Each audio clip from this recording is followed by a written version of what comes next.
The Fall of America by Elijah Muhammad, the Messenger of Allah. Chapter 1. Washington, D.C. Speech, May 29, 1959. The following are excerpts from a speech I delivered before a gathering of well over 10,000 people at the Uline Arena. Washington, D.C., Sunday, May 29, 1959. My people, I am here to fulfill a promise made long ago. I am here to bring you the truth. I am here with a solution to the problems of the so-called Negro and his white slave masters. You are seeking something. You are seeking an answer to your 400-year-old problem of slavery, servitude, and fifth-class citizenship. I am here with the solution to that problem. How good it is, then, for black brothers of like minds and similar burdens to get together for a spiritual feast. For more than 400 years your pleas for justice, freedom, equality, a decent place in the sun have reverberated like thunderclaps sounding in the dark valleys of Lebanon. Yet there has been no answer. Never in the history of human evil have so many asked for a just pittance, so loud, so long, and received in return so little, if anything at all.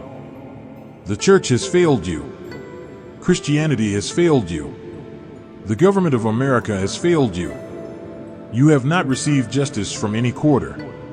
As prophesied, you, my fellow black men, are as sheep among wolves, and as is to be expected, every wolf is taking a bite at you. You approach the Senate, the House, the White House, and you ask for justice. You get injustice. All our prayers have come to naught because we have proceeded out of ignorance. We have not known the true God. We have not known who are our brothers. We have not known who are our enemies. We have not known who is God, nor have we known who is the devil. In a nutshell, we have not known the truth about God, the devil, and until that truth is made plain to us, our prayers for justice will forever go unanswered. We will be the subject of scorn and laughter. By now it should be ever so clear that politics will no more solve our problem than it did the difficulties facing Israel during her bondage in Egypt. We have come to the brink of extinction.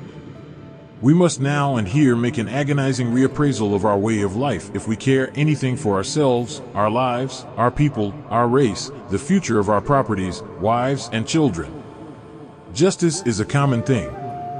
Yet, it is elusive.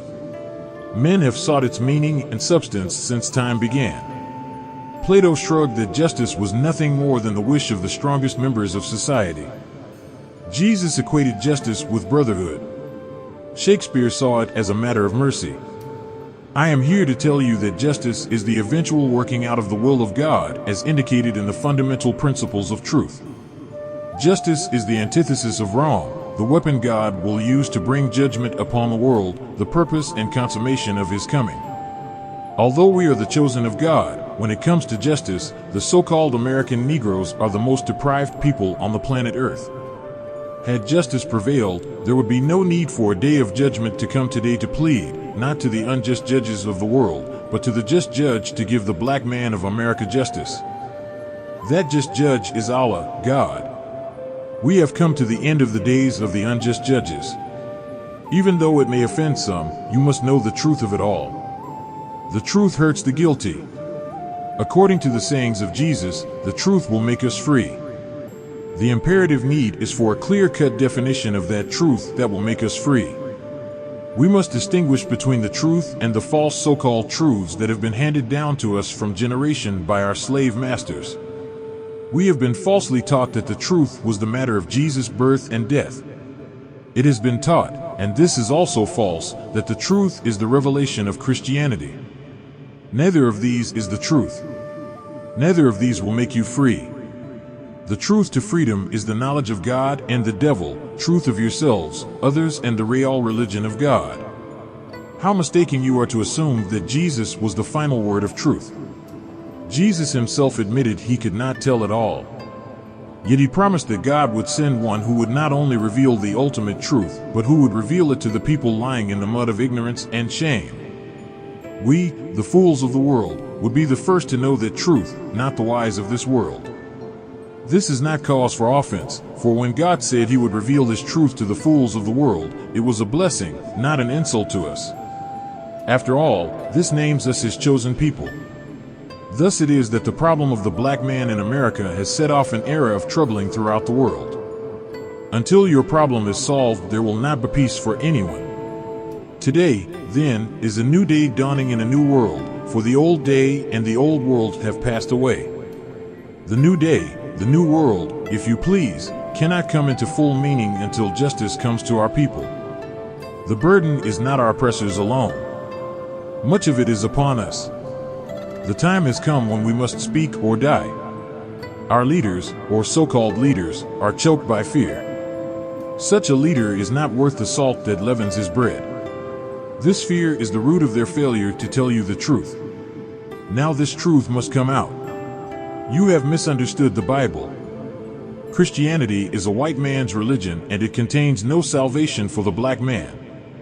For this very reason, the prayers of your preachers to the government, the Father, the Son, and the Holy Ghost have fallen on deaf ears. Now, I ask you, what good is Christianity to you and to me if that religion and the God of that religion will not defend us against lynching and rape? Indeed, we would be fools to believe and trust such a religion and such a God, knowing that he bestows all his blessings upon our enemy. We are taught to look forward to a salvation that does not exist.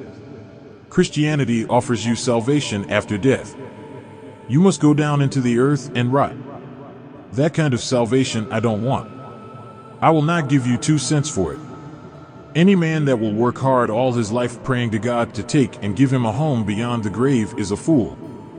I am sorry if you think ill of me, but the truth is all one I am going to speak. The black man in America is in a terrible condition. He is emasculated, blinded, confused, and wandering about at high noon on Judgment Day. If Judgment Day were not here, instead of some remote hour to come, I would not be bringing you this message at this hour. Elijah is here because the day of judgment is here. What a sorry spectacle we make before God and the nations of the world. Here we are, upwards of 20 million black Americans who have given their blood, sweat, and service for 400 years in the vain hope that one day justice would be ours. When the bugle call of war sounded, the black soldier stood erect. The plains of Europe, Asia, Africa, and America have been fertilized by his blood. Yet the government of the nation, for which he fought and in whose cause he died, allows his sons to be lynched and then adds salt to the wound by concealing the identity of the lynchers. More, the government seeks out the lynchers and then turns them over to their fellow men who share the lynchers' cause and motives. Our daughters and wives are lynched before our eyes. The government will not put a stop to it. They will allow the lynchers to lynch you and me if we are charged with an attempt to rape one of them. The lynchers live right next door, down the street, up the alley. Yet, they are not brought to justice. All of this grief you and I must suffer. All these burdens we must bear. It is beyond comprehension that the American government, mistress of the seas, lord of the air, conqueror of outer space, squire of the land and prowler of the deep bottoms of the oceans, is unable to defend us from assault, rape, and murder on the streets of these concrete jungles. What sane man can deny that it is now time that you and I take counsel among ourselves to the end of finding justice for ourselves? If we continue to accept these injustices, we are nothing but cowards. If we be cowards, then we ought to go home, kill our wives, and then commit suicide. We killed the devil in Germany. We killed his brothers for him. We killed our own brothers for him, yet we are without justice. We have nothing. Our sons and daughters are lynched, kicked, beaten, hung up in the sun, drowned in the river, in ponds and lakes. Their bodies are found in the street, on the highway, in the bushes. Killed by the very people for whom they have slaved their lives out to give comfort. When you stand up and speak a word in behalf of your own people, you are classified as a troublemaker, you are classified as a communist, as a race hater and everything but good.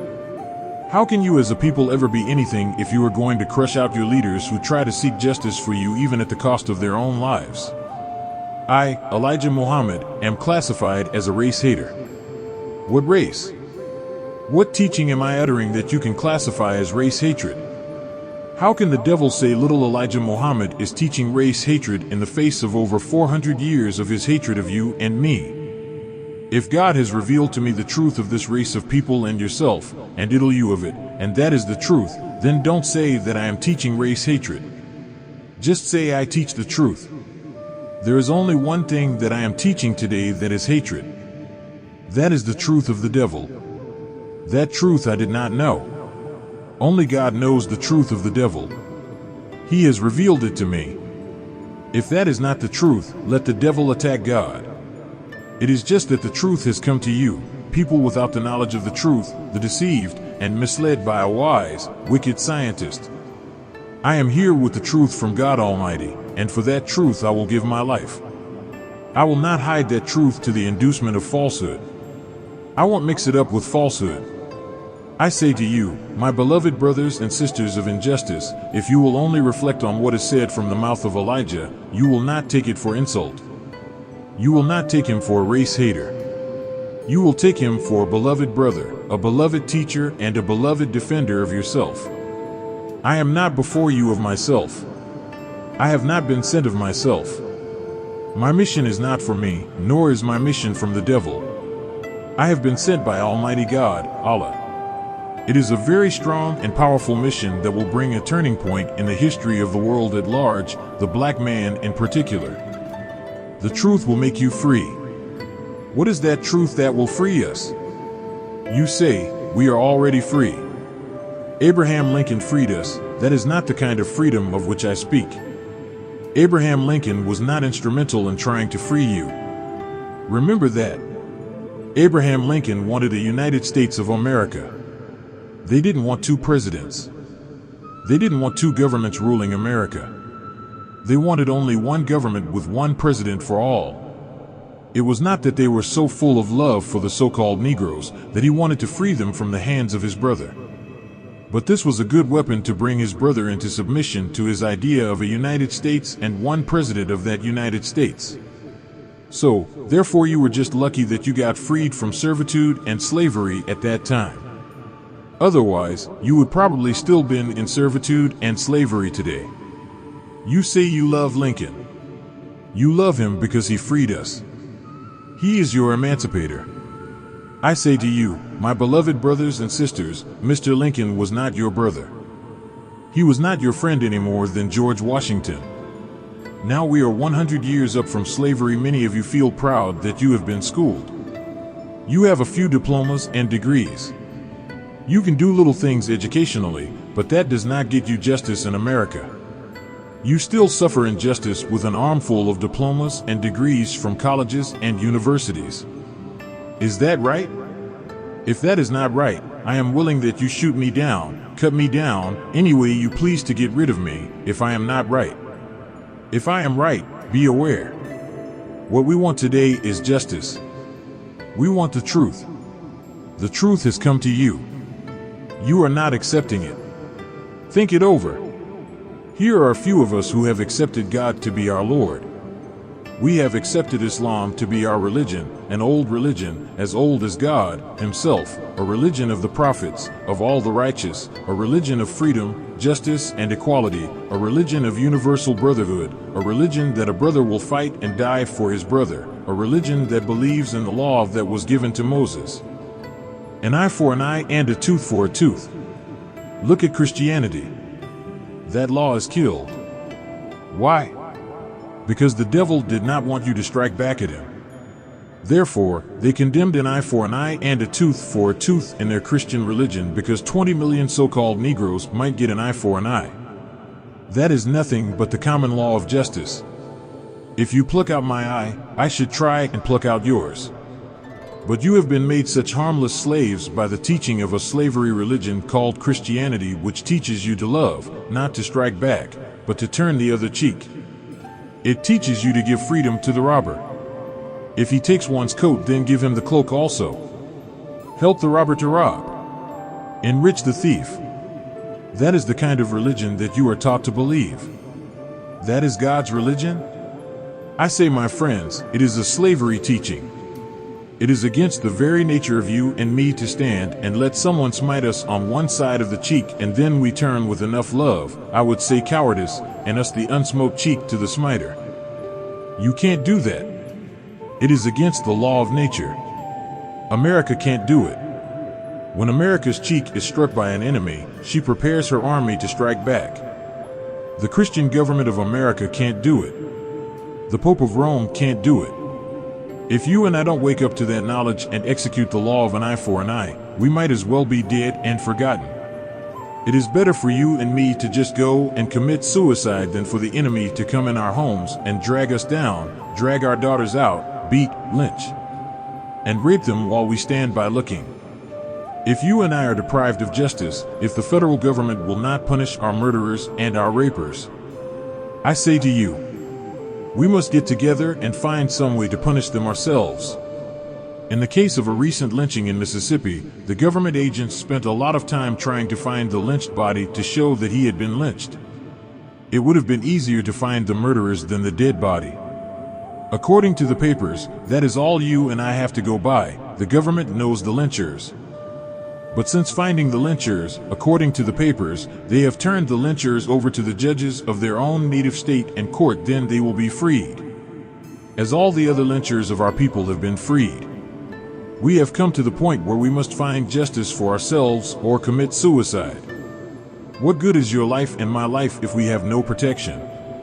If I were a black woman, and my men were such cowards that they would not try and defend me and the children I had produced, I would get a shotgun and kill myself. This is nothing but right. This thing has come to a point of explosion. I am your brother. Your hurt is my hurt. It doesn't make any difference with me what religion you are as long as you are a black man or a member of the darker people. You and I are brothers. Your hurt is my hurt. How many years have you been frightened? Keep your mouth shut. Don't say that. It is not time. When is it going to get time for you to speak up for yourselves? You can't blame the government for not giving you anything when you are not asking for anything. The only thing that you are pleading for is a job. Is it not true that John Hawkins, the slave trader of our people, brought you and me here for just the purpose of working for the white man? He didn't bring you here to make you the white man's equal. It is certainly evident by now that it was never intended that you be a full citizen, owner, or a significant office holder in America. Your role was that of a slave. Today, even though 400 years have elapsed, that intent underlies your role in the American body politic. How pathetic a sight many of us make as we boast of our meager education and the attainment of a measure of economic growth. All these things are an illusion. When rightly viewed, your education has been designed by your oppressors with the specific intent of keeping you in servitude. Your economic growth has been achieved by installment buying, which is now clearly shown to be a banger's rope about the neck of the black man. Our oppressors own and control everything. We have nothing. What, then, is the basis of our vaunted and foolish pride? Something must be wrong upstairs. I ask you, how in the name of common sense can we be satisfied with our roles of servitude and as the helpless victims of injustice? If we have simple intelligence and love for our fellow men, we must sound the alarm and let the world know we are not satisfied. We must shake off the dead, dumb, and blind shackles that have beset us for generations and move toward unity of our kind. This is the truth. The truth hurts. I will speak it or die. I am not afraid to die for truth indeed. I did not take this mission to try and save my life. I took the mission to fulfill truth even at the cost of death. We must unite at all costs. Once united, we must stand fully packed as a wall against injustice. If your brother does not want to unite with you, then you must teach him, cajole him, urge him, and persuade him by all methods available until he realizes that he, too, must give his all on the altar of justice. For what if 10 million of us die in the process? The remaining 7 million or more of us will enjoy freedom, justice, and equality. Allah is sufficient for all our needs. This is why I do not have to beg from our oppressors or march on their capital with my hat in my hand. For how can I on one hand preach the doom of the oppressive system and then with the other hand ask alms of the oppressor? Allah is our God. We are His blessed. He has given all the world to us if we would but first give our all to Him. I met with Allah as Moses met with Jehovah. Allah has revealed the truth unto me. It is up to you to believe it or let it alone. But this does not negate the fact that I know the end of it all. I know tomorrow. I would be happy to tell it to you if you will believe it. I want you to know that our oppressors are exerting every effort to prevent you and me from uniting. They do not want a united Negro. They do not want an Islamic so-called Negro. They know that Islam frees black men from fear. As a result, it sets the oppressor's teeth on edge. The power of Islam ends best seen when compared to the failure of Christianity. First, Christianity has failed you because it was the religion which first placed you in slavery.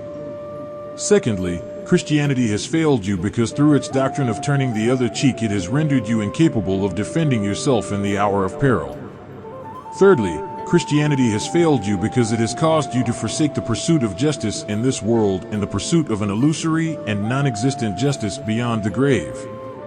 Now, my beloved, you are faced with the same problem that beset Moses and the children of Israel during the era of the Egyptian captivity. Pharaoh did not want Moses to preach the religion of Jehovah in Egypt because Pharaoh knew such preaching would bring damnation to his wicked kingdom. So it is that your oppressors did not want you to hear the gospel of the black man. They know that this gospel will one day be their undoing. Pharaoh did not want Moses to call the Jews to the wall to wail at sundown. He knew that once the Jews were united in the name of the religion of their fathers, they would no longer abide in slavery with a docile air. Pharaoh did not want Moses to teach the gospel of justice on this side of the grave. He knew that once the Jews determined in their hearts to seek justice here and now, they would rise up and demand a place in the sun. So, then, it is with us. Our oppressors are determined to keep our eyes in the sky while they control the land under our feet. They are determined to bog us down in an impractical ethic of turning the other cheek, the better that they may smite our cheeks and rob our pockets. We must not be deceived by the rush toward integration that has become the theme of the past few years. Just as the Romans were to beware of slave masters hearing integration. Why, I ask you, after 400 years of murder, rape, and slavery, do our oppressors now come waving the olive branch of integration? Is it that they really love us? Is it that they are sincerely sorry for their sins and seek restitution? If they love us, then why was there no evidence of this love in the hearts of their forefathers when they sold our forefathers like cattle on the auction block? If they are really seeking to atone, then why do they not offer us some measure of restitution, an area of this country we can call our own, to the sons and daughters of the embattled? They have not come to this hour because they love us, nor is integration a sign that they are sorry for their sins. The blunt fact is, our oppressors see fire coming. They see the handwriting on the wall and know what it means. They would have you believe that the days ahead hold glory for the Christian world. My beloved, I, Elijah Muhammad, who must speak if it kills me and who will die rather than lie, tell you this. I know tomorrow. I know the end of it all. Tomorrow is not heaven for the Christian world. Tomorrow is hell for the Christian world. You have a blind spot because you have not come to the religion of your people. Instead, you are weeping and moaning over the death of Jesus 2,000 years ago. You are going insane over the preaching of Jesus' life and death. Yet, you don't weep, moan, and go insane over the rapes and lynching of your own people in your own time. It is a modern disgrace to see you shouting and having spasms in church over the mistaken notion that God gave His only Son to save the Christian world. What a shame! What fool God would give His only Son to save the devil? What fool people will give their all in the vain hope that the devil can change his horns and lay down his pitchfork? The religion that has brought us to the brink of destruction is the way of our oppressors. It is not our faith. It is not natural to us. Even more, our oppressor cannot follow the very religion he would teach us. I have no alternative but to tell you that there is no life beyond the grave. There is no justice in the sweet by and by. Immortality is now, here. We are the blessed of God. We must exert every means to protect ourselves. The message I bring is not for the cowards. Those of you who follow me must be ready to withstand the barbs and insults of those who come to investigate, pry, and claim that our ultimate aim is to undermine the American way of life. We have no such intentions. Our critics know it. There is nothing under the rug or subversive about what I say and teach. It is shouted over the air, in the newspapers, on the street corners. Why, then, should you be intimidated by those who seek only to throw fear in your hearts and know what we say is right? How ironic it is that the very people who charge us with disturbing the status quo themselves go around raping, lynching, denying citizens the right to vote, and taking to the halls of Congress to call you and me everything from a beast to an amoral entity. Yet they unite with their own kind. They give aid and comfort to their own kind. They bring their common enemy to naught. When then is it so wrong and subversive that you and I unite for the same end? If you listen well, you can hear the screams of a Negro co-ed in Tallahassee as she vainly begs her 4 white abductors to leave her virtue intact. If you listen a little longer, you can hear the pleas of a Milwaukee black mother as she begs police to free her 6- and 7-year-old daughters from a white abductor who held them captive and took carnal liberties with them for over an hour. These acts of carnage must come to an end. To that end, I suggest the following. First, we must discipline our women. If any of them are so blind as to consort with our oppressors, then we must take counsel among ourselves and with her. We must exert every pressure at our command until she will have returned to a state of loyalty to her own. Much of the defection among our women stems from the fact that they have been cajoled into following the oppressor's style when it comes to hair, dress, and clothing. These are the badges to sin and cause men to leer and behave lasciviously. If you study the customs and traditions of Islamic countries, you will see the proper manner of dress. These are the rules we must lay down and enforce if our women are to receive the respect due them. Of course, it must be realized that the oppressor seeks out our women to debase them. There is no real love and affection in his heart for them or us. She but becomes the tool of his pleasure, the object of his scorn. Secondly, we must realize the difference between integration and separation. To integrate with evil is to be destroyed with evil. What we want, indeed, justice for us, is to be set apart.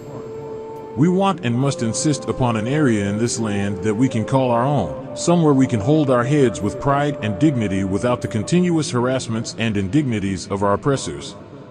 Thirdly, we must realize that whereas the black man in Africa is our brother, our central responsibility is with the black man here in the wilderness of North America. For us to expend our energies pleading for the cause of Africa is like a blind man pleading that his fellow blind man be given eyes while he continues to stumble in darkness. The solution to all these problems lies in a clear-cut understanding of the truth.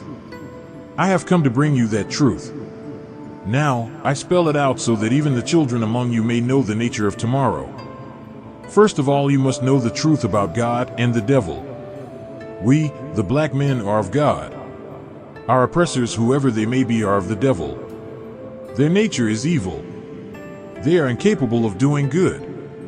Secondly, I must tell you the truth about the day of judgment. You have been taught that one day the dead and God shall rise again. You have taken that to mean that people will get up from the graveyard and walk about. That is so much nonsense. Properly read, the resurrection means that we, the black men of North America, will rise from mental death. Realize who we are. Discover who God is. Name the devil for the beast that he is. Then, like Joseph, go on to become master in the land wherein once you were a slave.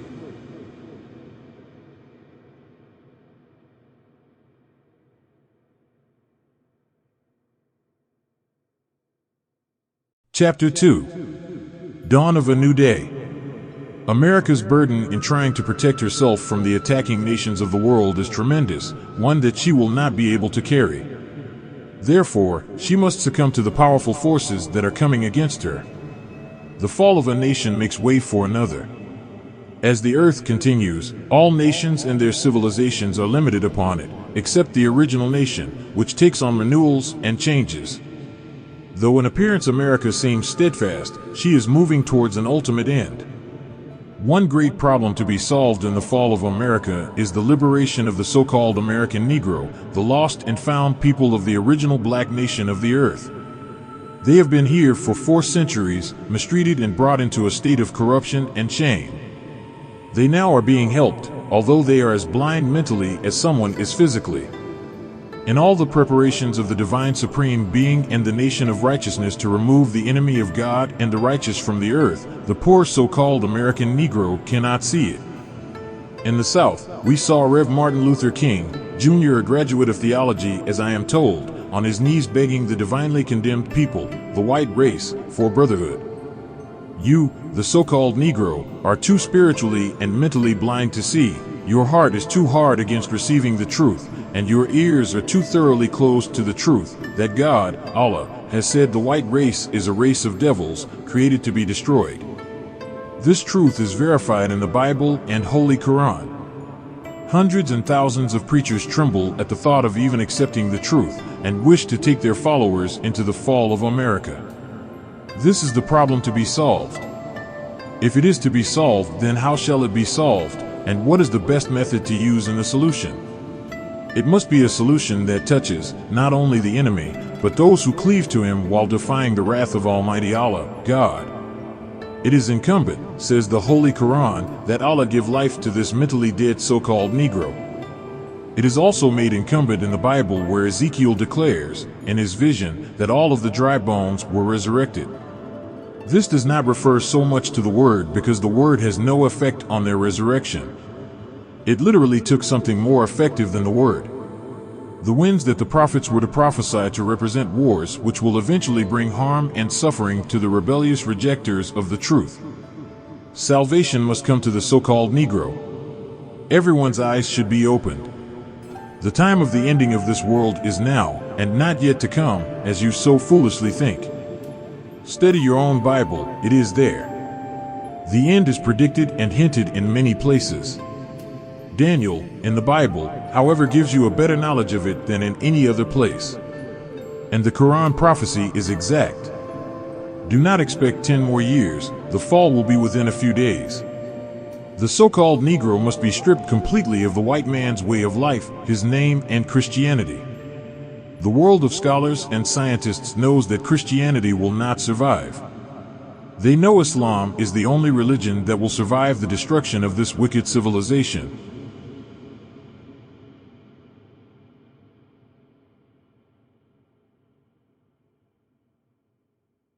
Chapter 3. Self First. Self first. We, the black people in America, do not think for self first. Failing to think for self first is the greatest mistake we, the poor black people who are up from servitude slavery of the fathers, can make. But for the slave master's children, our failure to think for self first is wiser than anything their fathers could hardly dream of in their day and time. Self first. In over 100 years, we the black people have not learned to think for self first. This is due to the fact that we try to think something for the benefit of the slave master, something to make him smile at the freed black slave. Trying to win the love of the white slave master has been the black people's, greatest mistake. Now, it has become our gravest mistake.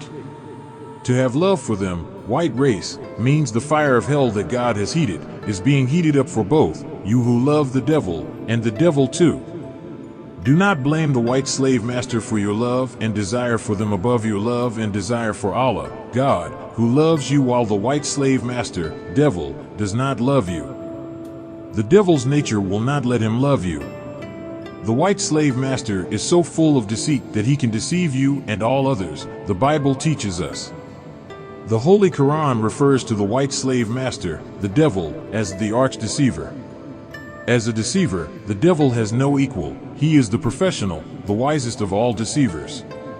So from the slave master's preacher making parents up to today, he is the professional and wisest deceiver of all of the civilizations of the earth, and he has deceived all of the civilizations of the earth. The Bible teaches you that he deceived the whole world. The white slave master, the devil, did not deceive us, the black people in America, alone.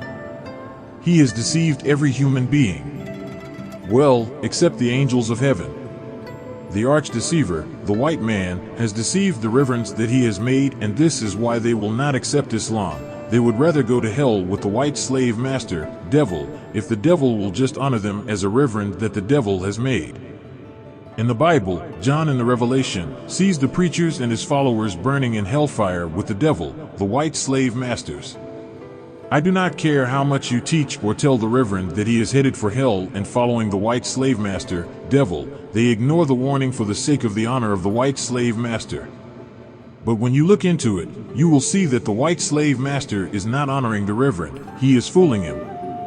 The white slave master cares nothing about the Reverend that he has made, and he thinks that the Reverend is a fool for following him.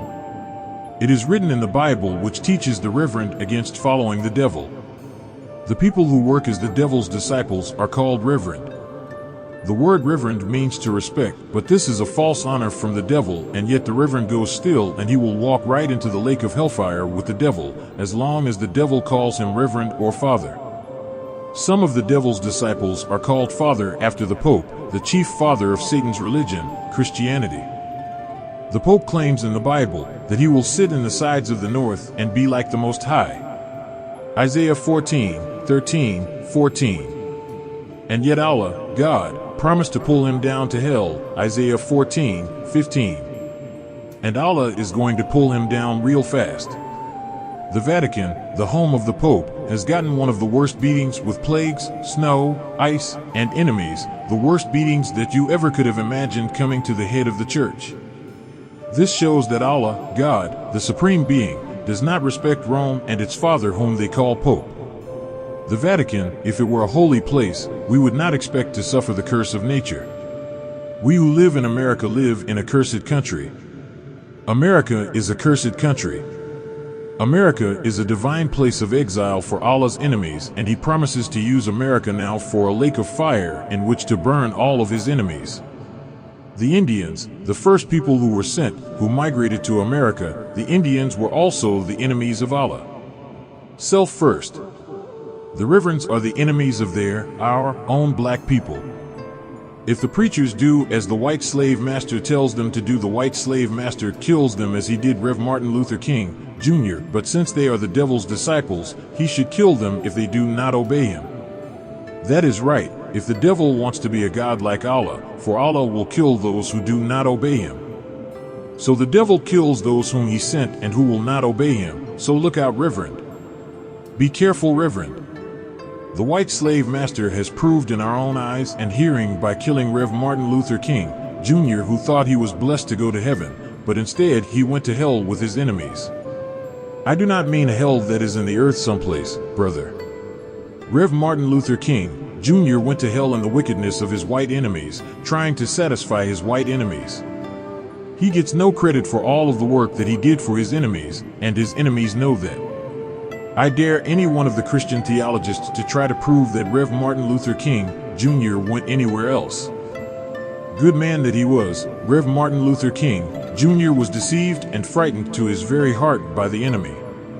Self first. Think for self first. When Rev. Martin Luther King, Jr. talked with me at my home, I saw in him that he wanted to believe me, but he was so afraid of his enemies. Self first. You cannot serve two masters. I tried my best to put fearlessness in him. Rev. Martin Luther King, Jr. admitted to me that I am teaching right. He admitted that the white man is the devil, but he was afraid to take a stand and preach that the white man is the devil. The white man had set Rev. Martin Luther King, Jr. up with a $50,000 Nobel Peace Prize. For this money, the white man desired that Rev. Martin Luther King, Jr. go to hell with the devil. The devil did take Rev. Martin Luther King, Jr. to hell. If Rev. Martin Luther King, Jr. had lasted to this day, he would have been in the same corner with me. The devil had Rev. Martin Luther King, Jr. in his power through fear. But good-hearted black brother, Rev. Martin Luther King, Jr. had a good heart, but he was yet dead spiritually. Yet he was smart enough in his studies to see the truth of what I am saying. So I went down to the Coliseum that we had rented for a mass meeting, and I told the public what a great time Rev. Martin Luther King, Jr. and I had at my home.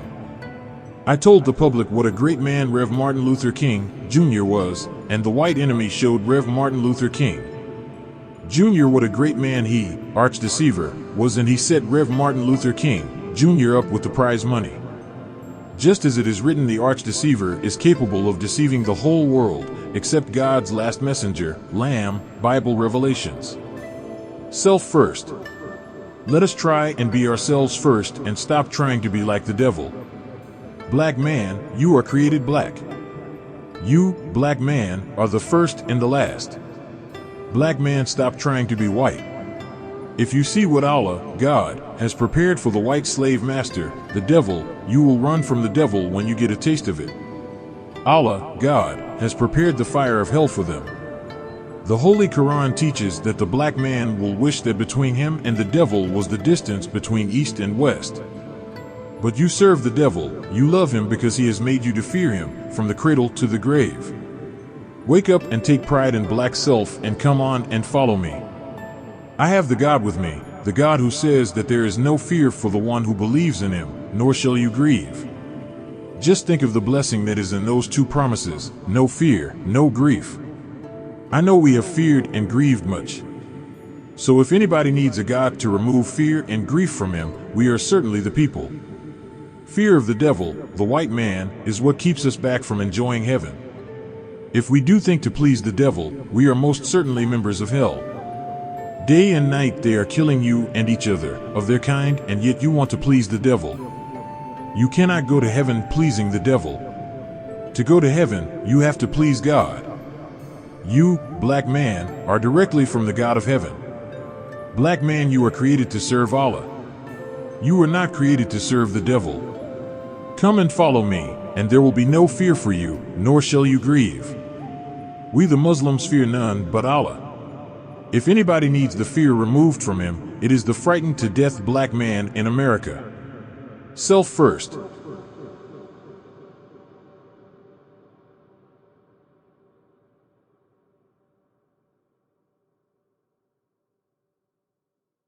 Chapter 4. The Black Man.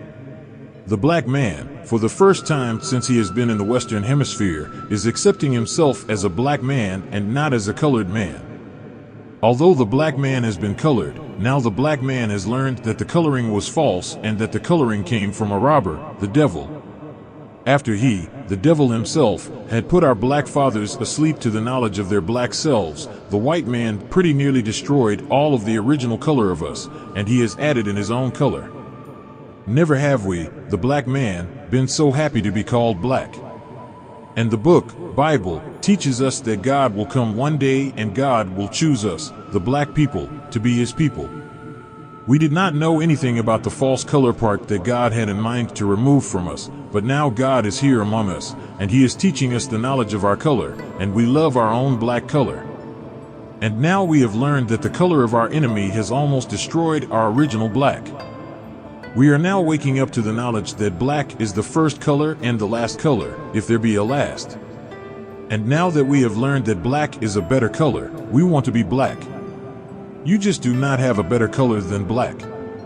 Black looks good all of the time. The beautiful part of black is that we love black. Since we now have the knowledge of the two colors, black and the false color, we are separating the original black color from the false color so that we can preserve our own black color forever. The knowledge of black self, given to us by him who knows us, we all should be happy and rejoicing to know that we, the black people, were never a wicked people until we followed the wicked one, the white man, after his wickedness. God has declared us, the black man, to be the righteous, and God makes it plain to see why we are the righteous. We are from the righteous black people by nature. We, the black man, are righteous by creation, and we cannot be other than righteous. This is the happiest time of the black man's life. It is the happiest time of our life to learn who we are and to learn that who we are, the black man, is the best of the people.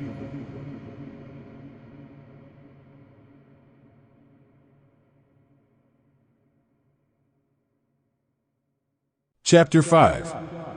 Under the Shadow of Death. We, the black lost found of our people here in America, live under the shadow of death by way of cowardly enemies. Every one of us, the cowardly enemies, seek our deaths, one way or another. The cowardly enemies will not fight you as a brave man would fight you if they think that you would fight back. They will steal on you when you least expect an attack from them. We live under the shadow of death. We fled from the cowardly enemy devils of the south, seeking refuge in the same cowardly enemy's brother in the north. The enemy devils of the south followed us to the north to see that his brother of the north does not treat us any better than they did in the south. They seek police jobs so that they can beat and kill us who are trying to escape. They seek to kill us or get us killed at any price. They do not care about our loyalty to them. In their hearts there is death for us, the black man in America. Today, they hold out promises to you only to deceive you. They know that Allah, God, is here offering to seat us in heaven at once. And since hell is their appointed place, they are trying to get us to go to hell with them on false promises. I have told you. Believe it or let it alone. We live under the shadow of death.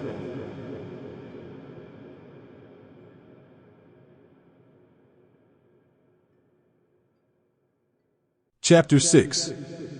Babies Murdered. Today you read and hear that white America is agreeing to kill unborn babies. They have set up a law for it.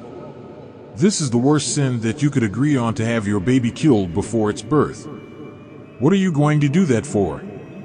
He tried to put out an old unfounded story that you are getting to be too many people and we have to cut the birth rate. Who needs to cut the birth rate? The black people have no need to cut down, they need to increase the birth rate. The earth and the heavens around the earth are ours. Who is going to go hungry? Do you not read the past histories of how the righteous were always the winners and the victorious people? So will we be the winners and the victorious people. We are not thinking of anyone making us hungry unless it is Allah, God, and He came to feed us, as it is written, "My righteous servant shall eat, but ye shall go hungry." And, America, hunger is staring at you now.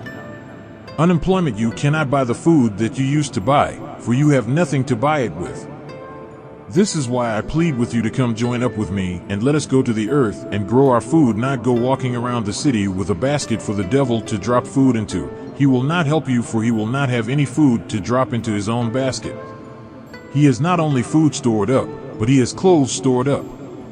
He has plenty of this, but that does not mean that he cannot come to hunger and nakedness if Allah, God, strikes at him. Allah, God, brings the wicked into desolation before they can get started to strike back. Murder the black babies, the only ones he should be thinning out is himself. The earth belongs to the black people. What do we look like cutting down on our birth rate? Is there any narrowing of the earth for us? The earth is being expanded for us. There is plenty of earth for us, for Allah, God, will clear the earth of its wicked population. All of those places will be taken by the Muslims. My God.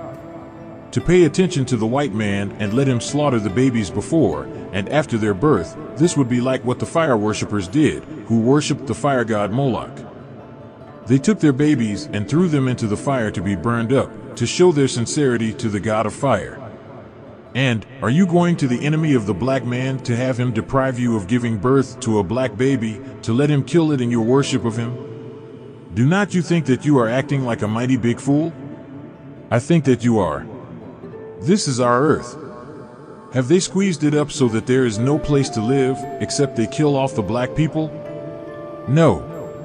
Black brothers and black sisters, I hope that you will read this and understand that we, the black people, are the true owners, and Allah, God, is giving our earth back to us.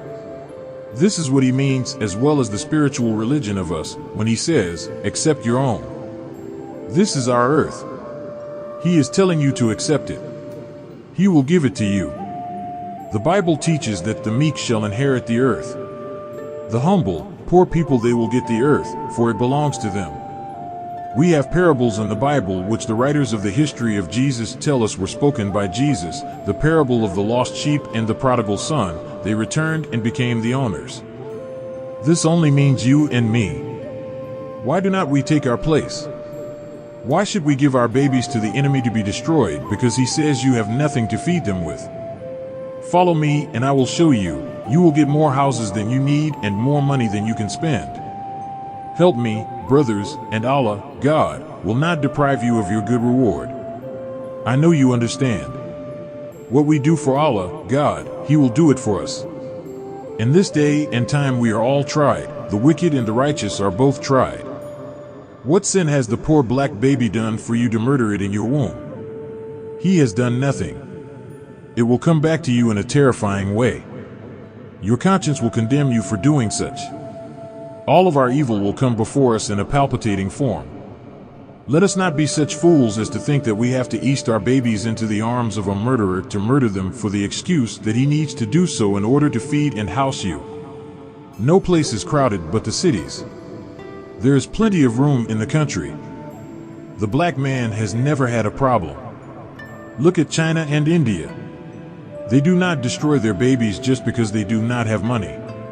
They try to have means to take care of them. China takes care of her population. India does not take care of hers because she depends on Britain and other white people. We must remember that the white race has no part, no share in our earth. They only had time to live on our earth. They did not have a share of actual earth itself. So let us not kill our black people for just the asking of a murderer who was made to murder us. I warn you, do not think hard of him for doing what he was made for. But I do fault you for following him in what he was made for.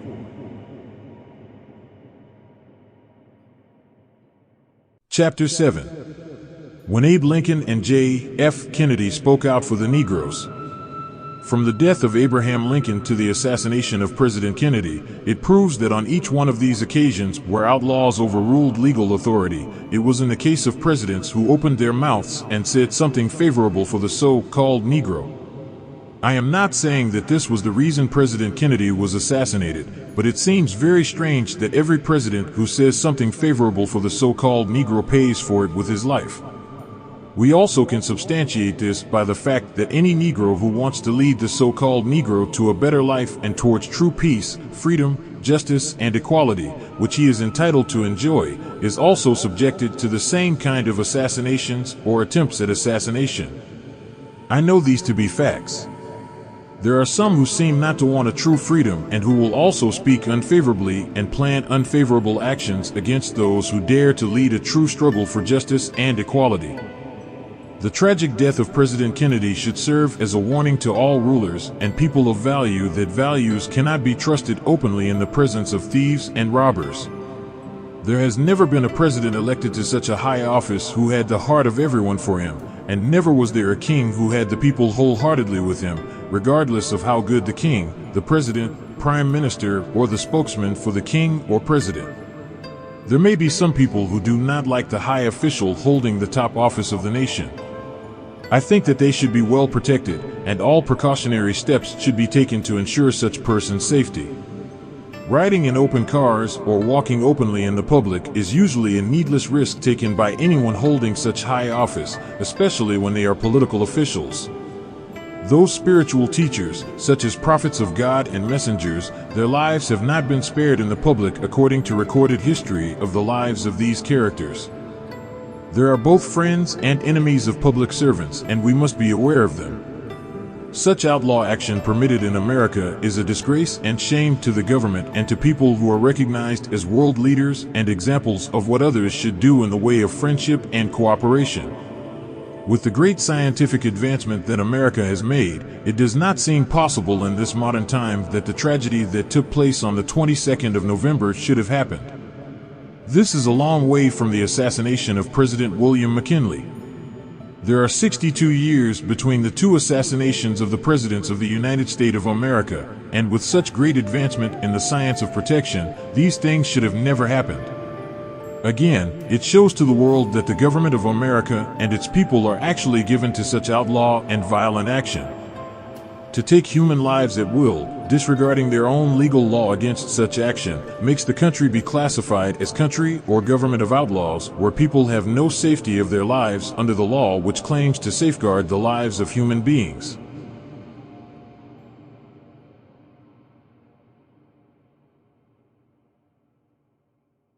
Chapter 8. The National Election. The black man of America has been privileged by the slave master's children for the last century to vote for whites for the offices to judge and rule. This freedom to vote has made the black man in America feel very dignified and proud of himself. He goes to the polls very happy to vote for a white ruler. Today, he is gradually changing to a desire to vote for his own kind for such offices of authority.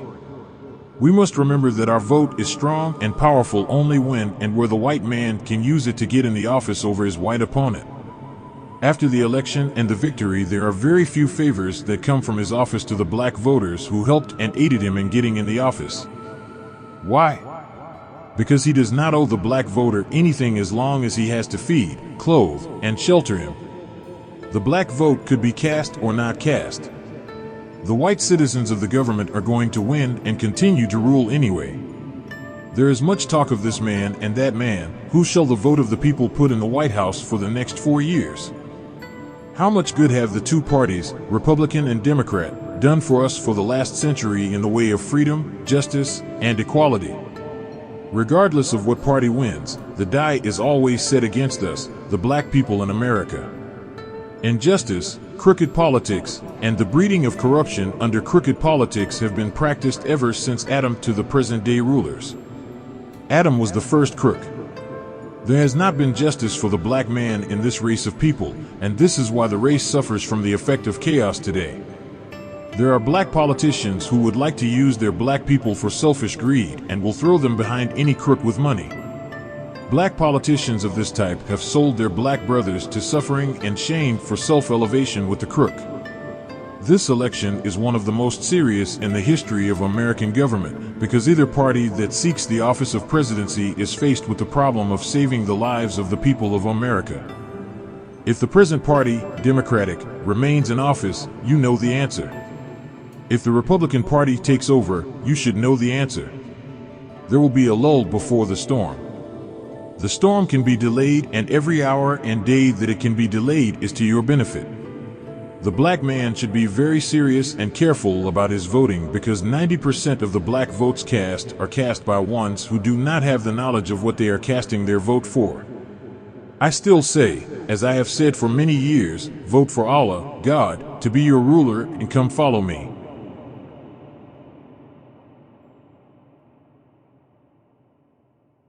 Chapter 9. The dead are rising. They seek their own. The dead are we, the black once slaves of the white man of America. We are a mentally dead people. We are dead to the knowledge of self and others. The knowledge of self has now come to us from God, who came in the person of Master Fard Muhammad, to whom praises are due forever. Master Fard Muhammad, to whom praises are due forever, is a man. His teachings bring us into reality, and not into some kind of spooky, or spirit, or ghost-like teaching. Master Fard Muhammad, to whom praises are due forever, is the all-wise and living God. He desires that we see him as he is a human being and not something beyond the family of human beings, spookisms. We could never ask a formless spirit to lead us because we are not a formless spirit ourselves. Man can only listen to man. Man cannot listen to other than man. And I have proof. We just never were able to obey anything but ourselves. We, the once dead, mentally, are coming to the knowledge of life. When we learn this lesson of the living, it will destroy the belief in other than ourselves. Bringing us up in slavery time, putting us to a mental death, was something that the slave master and his children did because of their desire to make us into something that was other than the truth, in order to be able to keep our minds enslaved. From the visit of God, in the person of Master Fard Muhammad, to whom praises are due forever, the time, now, has come to us, as it is written, that on the day of judgment, we will see God as he is. Bible, Revelation 1:7.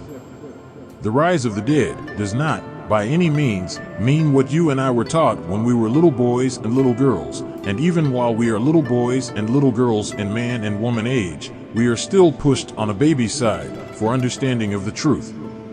We, the black people, are no longer babies. We are babies to no one except God himself. You are fast learning that you are not babies anymore, but on your rise up from the dead knowledge of black self and others. You are learning fast that Allah, God, is fast creating in us a new way of thinking, for the way in which we had been thinking was in a way of untruth and an unseemly way of understanding.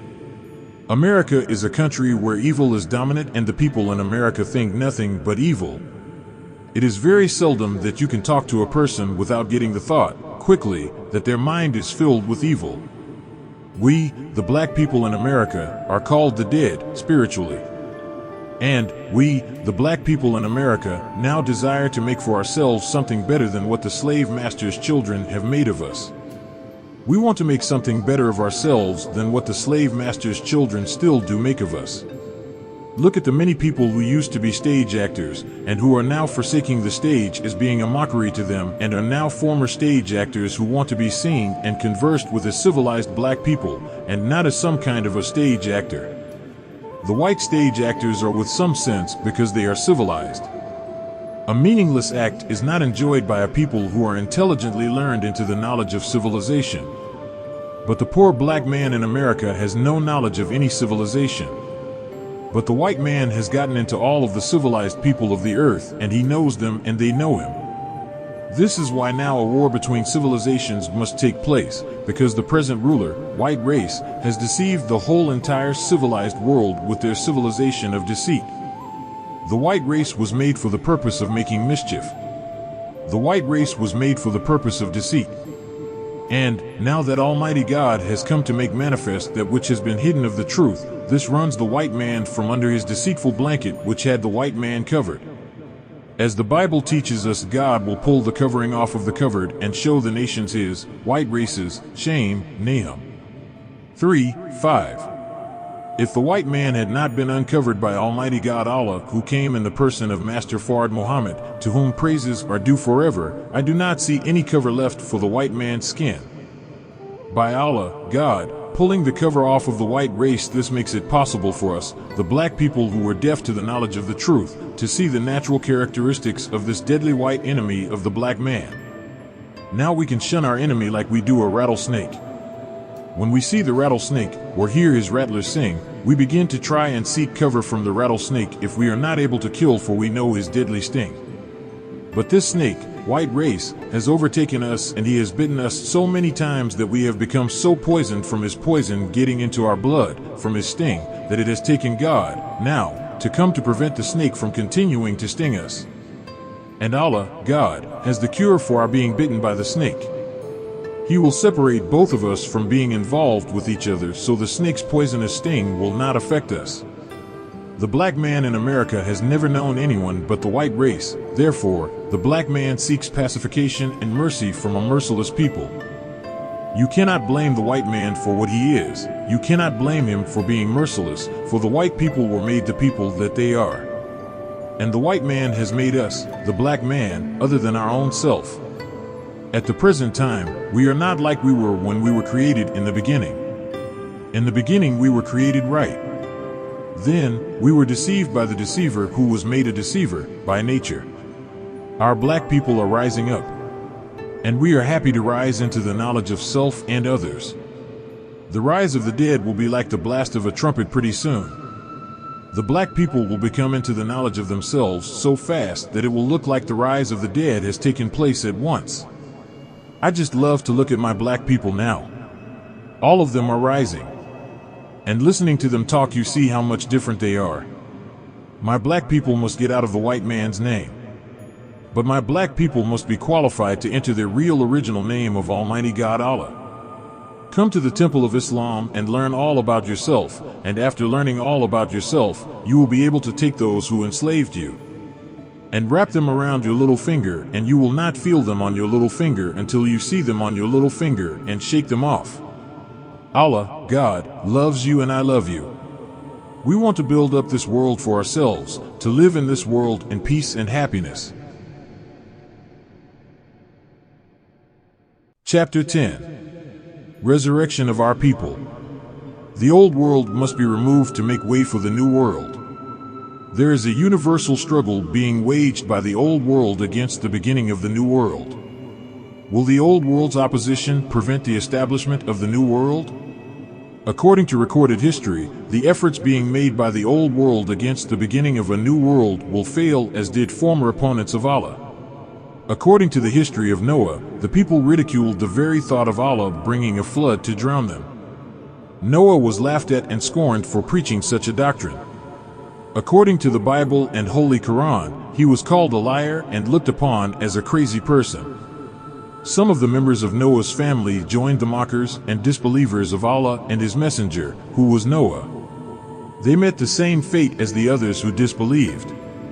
For nearly 34 years, I have served you, just as Allah's warners of old served a hard-hearted and hard-headed, disbelieving people, who were great lovers of the enemies of Allah and the true religion, Islam, which means entire submission to Allah's will.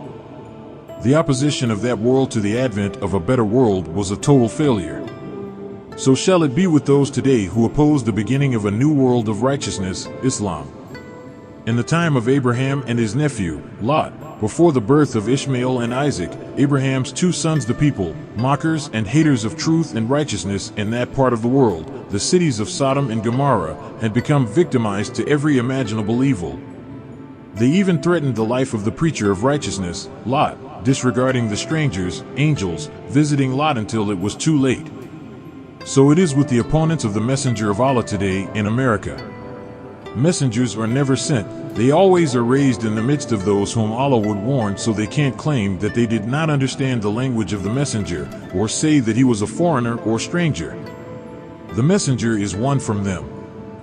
For nearly 34 years, I have served you, just as Allah's warners of old served a hard-hearted and hard-headed, disbelieving people, who were great lovers of the enemies of Allah and the true religion, Islam, which means entire submission to Allah's will.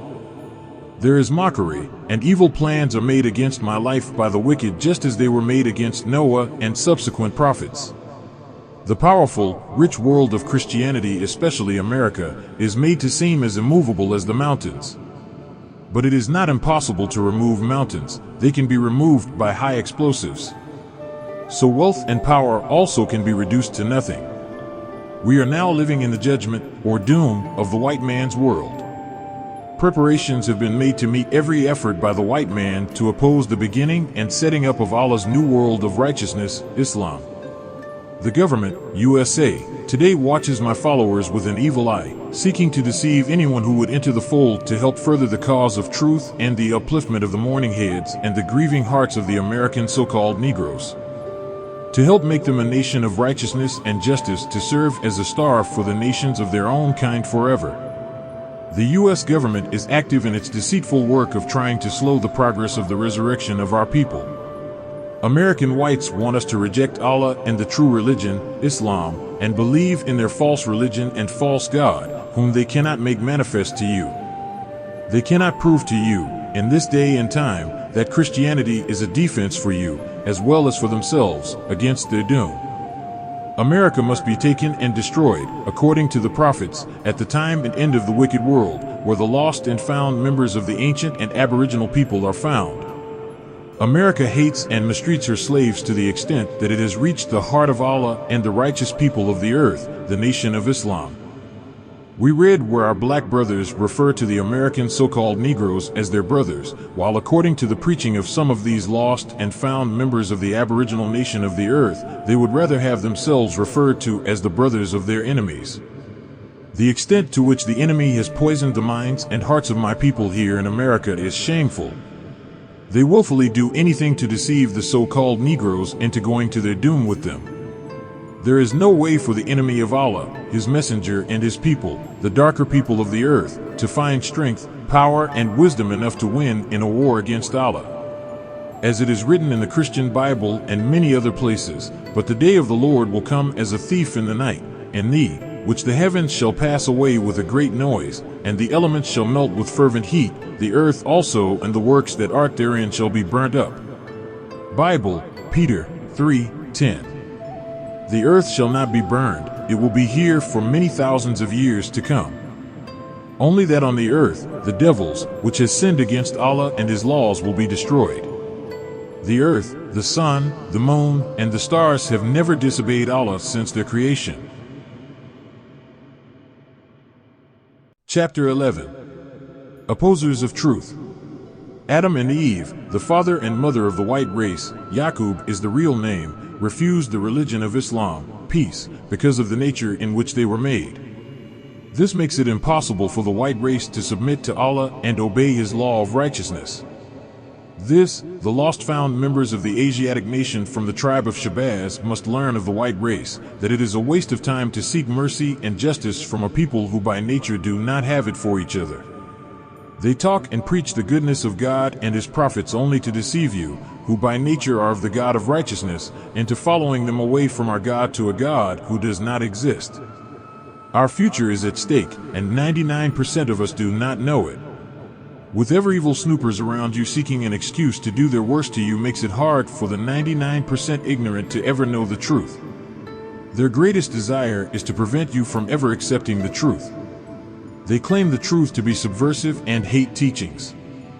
They seek any kind of charge to place against us to get revenge for our teaching the truth. They tap our telephones, eavesdrop and follow us around from place to place, and use tape recording machines, and the hypocrites and stool pigeons among us keep them up to date on what we say and do. They are bold enough to even ask your own relatives to help them to do you evil, and due to fear and ignorance on the part of my poor people, the enemies hire them to destroy themselves. Truth hurts the guilty.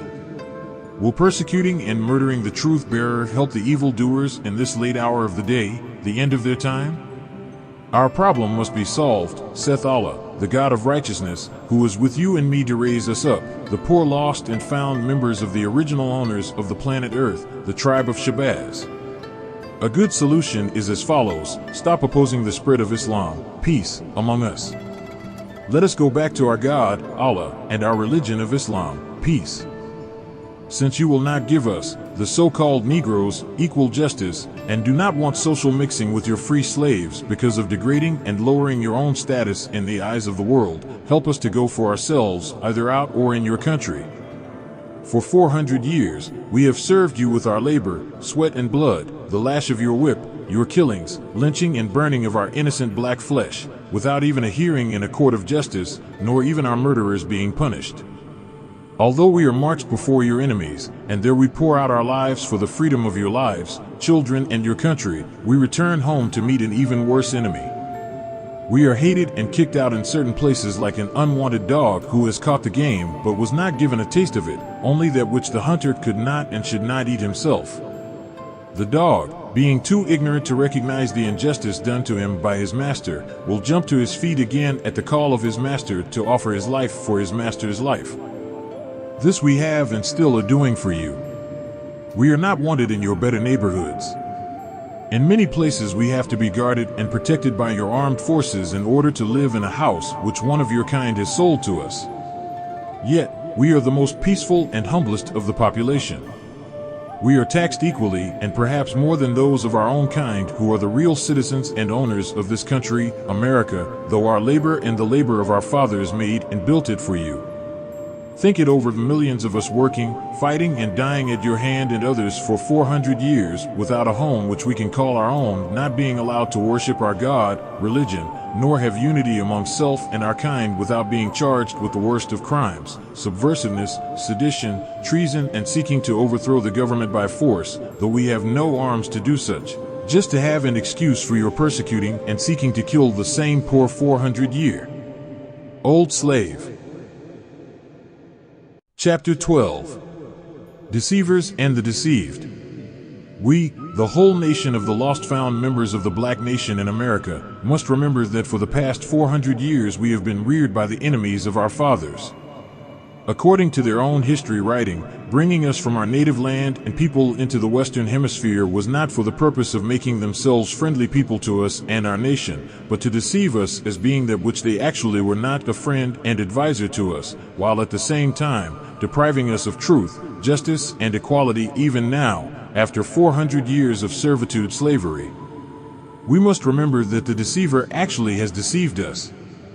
The coming of God in the person of Master Fard Muhammad, to whom praise is due forever, is to make manifest this arch-deceiver's work against us and to acquaint us with the nature of the arch-deceiver, that deceit is part of his very nature. He, Allah, comes to give us the knowledge of the God of evil who had freedom for the past 6,000 years to deceive not only you and me, but also the entire nations of the earth. This is the greatest salvation that God, Allah, could bring to you and me, to know the source of our trouble and its cause. The power of the manifester is to remove this cause which has affected the black nation for 6,000 years. It is worth the heaven and the earth to us when we agree on not trying to make them our friends, which by nature they cannot be, even if they wanted to. Only a few have the belief of goodness. By nature, they are not good, but they can practice goodness. Our predicament and position makes us the victim of deceit of these great scientific deceivers, the white race. They put us to sleep as babies, and they know the type of noise that will awaken the sleeping baby. The noise is that which Allah, in the person of Master Fard Muhammad, has made. And He, Allah, has missioned me to continue to make that noise until all of our people are fully awakened from the slumber of the arch-deceiver of the nations of the earth. Surely not all are really working to keep us blind, deaf, and dumb to the knowledge of the deceiver. But the few who would help us endanger their own lives in trying to help us. As you see, the Christian priest Grappi in Milwaukee, who professes to be trying to help those who want to live next door and in the house of the children of our father's slave master, is having trouble. Even this easily can be classified as deceitful work against true freedom, justice, and equality for our people. This priest Grappi is having trouble among other open vicious haters of you and me, of his kind. This priest wants to help the poor black man here in America, and especially in Milwaukee, to accept false friendship, to forever be at their mercy to rule spiritually, economically, and politically. He is not trying to teach the black men that they should not want to sell themselves back to the slave master for a morsel of pottage. The priest knows by the scripture in his Bible that the time is ripe for the total freedom of the 400-year-old slave of the white man to go to his own earth. The priest is wise to you, that you should have a place to live wherever you want. He would not have dared teach this openly before this day and time, the end of this world. The others are so evil and vicious to do us harm that great gangs of white people out in the streets will attack one poor black man going through the area in his car and will yell, "Get the nigger." This is a coward's action of the white man in America ever since we have been here, going after the so-called Negro to do him harm. He always wants 100 whites to attack that one Negro. This shows cowardice and the savage instinct of the white race against black people. The black man can put a stop to such attackers of this evil force, but it is not the way of Allah, God. It is not the way of the prediction, as the priest knows. The coming of Allah in search for the black lost members of their nation today is to make himself known, so he can conquer our captors by using weapons against which they have no power. He, Allah, will bring attacks of divine judgment of their world without the use of contrived weapons. The weapons of war used by God in the past history of the destruction of the enemies of God, such as Noah's people, Lot's people, and Moses' people, are an example of what he will use today. The weapons are the forces of nature against which we have no defense. America is under such divine attack now, in storms as rain, hail, and earthquakes. The latter is yet to take place. A terrific drought is on its way, too, against America. The book must be fulfilled. The Bible and the Holy Quran both refer to all that I have said. This is the divine judgment to bring vicious America to her knees. She, America, hates the people of God, and the Negroes do not know that they are really the people of God. This is the great truth that you must come into the knowledge of, that you are a member of the family of God, and not a member of the family of the devil. But you follow the devil, contrary to your own nature. The natural man, black, is of God himself. We have been deceived of righteousness, justice, and equality by the arch-deceiver. We have been taken from the knowledge of self as being the true people of God, and that God is present seeking us to place us again in the orbit of the divine supreme being, where we can rotate in submission to the will of God as the entire universe is doing, except the white race. We cannot set up a better government for our people by using the corrupt political activities of this people, the arch-deceivers. All of their work was based upon deceiving the nation, not to bring them into friendly brotherhood and prosperity for the black man. Even today, after 100 years of so-called freedom, he is still against you going free. This is your trouble today. You are deceived, and deceived by the enemy you think is a friend, but take note of what he offers you. He is offering you only temporary enjoyment and not a permanent enjoyment for your people. We want some earth and not a temporary room in the house of our enemy. Let the political and spiritual leaders unite on such a stand as getting some earth for the people, and not getting just a job and a chance to loll around, sleeping and allowing the enemy to protect our responsibility for self. We must bear our own responsibility. This the God of justice and truth will force you to do, before he will be defeated. His purpose and aim is to reunite us to our own. He will fight the arch-deceiver with the forces of nature and with his own wisdom, which has no equal, to make you and the enemy bow to his will. This is the judgment of the world, and especially of the white man in America, who has been here for 400 years, living between the two oceans, the Atlantic and the Pacific, to do as he pleases. The slave is deprived of the freedom to do as he pleases, but to do as the slave master pleases. Our great misunderstanding of self and of others lies in the deceit of the arch-deceiver of us. They will never teach you and me to do good for self, only under their own power and dictatorship.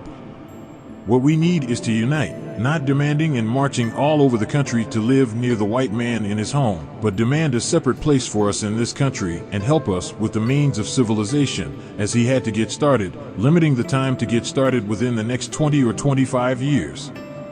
Many scientists think that it is too late for this demand because of the anger of Allah, God, against America for her evil done to us, but Allah has power over all things and he does that which he wills to do.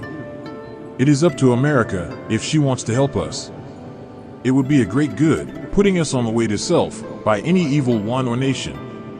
The God of justice would grant them a reward for doing such, as no good act goes without its reward. They deceive the so-called Negro under temptation, filth, indecency, and a promise that they will be given jobs and new homes next door to them in the same territory which their very nature is against and which is without any future. It is temporary enjoyment. We want something permanent. Give us a few of these states to live into ourselves, which we have well earned with 400 years of free labor. When he sees that his life and your life are at stake to try to accept the present plans, filled with deceit to the Negro, both you and he will welcome an opportunity to agree on the kind of program. Unite with me, Black America, for your salvation. Chapter 13. Evil spreading far, wide. Never since the creation of Adam and Eve have there been such chaotic times as we are witnessing today, with the worst yet to come. There is no peace among the nations of the earth. The only people who enjoy peace of mind and contentment in this day and time are the elect of God, thought they are persecuted from city to city and falsely accused and denied the credit due them because of their righteousness in the midst of the wicked who have ruled the world. By no means can the righteous be represented for their righteous sake by the evil doers of the world. God is despised and rejected, evil is accepted and honored, justice stands afar off, and equity cannot come in, says the prophet Isaiah in the Bible. The Holy Quran warns us to fear a day when evil is spread far and wide in the days of God's presence at the end of the satanic world to bring it to naught. Allah, God, causes the evil world to be upset since they have been the enemies of peace and the haters and destroyers of the righteous who would have brought them peace if they had accepted those worthy, the prophets. But they rejected all. Jesus charged them with being the murderers of the righteous from Abel to Zechariah. We can very well add more and say from Abel to Muhammad. Today, America professes to be the most Christianized country on our planet. But actually she is not, for Christian means to be crystallized into one. Spiritually, that one refers to the Christ. Christ means the one who is coming at the end of the world of the wicked as a crusher. His name actually means one who is anointed to crush the wicked. The real satanic people are the white race who have disguised themselves to deceive the black people to follow them. They just use the name, Christian, which means to be Christ-like. They have set up a head for their religion in Rome, Italy, with the Pope or Father who represents himself as being the intercessor or vice-regent, meaning one who is second only to Christ or God and intercedes for the people's sins and recognition of God. But he has no divine backing. This false regime should be destroyed by the Christ, the crusher of the wicked, the great Mahdi of Islam, Allah God in person. These are the days of God's or Christ's presence to destroy this evil world with all the deceptions that the people should again labor under a wicked and merciless ruler, the devil. The presence of Allah has upset the devils who have had and exercised total control over the world under falsehood and have made evil to appear fair-seeming. The so-called Christian world has never before displayed such madness as they do today. Since they cannot hide their real wickedness and deceitful ways, they are angry. According to the preaching and teaching of Christianity, they prophesied that they alone would be the happy group that would welcome the coming of the Messiah, the Christ, or the Mahdi. But the Bible condemns them, that they were angry and sought to hide their faces from Him, God. It should be clear to you today that Christian America does not want such preaching as entire submission to the will of Allah, Islam. The Christians hate the very names of God, such as Muhammad, Omar, Karim, Ali, Hassan, which are attributes of God. The Jesus prophesied that they would hate you for His, God's, name's sake, for having one of His names. Because the names of God are to live forever. No other people on earth have the names of God but the Muslims. So the coming of the Just One makes manifest to you this evil race of sinners. And they will be against His, God's, presence, be angered because of Him, and will seek to destroy Him and His messenger, as it is prophesied. 2 Psalms. Chapter 14. Every nation has a term. And every nation has a term, so when its term comes, they cannot remain behind the least while, nor can they precede it. Holy Quran 7:34. There was a term for the people of Noah, Lot, and Moses. This also holds true in the life and death of individuals. All is under the control of Almighty Allah, especially when a divine beginning and ending has been appointed for the accomplishment of a certain work that must be done by the life or the life of peoples.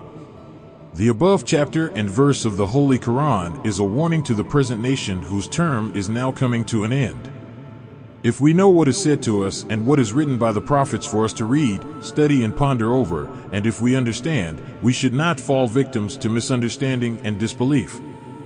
The trouble with the black man in America is that he is heedless of the truth, for he was reared by slave foster parents who were his enemy, the white race. They caused him to become heedless. It was the intention of the enemy to make the black man an enemy to the truth as he himself was and is. This the enemy was successful in doing, for the aboriginal black man in America is referred to as being blind, deaf, and dumb, and in many instances as dead. This is the work of the enemy. Therefore, it took one who is our friend and not our enemy to do good to us and restore us to life, mentally. The children of the fathers, slave masters, who took our life, mental, are working just as faithfully as their fathers did. However, since 100 years have elapsed from the time of their slave fathers, the children are wiser and educated more in methods to keep the aboriginal black man in America blind, deaf, and dumb. In the days of servitude slavery of our grandparents, the white slave master did not even give them good food. Today, you can buy good food if you have the money. However, much of it is poisoned by chemicals used. The slave master would offer a piece of fried chicken and a biscuit with a little butter on it to a so-called Negro as an inducement for him to teach or preach what the slave master wanted him to the other slaves on Sunday morning. The slaves did not have the theology of the scriptures, and he made his other brothers spiritually blind, deaf, and dumb. The same goes for the preachers of today, as you can see. They preach for a reward from both white and black. I have tried them for many years. They are as their fathers were. They desire the exaltation of the white man. They want him to give them better positions, and they will offer to cut off the heads of their black brothers if it will please master. Although I live in a neighborhood with white neighbors, I do so for the purpose of proving that I can live in their neighborhood just as cleanly and noiselessly as they do. White people do not like you to come into their neighborhood, jumping on them and licking them in the mouth like a puppy. They do not want their friends to think that they are taking you for an equal. He will talk to you as a friend when he is not in the presence of members of his society. They do not like you coming into the block beating your wife or girlfriend and drinking in front of their houses. No decent and intelligent person likes this, whether he is white as snow or black as the ace of spades. You can go to the jungle and the pygmy will not want this. Late at night he and a gang of monkeys will come out and beat you up. The American so-called Negro has been made out of himself and kind by the white Americans. He must now be reformed. In fact, God has promised him a new body. The Bible and the Holy Quran teach us that we will be a new people altogether. He was destroyed and acts ignorant and foolish. He is not aware of his ignorant actions because he has become a part of ignorance. Now the end of the term which was set for the white man has come.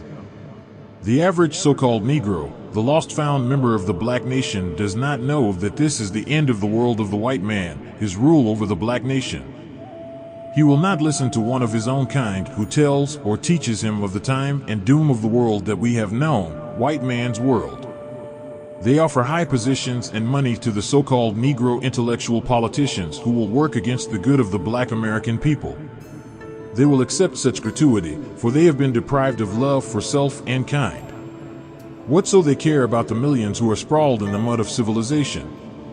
They are content as long as they eat the buttered biscuit and the fried chicken, as their slave fathers did.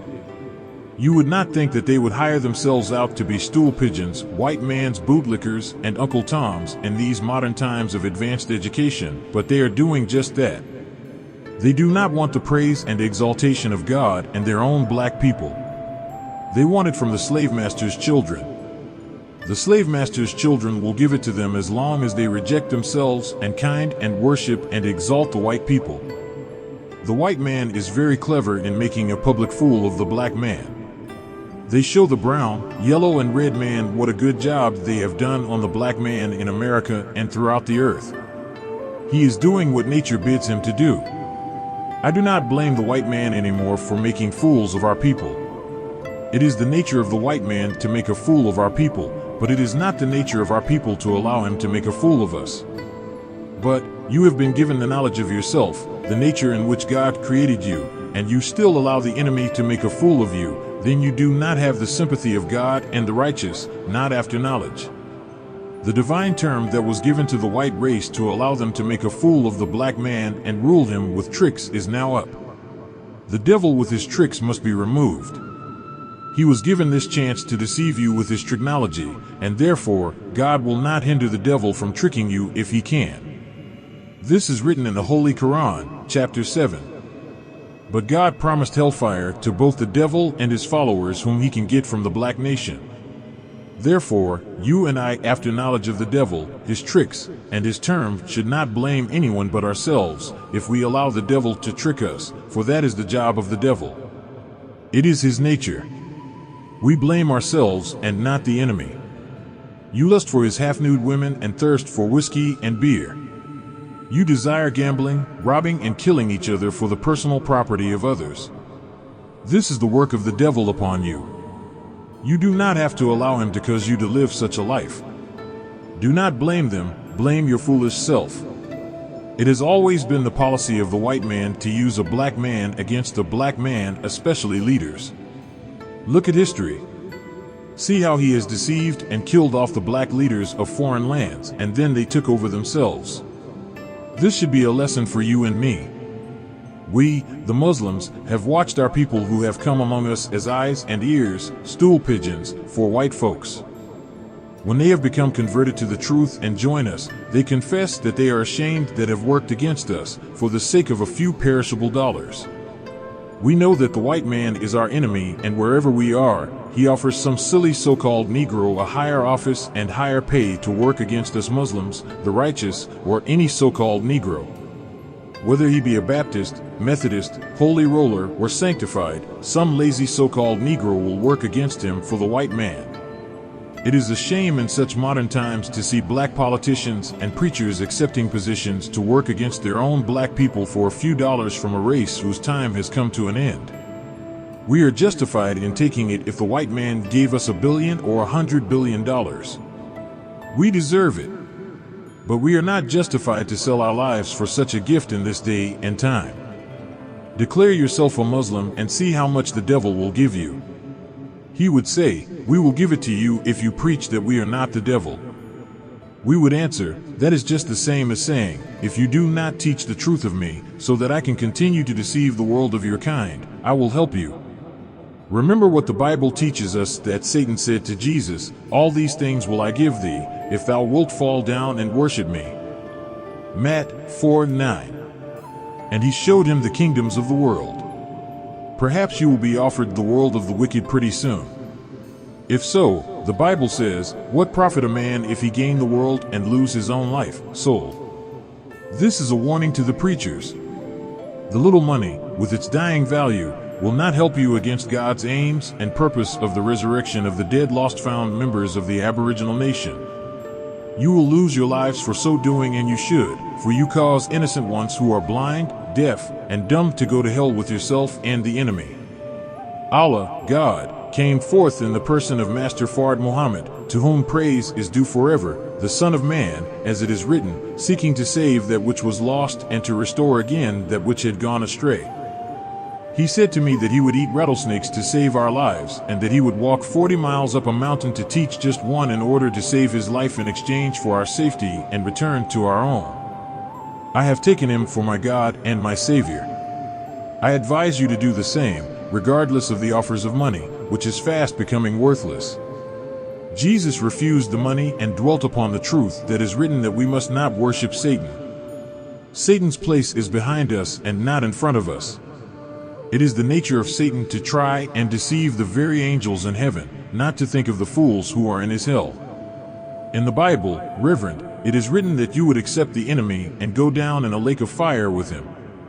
Read the following passages of your Bible which dwells on the time and yourselves. Proverbs 14:12, 19:20, 25:8, Isaiah 9:7, 46:10, 2:19, Ezekiel 7:2-3, 21:25, 35:5, Daniel 5:6, 11:45, 1 Peter 4:7, Revelation 21:6, 22:13, Holy Quran translation by Maulana Muhammad Ali, chapters 104, 1-7, 75, 1-15, 35, 40, 7:22, 103:2, 4117-120, 7:20, 21. Chapter 15. America. The American white people are more concerned about mistreating the black once slave of America than America is concerned with any nation on earth that is attacking her outlying posts. Her enemies are intensifying their attacks on her. America is right out of the frying pan into the fire all over the earth due to her evil intentions against her loyal black once slaves. Her talk of evil doing against the black once slave in America is worse than it is against independent nations that are trying to attack and destroy her country. White America has more hatred for the black once slaves in her midst who are faithfully fighting on the firing line to help her against her enemy than she is against the enemy that they are shooting down. White America talks of building concentration camps, prison houses, for the black once slave, the black man in America. I am told that America already has concentration camps built for this purpose. Concentration camps are jail houses, prison houses. This is why I cry day and night to my black brothers to seek refuge in Allah, God, in such a time as this. The Muslims do not have to worry about any such imprisonment, for the Muslim is already a citizen of the nation of Islam, and we have our own people, Muslims, to deliver us by the order of God. This is why it is so necessary that the black man in America accept Allah, God, and his name and get out of the name of the enemy white slave master, who does not seek to bring peace for us, but the enemy seeks to bring about our death. White America wants her black once slave to suffer that which is not due to the black once slave. The black once slave has not sinned, nor has the black once slave attacked other nations except under the order of his white slave master. Chapter 16. Independence Day. Whose independence?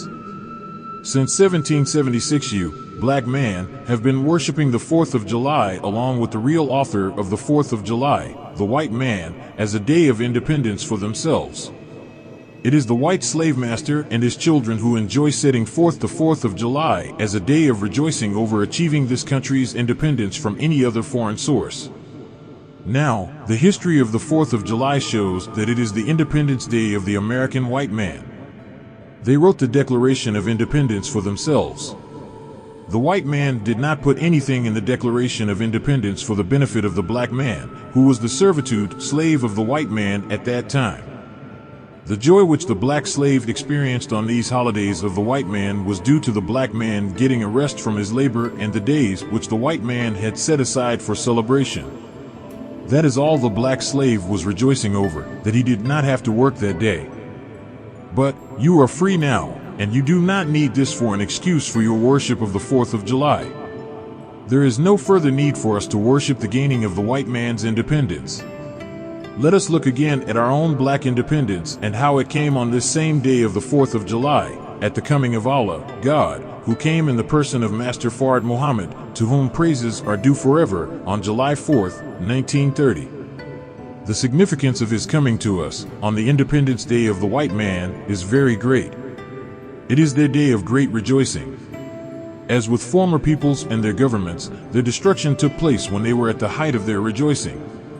Nebuchadnezzar, according to the Bible history of him, Daniel chapter 4, was walking around in his palace and proudly looking around and admiring the skill of the work he had set up and said, "Has not all this my hand wrought?"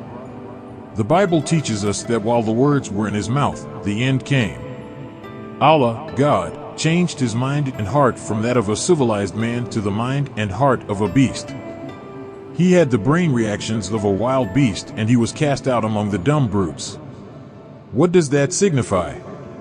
It gives us a gleaning into the history of the white man and his being cast out of the society of the Muslims 6,000 years ago, after he was made, and then started trouble among the people of righteousness. Troublemaking caused the white man his exile into the hills and cave sides of West Asia, as Europe was called at that time, so Allah, God, taught me. Its name was changed to Europe after the white man was cast into that area. Europe means a place where people are bound in, to keep them out of the society of the righteous. Moses made white man as independent race through the guidance which Allah, God, gave Moses to guide the white man out of his savage cave life and put him on the road of conquest of the black man. For 400 years the white man swallowed us, the black man of America, up. He did not put us in a hole of the earth, but he swallowed us up by keeping anything like wisdom from coming to us. He set a bound against our own black people visiting us in order to prevent them from teaching us anything other than what the white man was teaching our black slave fathers. This caged us in, and made just as secure a cage as the literal cage of Europe that the Arab people put the white man in 6,000 years ago. The 4th of July is the day of rejoicing of the white man over his opponents, for the Western Hemisphere. He wrote his constitution for his own white people, not for his black slave. Since this is his day which he set aside for himself, then what part, black brother, do you have in this day? Your part is not mixed with his part in the way of his own white politics and physical independence. But, as I called your attention to proud King Nebuchadnezzar's history and what happened to him at the height of his kingdom, Allah, God, never destroyed a powerful people nor deprived them of self-independence when they were in trouble or when they were sick with grief. He made them to feel happy. He made them think that they would live forever. So it was with the coming of Allah, God, in the person of Master Fard Muhammad, to whom praises are due forever, on his coming to us, on the 4th of July, 1930. His presence meant the destruction of the independence of the white race and especially America over the black man. Allah, God, visited the black slave, for he is more in need of help to enjoy freedom of self. Since Allah, God, came for the purpose of bringing self-independence to the black slave, then his going forth is with justice, Bible Revelation 19:11. To show Allah's, God's, greatness and power over the slave master and his people, now Allah, God, attacks them at the height of their civilization and at the greatness of their power and strength, on the 4th of July, while they worship their greatness of their accomplishment, and the black slave is sitting at his feet. As it was with Nebuchadnezzar and as it was with Pharaoh, the same is being repeated today. This is the significance of Allah's, God's, coming on the 4th of July. For 400 years we have been suffering under the pangs of servitude, slavery, and at the relentlessly merciless hands of the white slave master over us. Allah, God, came to give justice and freedom to us and to make us equal members in the society of the new powerful, strong, and wise people of the earth. Ever since that day, the 4th of July, 1930, has meant the doom of American domination over the black man of America and the black people of the earth. Ever since that day, America has been falling. America's fall is not imminent, it is now going on. America refused to break her fall when she could have broken her fall, as the Bible teaches us.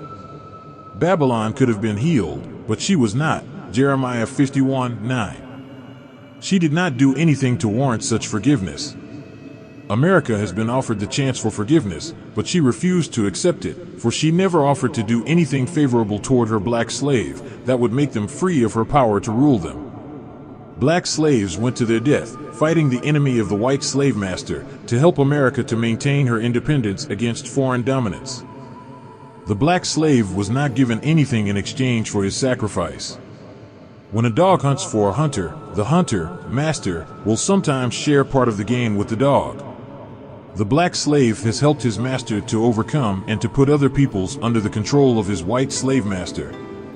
The black slave has fought, bled, and died around the earth to help the white slave master to conquer those whom the master called his enemies. We helped the white man to conquer Cuba and to overcome and subdue Mexico and the Philippine Islands and other places around the earth, and also Japan. How many lives did the black man lose in the Pacific while helping the white man to conquer the people of Japan, who are the brown half-brother of the black man? The brown race and the yellow race are the half-brother of the black man. Whose independence? Now the white man and the black man are both free on this day. The coming of Allah, God, on this day means the freedom of the black man too. The clear significance of Allah's, God's, coming on this day shows the great wisdom of Allah, God. Everywhere the white man may be, even in Europe, the earth belongs to the black man. Let us rejoice on this day, the 4th of July, in the coming of Allah, God, who came in the person of Master Fard Muhammad, to whom praises are due forever, and give thanks to him. Let us enjoy the independence he brought to us and the freedom, justice, and equality. He brought these things to us not by killing off the Red Indian nor any original settlers. Justice and righteousness are the ammunition used by Allah, God. Chapter 17. Independence. Independence means to be free of the dominance of others. It is a very happy feeling for one to enjoy self-freedom. The white race, in the Western Hemisphere, takes this day, July 4th, 1972, to be a day to worship in remembrance of their achieving independence from other people. The white race in the Western Hemisphere had to conquer the Indians, who had an independent claim on the country called America. Then the white race in America cut off the tie of England and France and became the independent holder of the present country called America in the Western Hemisphere. The white race was not satisfied with owning a new country to itself. They wanted the country built up, but the white man was afraid to trust himself to build the country up, so he goes to other countries that were civilized and uncivilized, Africa. From Africa he took our black people as slaves and used us for hard labor purposes. Now, the white race has achieved those desires, and now he has the glorious thing that man can enjoy freedom. The country of America cannot be said to be the white man's own, but with having the freedom and the power to overcome the natives, Indians, of this country, the white race in America takes this day, July 4th, to celebrate the joy of independence of others. As thou hast done, so shall it be done unto thee. Someone is about to take away your enjoyable independence. The white race here in America has done the worst to the black people who helped the white man to build up the country of America and to make it suitable and to bring in this enjoyable independence.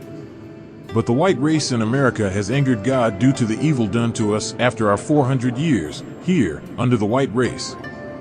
The white race still desires to mistreat and to kill us all the day long. The white man hates his black slave, while the black slave should be hating the white man for mistreating the black slave. But the white man made the black slave to love him so well that when the white man mistreats him, the black slave will not dislike the white man for mistreating him. Now the time of God has arrived, the time that Allah, God, must separate the black slave and his white master and bring freedom to the black slave. So we see the power of our enemy being broken by God in destroying the power of the white man, power to maintain his sway over the whole world. Independence is fine if we keep and maintain independence. But there is a dark cloud of trouble now swinging over the country of America.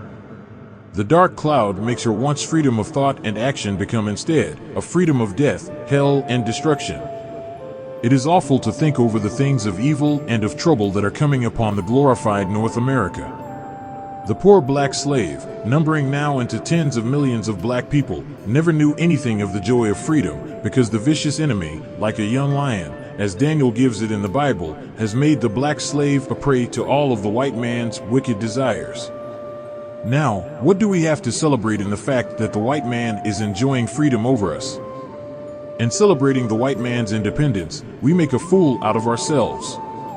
We cannot celebrate his day. The only time that we the black people have a day to worship and are able to call a day our day of freedom is when we are free from white America and free from any other nation and become independent with some of this earth that we can call our own. Then we can say that this is a freedom day and a holiday for us.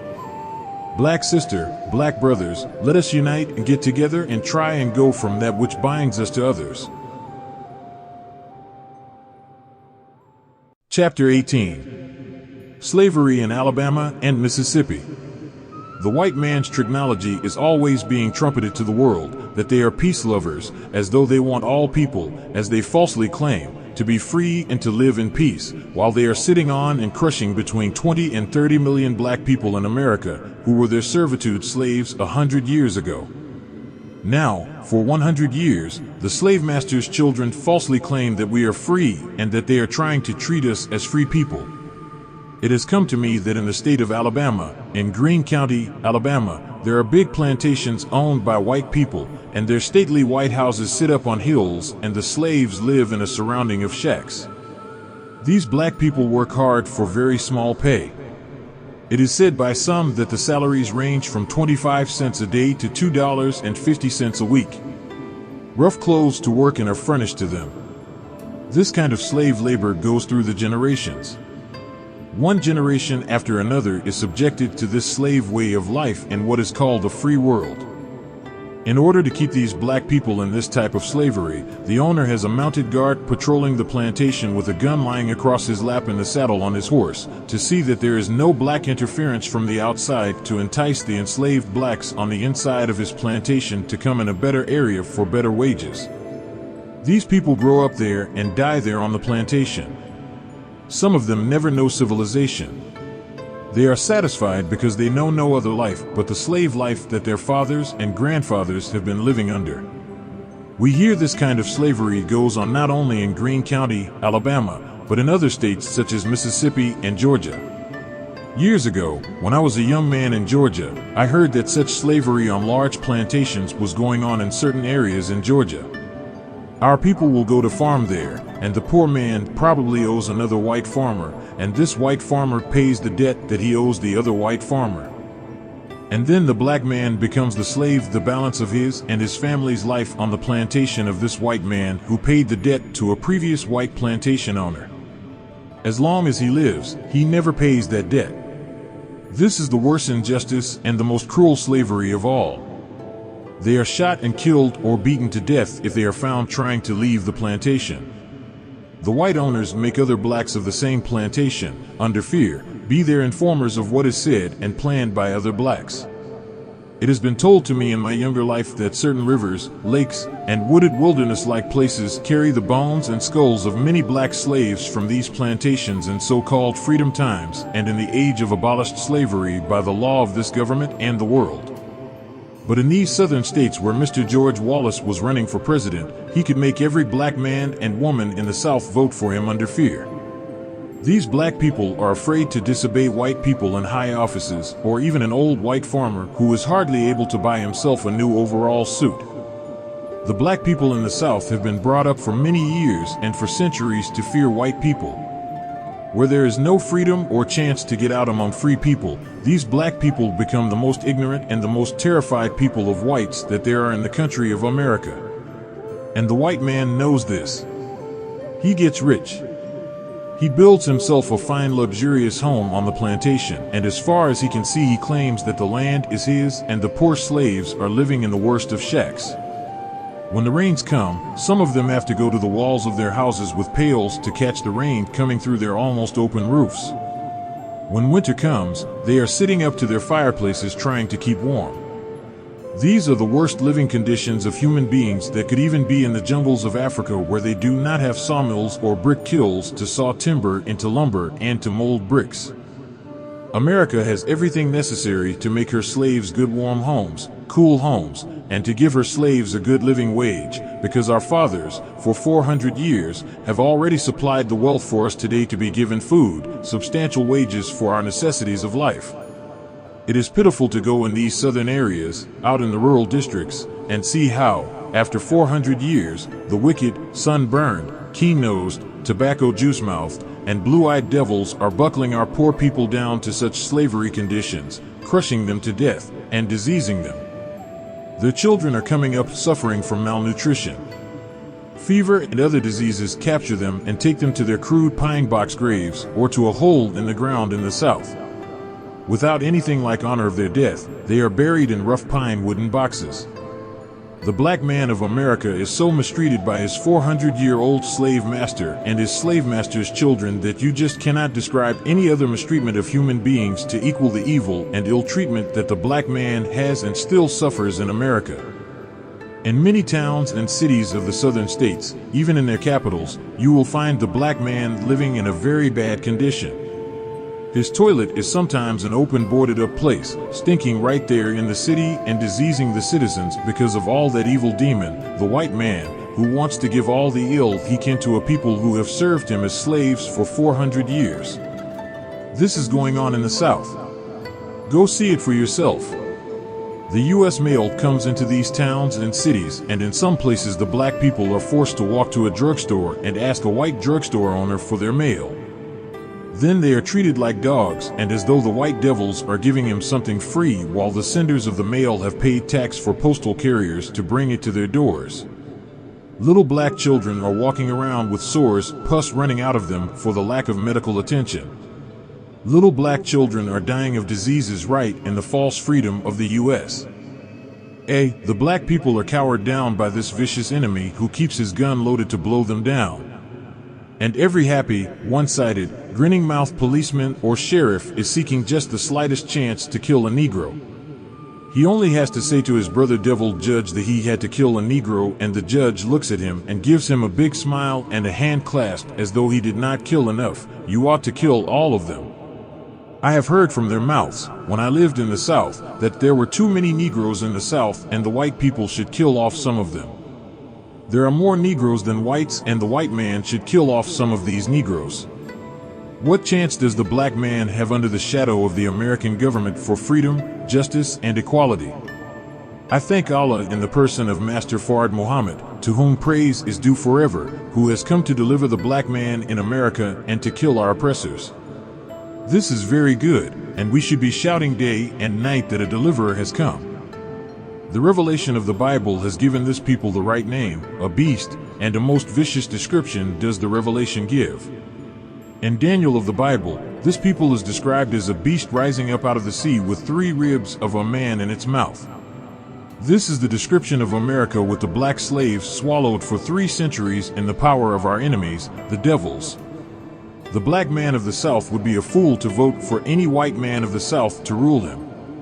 He should stay away from the polls, because the white man for whom he votes is an enemy of his and is bound to tighten the shackles tighter than ever.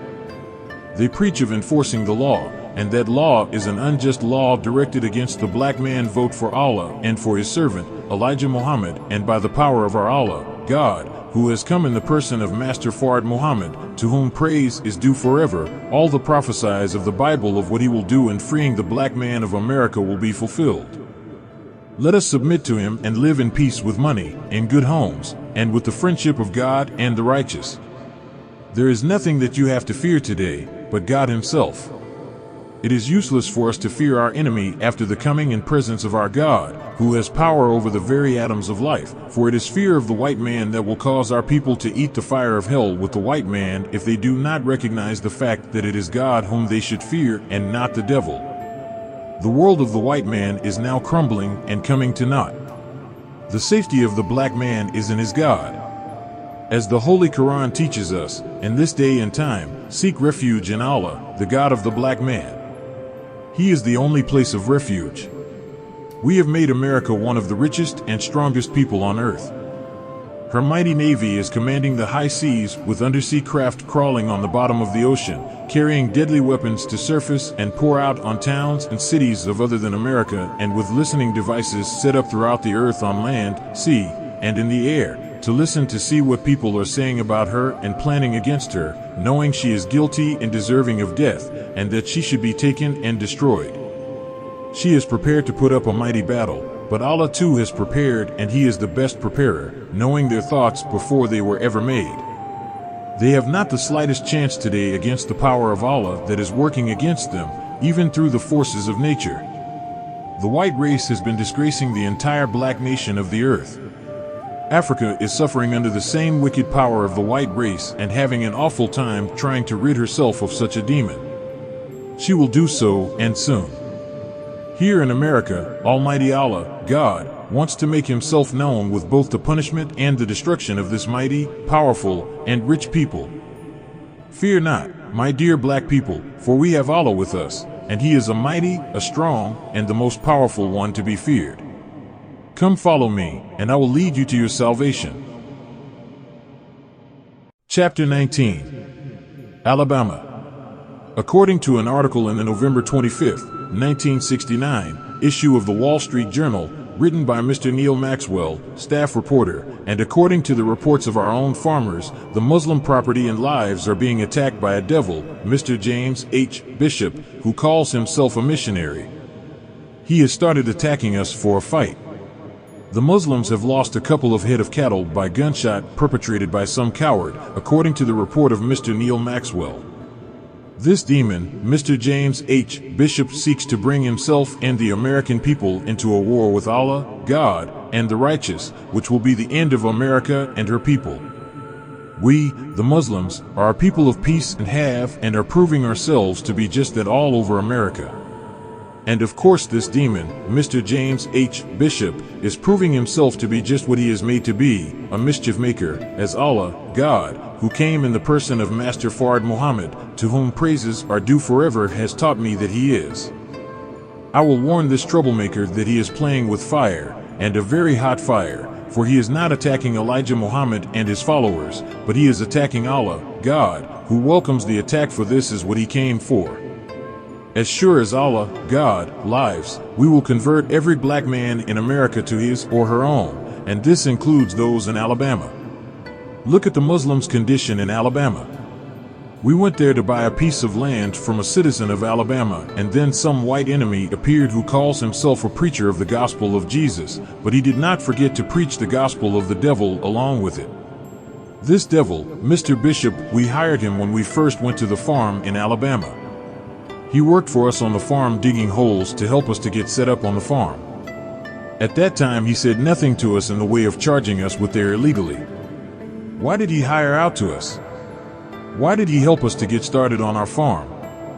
We hired him and paid him for his work, and there was no talk from him in the manner in which he is talking now.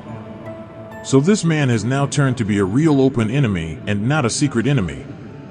He even goes so far now to even talk of killing us and is asking us for a fight. We are losing cattle from bullet wounds, and he is speaking in the direction of even destroying our property and cattle.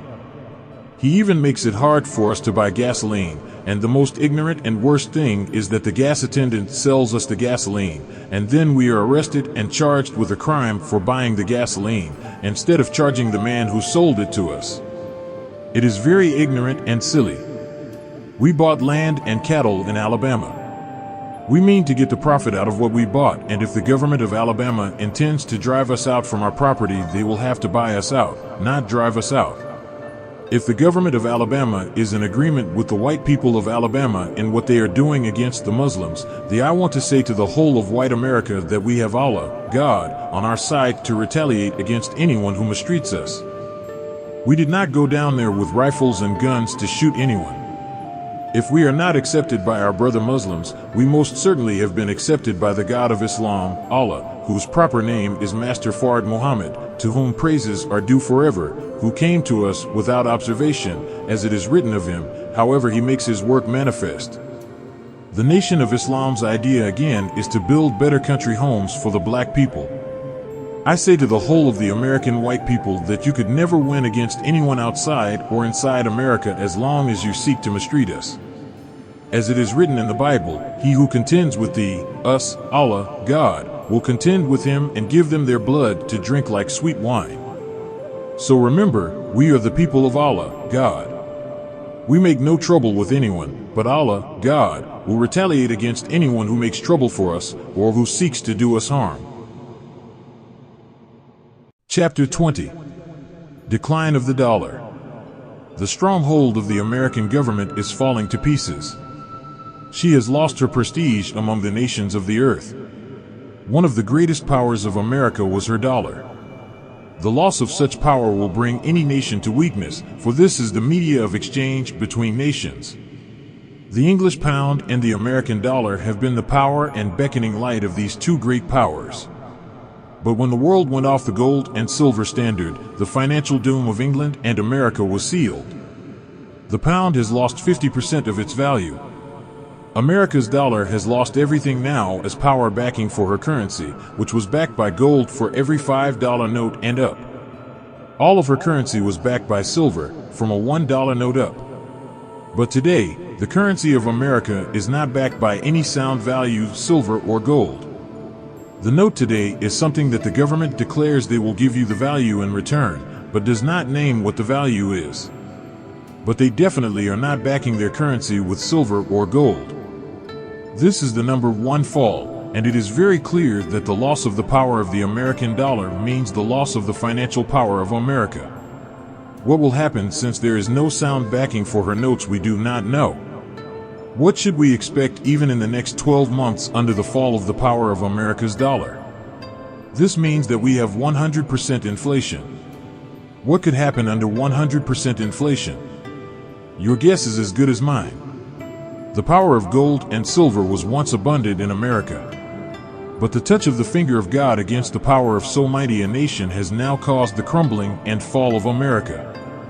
We can easily and truthfully liken the fall of America to the prophetic symbolical picture given in the Bible, Revelation of John 18:2. The name Babylon used there does not really say whether it is ancient Babylon or a picture of some future Babylon. The description it gives is as follows: "And he, angel, cried mightily with a strong voice, with authority, saying, Babylon the great is fallen, and is become the habitation of devils. Allah has declared the people to be a race of devils, and the whole of every foul spirit, and a cage of every unclean and hateful bird." The description here given to the Babylon by the prophets compares with the present history and people of America and their fall. The picture shows the cause of her fall. Number 1, she had become the habitation of devils, and being the habitation of devils makes her a haven for every people that love the works and doings of the devil. Here the prophet refers to them, symbolically, as being a hole of every foul spirit, and a cage of every unclean and hateful bird. People are referred to as birds, snakes, beasts, fish and other animals to tell or represent the characteristics of that person. It is universally known that the very beginning of the American people was from the lower class of European people. And their first ruler, President Washington, was a fugitive from England. And the common, dissatisfied and lower grade of European people followed and boosted his authority. This filled and inhabited America with a very low class and low-based people. And then this type of people went into Africa and purchased slaves from among our people who were also uneducated, most of them, but there were a few who were highly educated. All of these began to mix with the low-based, evil-minded, real citizens of the Western Hemisphere, whites. And when America began to get strong in power, she opened her doors to the underprivileged, laborers, and overpopulated countries such as China, Japan, and in Europe to seek citizenship in America. This brought into America one of the most mixed people, who were granted the freedom to live any kind of life they chose. They were not forced to serve the God of the universe who made heaven and earth nor any religion. They had freedom of worship. This made America a haven for any people who wished to be free of the compellers of religion and just rule and authority. This people for the past 500 years have put into practice every evil that is imaginable. The freedom of uncleanliness is granted and is worshipped. The percentage of sexual worship of the same sex is greater than any government on the face of the earth. Little children are being taught sex almost from the cradle, making the whole nation, as one man put it, nearly 90% freaks of nature. It is common to see on the streets of any metropolitan city of America men sweethearting with men and women sweethearting with women. Little boys with boys and little girls with girls. It is common that a decent family is puzzled as to where to send their children for schooling. There are no all-girls schools as there once were. They are all-girls schools of sweethearts, the same sex falling upon their own. Boys' colleges are breeding such filthy practice. The jailhouses, prisons, and the federal penitentiaries are all breeding dens of homosexuals. As the prophet says in the 18th chapter, she is a cage of every unclean and hateful bird. There are types of hateful birds. This is why a symbolical name is given. It means human beings. There are birds of prey and birds that are unclean, such as crows, owls, buzzards, and ravens who live and thrive off the carcass of others. And there are unclean people living and thriving off the unclean. It is time that God intervenes to bring about an end of such people as the wicked of America. She offers the same filth to all of the civilized of the earth, and she hates you if you are against her way of life and will threaten you with death as the Sodomites did Lot and his followers. But I say to you, as the 4th verse of Revelations, chapter 18 says, you that want to be a better people than this, come out of her.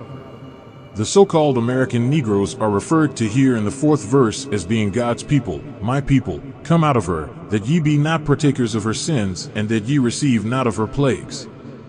This is a call to the American so-called Negroes to give up a doomed, wicked people that has destroyed them from being a people worthy of recognition, and who have now become lovers of their enemies and destroyers.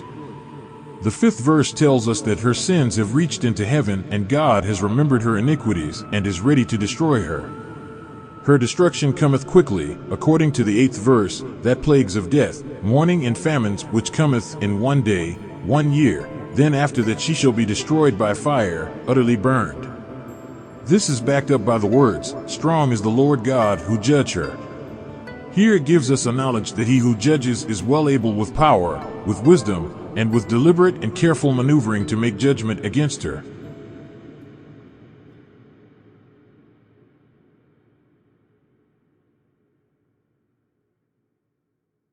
Chapter 21. Destruction of America's education. The plague of Allah, God, against the educational system of America is something that the philosophers and scientists should look into, as the destruction of America's education is the destruction of their wisdom to educate the people. There are many who look on the destruction without taking a second thought of the destruction without taking a second thought of the destruction of America's education. Education is a guide for the people to keep and maintain a civilized life.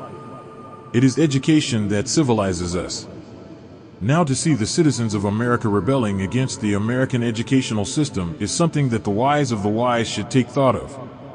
The American people actually have come to the point where they hate their own educational system. This means that they are now hating and destroying their civilization because it is education that civilizes people. The American people no longer want their education, and they are destroying the very houses that house their textbooks of education.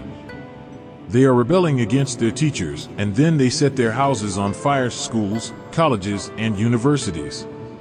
This means in words, as I have said above, that they are destroying their own civilization. The black people of today who are blindly helping the white people to destroy this civilization are like Samson was in his day and time. He helped to pull the building down, but he was blind to the effect of the destruction of the building. All Samson wanted to do was to get even with his mockers who had put out his eyes and who laughed at him. Samson did not care whether there would be a civilization left behind him or not. He was willing to die, blind to the knowledge of the future of his people and those people he was destroying. Throughout America, her colleges, her universities, and her teachers are in danger. The students no longer want old world guidance. It is a new world that they want. But in their mad destruction of the old world, they do not know how to prepare for a new world civilization. They do not have guidance for a new civilization, and in their madness they refuse to hear a teacher teaching of an educational system of a better civilization, the civilization of the black man. The wisdom of the educational system of the Aboriginal black man of the earth has never been known to this world because the black man was put to sleep in order to let this world, white man, try itself at ruling. Now the rule of this world has been found to be dissatisfying, and the dissatisfaction is 100%. Allah, God, has come to take over and to guide another people into setting up a better educational system for the people of whom he himself is the head. And we all get guidance from him. As Daniel said in his prophecy, God will set up a kingdom and he will leave it into the hands of others, but he himself will guide it. But first he must remove all the rubbish if this white man's world educational system. He discards America's educational system as we discard rubbish to be burned up. The black man who hears the teachings of Islam feels proud that he has been taught something that he has wished for all of his life. But the average black man that hears does not accept it as he should. He accepts it in such a way that he can be criticized and mocked, for he wants to take a piece of it, as he has done in the past, and he runs away with it claiming that he knows this. He will try to set up something of his own from a few words of it. This throws the black man behind. They do this through envy, jealousy, and proudness on the part of the person. This is the way the black man of America is divided. The devil knows that the black man is proud and envious. The white man helps him to be this way so that the black man will never get any place towards self if the black man takes such steps to divide himself up. Look how the devil is teaching our people division now. The devil goes and gets everyone whom he thinks of for the black people to idolize them. Look at how he named streets after Reverend Martin Luther King and Malcolm because he was the devil's disciple. Rev. Martin Luther King was not the disciple of the black man. He preached integration with white people and become white folk, and then the white man killed him. The white man does the same to you, although you follow what the white man tells you to follow and you worship the white man. Many times, I have reminded you that Rev. Martin Luther King was not trying to separate you from the enemy, but instead he was trying to unite you with the enemy. Rev. Martin Luther King was not seeking a home for you as Moses was seeking a home for Israel who was opposed in Egypt. In modern-day America, I am seeking an independent home for you. Rev. Martin Luther King did not do this. Rev. Martin Luther King taught you to submit to the white man and to become one of them. All of your life you have known that this is destruction after so-called freedom. It is the same as the dog returning to his vomit. The black man was vomited out of the white man and now goes back to the white man. The white man is right when he says that you are free. You are free, but if you go back to him for him to put chains on you again, he will do. Malcolm fell out from us a hypocrite. He went and joined white people and worshipped them, and he got what he preached for. Now the white man names colleges after Malcolm only to get you to join in the philosophy which he left behind, that white people are good. Malcolm went to Mecca and saw white people. And instead of joining in with the black man, he joined in with the white man, although he was taught the white man's birth and death. He preached it as long as he did not turn enemy against me. He turns enemy against me, for he wanted my place over the people, and he thought that by going over the earth and making a mockery of me, he would do just that, get rid of me. But the very people of Mecca and Egypt and other places he went, they are with me today. Here, in the United States of America, today, I have more followers than I had before Malcolm said a word. You cannot disgrace one whom Allah, God, has taken for his friend, for he has the power to keep your disgrace to a knot. The white man teaches you to worship Malcolm in order to lead you astray against me. You come around trying to argue with us. I do not give 2 cents for you following Malcolm if you want to follow him. You will get divine death and destruction with no one to give you any honor and respect, only the devil whom you serve. The devil sets enemies and hypocrites for you to worship in order to pull you away from me. He knows that you would be a fool to follow enemies and hypocrites. But that is to turn you away from your salvation which I am preaching. You cannot prosper fighting against me, for Allah, God, is not with you, He is with me. It does not matter how many devils you have with you. You could have a world full of devils, but that would not amount to anything. It shows how anxious you are to get what the devil offers you for following his guidance. Allah, God, came to put an end to the enemy devil and their power to rule. This you will learn. I am not without power from Allah, God, by any means, regardless to whether every one of you rejects following me. I mean the whole 30 million of you. That will not stop me or condemn me as being not able to lead you. You black people in America are no more than a small family. We have a world of black people that I can continue to teach, and they are anxious for me to come and teach them. After I teach you the truth, it is immaterial to me whether or not you believe and follow me. If all the little black organizations who are trying to do something for self would unite with me and make a complete body of one, we will most certainly have salvation in our hands at once. If we all want to be like Christianity, with each one sitting and enjoying his little one day, they will lose their part. The destruction of America's educational system is the best thing that Allah, God, could do to get rid of that which you depend on for guidance. America's educational system has never benefited you and me, only to keep us slaves to the white man. We the black people want an educational system that will bring us into unity as a man before Allah, God. We want an educational system that we can read in the light of ancient or modern history. We want an educational system that will guide us through tomorrow, not an educational system that is dying today. What hope can you have in a world that is crashing and burning asunder as America is? Do you think that we will be here, and that you will go back like you were before the war? I say you wait and see. This is the end of America.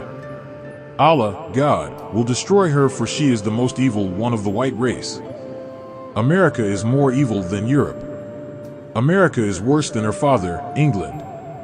Look what is going on at the present time, day and night. Black man, America has no respect for you, nor for your woman, yet you desire America's civilization, and still you want to destroy it. Now what do you want, my dear man? I think that you should first prepare to replace that which you are destroying. I advise you to unite with me, and let us build a nation like a single house. A united force is always better than a divided one. I say unite with me, for I cannot unite with you, for you do not have anything for me to unite with you for. You have nothing but a chain carrying it around that any wise civilized man can take and bind you with continuously. You may be able to wreck the whole of America, but you have nothing to replace it with. Vengeance is mine, saith the Lord, I will repay. Look how he is repaying America with rain, snow, hail, earthquakes. These can destroy America at once, but he brings her destruction upon her gradually. As the Holy Quran teaches, Allah, God, brings them, wicked, to a not little by degrees from whence they, wicked, cannot perceive. Allah, God, came to give you better names that have a better meaning, an external meaning. These names of Allah, God, came to give you better names that have a better meaning, a greater meaning, an eternal meaning. These names of Allah, God, will live forever. But the names of the white man will not live forever. Allah, God, offers you and me heaven at once. Not heaven after you are dead. If we do not accept heaven, he can also put us in hell if we reject his help. Remember, the destruction of America's educational system means the doom of America. You are not left to wander aimlessly. The Holy Quran plainly teaches you and me that Allah, God, would not lead you to wander aimlessly. Allah, God, has that aim and purpose to you and me. So come and follow me and learn the new education, for the black man is not designed for you, the black man in America alone. It is for black people all over the earth. Take it or leave it. Chapter 22. Savagery of America. The great country of America and her great richness, great institutions, and her great towns and cities, spread out like a blanket over the surface of the Western Hemisphere, with her tall buildings going upward over 100 stories. The great architects and building engineers have become such experts at building to precision that it makes their past history of 2,000 and 4,000 years ago look like child's play. Her land is shadowed with the wings of her many planes, which cover her almost like a cloud. The great and wonderful work of science on the earth and in the air, her great mighty fleets afloat on the high seas, on the surface and below the surface, her great scientific mechanical communication system. Yet with all of this might of skill in engineering or building, the country of America displays and practices more savagery than any civilized country on the earth. And all of her educational institutions are not enough to make a man so intelligent and proud of his education and of being an American citizen that he would not practice the same savagery. There is no such thing as law and order. The law is disregarded, as though it were thrown in the jungles to be carried out by savage beasts. Murdering, killing, robbery, raping, and drug addiction are the only law and order that is respected. It has become such a country that the civilized man of intelligence and decency is afraid to walk the streets of the vast towns and cities of America. He would be more secure in the jungles, around and in the midst of wild beasts, than to be walking in the streets of these great cities in America after night. Groups of robbers and murderers, killers, and dope addicts are prowling the streets after night to exact their evil intentions upon the innocent. This is a mob of savages that the intelligent and decent women should not dare venture out among. And if we see such women walking around, they are part of this savage people. It has become dangerous even for the girl and woman to be standing alone in any unprotected place, day or night. Rapists lurking around bus stations and robbers also and thieves are at such stations, and with such conditions existing in a so-called civilized country like America, this is the worst name that could be applied to her.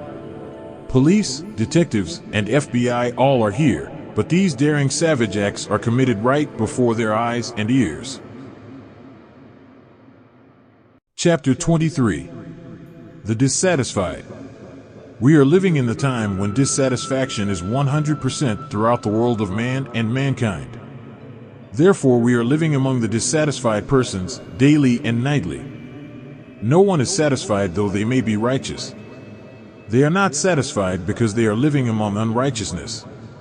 So the whole entire world of the wicked and the righteous is upset due to dissatisfaction. The dissatisfied are gaining every day more and more among the people whom they hope to bring into the same condition that they are in. And today nothing is made so clear to the chief maker of dissatisfaction. The black people in North America, who are up from slavery, are the target of the white slave masters' children who wish to keep them here and deprived of their salvation, if possible. The white man holds out promises to the black man only to deceive the black man. The white man fascinates the black man and tries to do that for the black man that the white man does not want to do. But nevertheless, he does these things in order to get his hold on the black once-slave, to go to the white man's doom with him. The devil is the open enemy of the original black people of the earth. Temptation, the white man is trying to tempt the black man all over the earth to take part with the white man in evil and filth. Here in America, if you will bear me witness, sex talk is the topic of conversation 24 hours a day on the radio and the television. These public broadcasts to the people contain some of the most filthy talk and some of the most filthy actions on the screen than we ever dreamed of hearing from a neighbor, even in private, not to think of in public. The black man in America is on the radio 24 hours a day. The white man loves to weigh the black people out in his filthy language of sex to see how many of our black people he can get to go to hell with the white man by persuading them with his sexual talk. The Holy Quran is 100% right. Read it, and try and find something in there that is not true. If you think that you have found something, come to me, and I will show you and the world that it is true. Black man, this is the end of the rule of the white man. Allah, God, came to kill them for mistreating the black once-slave here in America. Allah, God, says in Isaiah, Bible, that he will kill our enemy and call us by another name, black brother. This is going on right in your eyes, but you still think that the time is prolonged to the distant future and that you will not live to see it. But I say to you all, in truth, that you are living in it now. The scientists of America know that America is on her way out. And since you, black man, are the righteous, perhaps all of you will be saved, for you are bound to submit when you see what is coming. Allah, God, will take you and me and call us after his own name. As I have preached to you for years, as long as we go in the name of the white man, we are his people to serve him and to go his doom with him. The white man is stripping you of decent clothes to wear. Many of you come out in the public one half nude. He is making you shameless. You are doing something that you did not know you would ever be able to do. But it is in you that you would like to obey the devil and not obey Allah, God, the God of righteousness, truth, freedom, justice, and equality.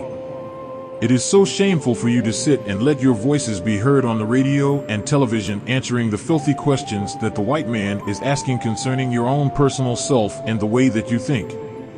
The white man is only trying to choose you to go hell with him. That white man knows that there is no heaven for him.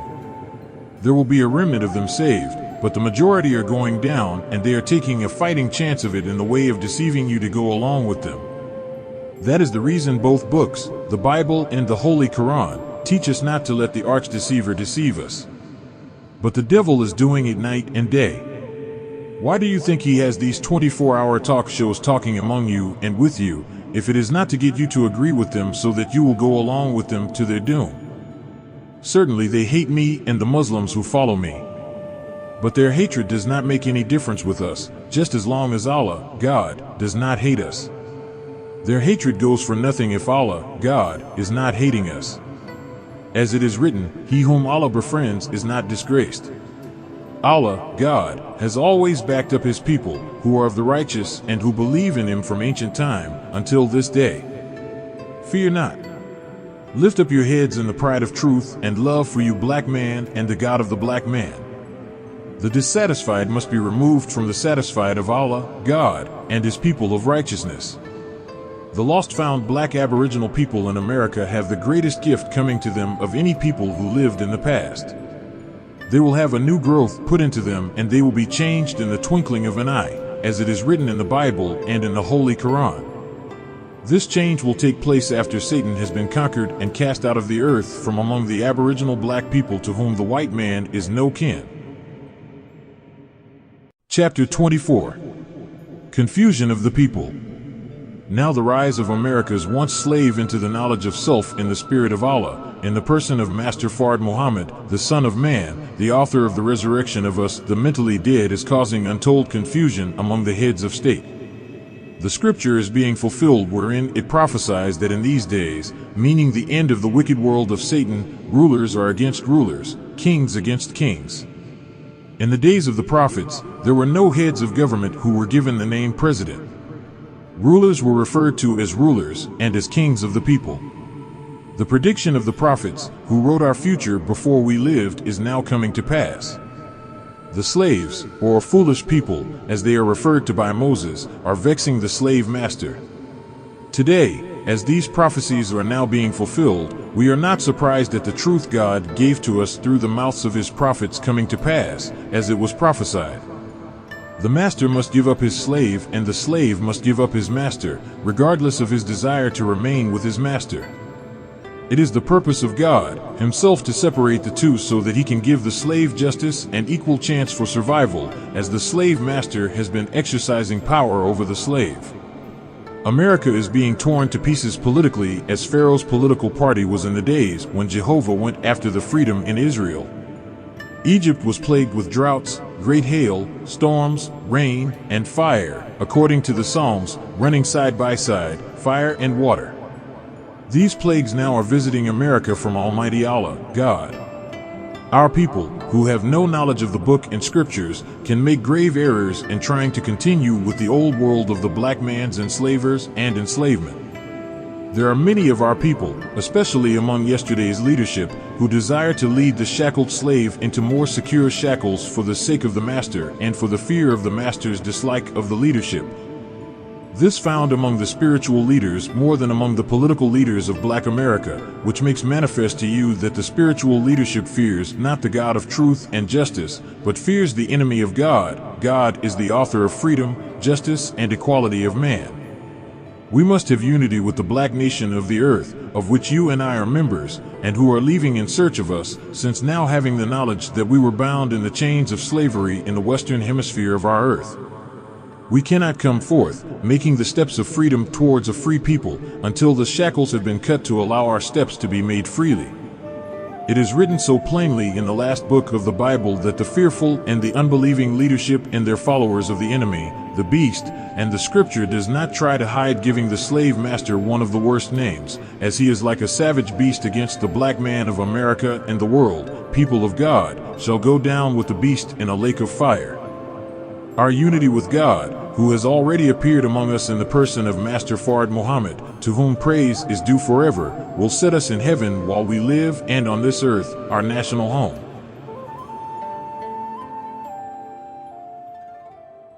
Chapter 25. America's Loss of Friendship. Bible, Obadiah 15, As thou hast done, it shall be done unto thee. America has done the worst work of deceiving other peoples and making false friendships with them. Now her turn has come. No one wants to trust her for friendship, for she has deceived many nations. Revelation chapter 12, Bible, prophesies of America under the worst names that could be given to a human being: serpent, snake, Satan, devil, and the deceiver of the people of the earth. Therefore, the black man is warned in Revelation 18, for, "Come out of her, my people." This scripture warns the black man to give up Babylon, which is a symbolic name, meaning America. America has tormented the black man. Now a tormentor is after her. The divine tormentor says that we should not be partakers of the divine torment coming against America from Allah, God, who came in the person of Master Fard Muhammad, to whom praises are due forever. This means separation. We must separate ourselves from America so that we will be saved from the stroke of the Master, who is God himself. Allah, God, is whipping America with all kinds of calamities. I have been writing for many years that America must be punished for her evil done to her black once slaves, who are so-called free slaves now, and who continue to suffer the same, or worse, punishment under the children of the white slave master than their white fathers imposed upon our black fathers under servitude slavery. America has not only lost and is still losing friendship all over Asia and Africa, but she is now losing friendship right here with her next-door neighbors, Central and South America. The manner, the ill treatment and dislike with which they received the President's fact-finding committee made it seem as though they should have been on the other side of the earth. Steps had to be taken to protect their physical self in a country which is right next door to America. However, the scripture must be fulfilled: "They shall eat America's bread and burn her body with fire." I quote from Revelation 17:16, "And the 10 horns which thou sawest upon the beast, these shall hate the whore, and shall eat her flesh, and burn her with fire." The horns here are a symbolic reference to Central and South America, America's satellites. This means that America's gifts and whatnot will be accepted, but this does not mean that America has bought their sincere friendship. They will take all the gifts which America offers, but still this does not mean that America has their heart. America is careful not to give any help to her black once slave for 400 years to do something for themselves. America wants to keep her black slave tied while she watches their movements. If we go to her asking America for a territory so that we can live to ourselves, she turns a deaf ear to us. We helped America for 400 years, in every respect as though we were one-half owners of the country. We have gotten nothing in return but beatings, cheatings, and shootings down on the highway. If we think that there is a God of mercy, and there is one, should we not think that he will sympathize with the poor black slave to receive justice from his master? The black slave helped to make America rich. Would Allah, God, be silent forever? Being the God of righteousness and justice, would he not take to himself the work of aiding the poor black people against their evil oppressors? America wants everyone to help her bemoan all of her setbacks, but when she causes others to up the countries of other peoples and destroys their independence and freedom, she laughs and prides herself as doing a great thing. She puts her feet upon their economic neck and destroys their independence as a nation. All this now returns to America. The little nations are now awake. They had looked for true friendship from America, but instead America deceived them. Again, I repeat, the Bible prophecy: "As thou hast done, it shall be done unto thee." There is no friend for America. Also it is written in the Bible, "In the day of thy fall, none shall help thee." Why? Because you, America, have been and are in aid of the destruction and fall of other peoples. So who should help you in the day of your fall? This is what Allah, God, wants to bring home to America through his prophets. The Holy Quran refers to America in this kind of prophecy: when her doom comes, there will come one calamity after another. As soon as she thinks she is getting over the sore made by a previous calamity, another will attack her. America is undergoing all that is prophesied against her. It is nothing new. It is well known. We have been eating the bread of affliction and suffering the poisonous bites of our white slave master. It has caused actual death of our proper mental way of thinking. The natural brain of the black slave is poisoned and cannot think for itself. So Allah, God, is asking us to separate from white America. But the mentally dead do not want to go from her, for they have not yet gotten the knowledge of truth of our God, Allah, and His mercy for them. The black slave children are victimized by the white slave master because of the condition the white slave master brought our black slave fathers up in. They do not readily hear the right answer to the problem.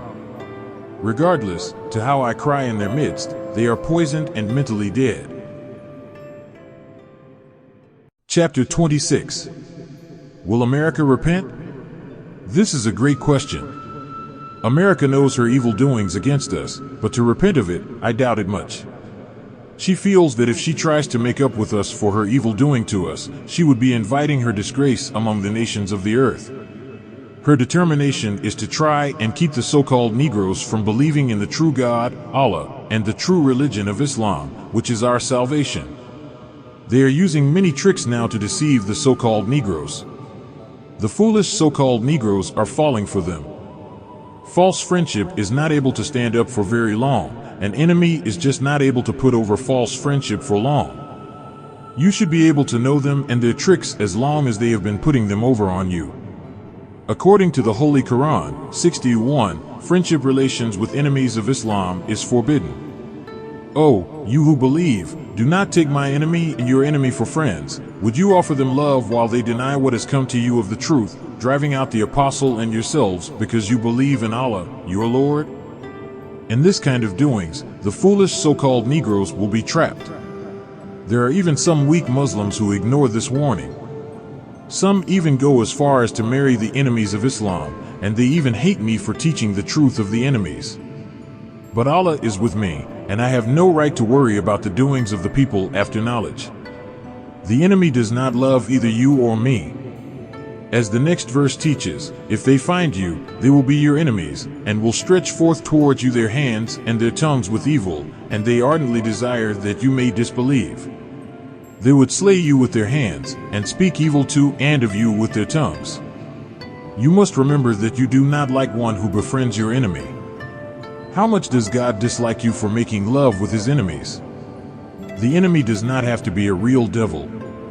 He could be your father, mother, brother, husband, wife, or children.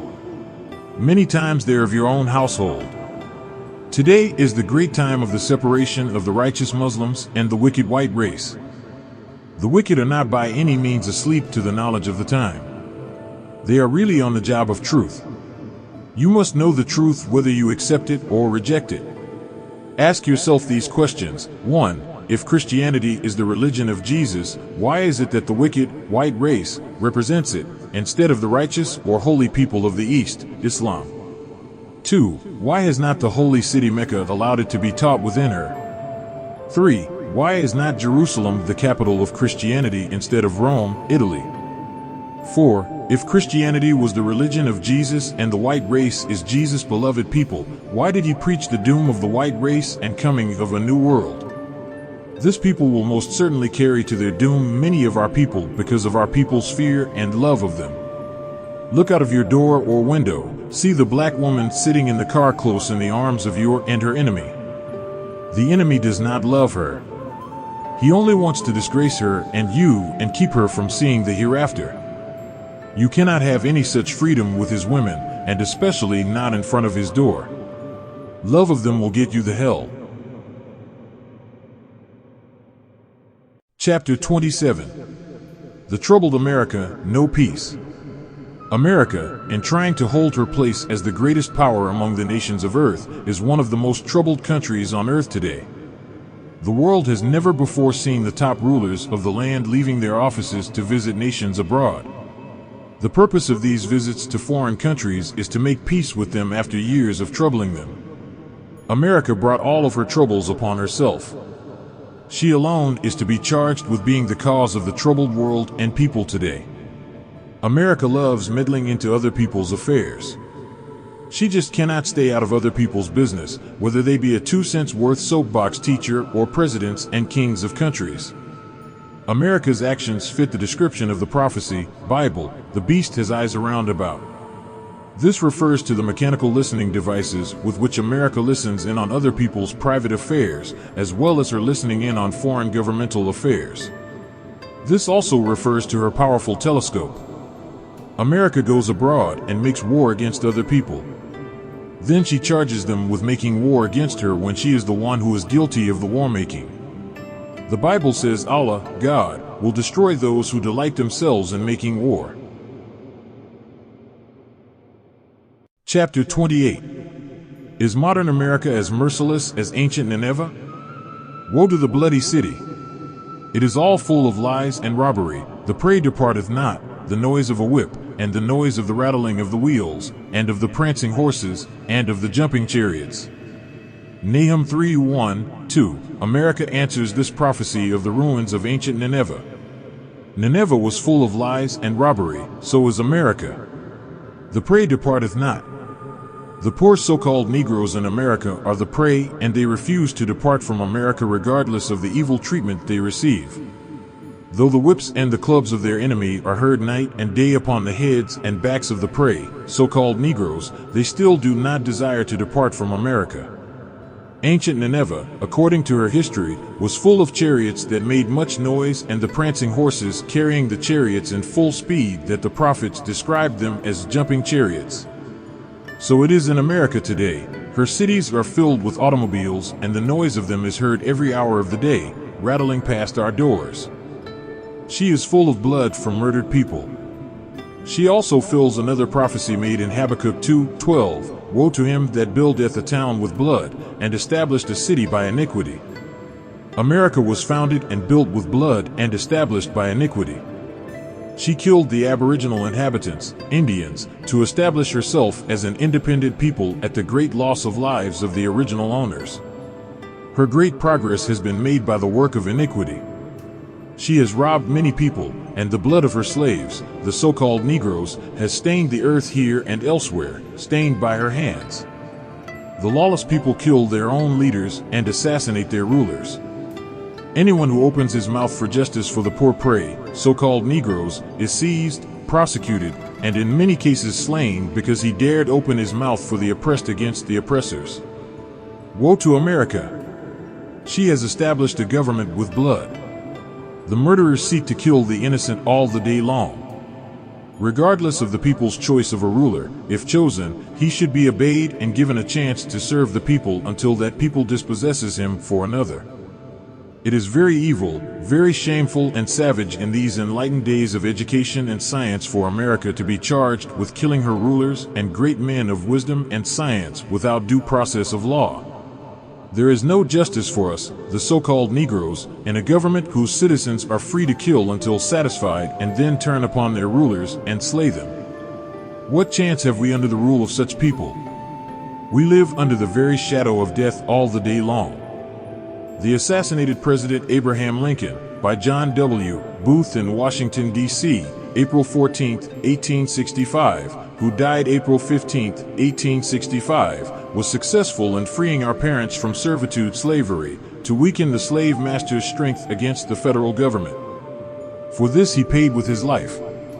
President James A. Garfield, assassinated by Charles J. Gutierrez, July 2, 1881, in Washington, D.C. and died September 19, 1881.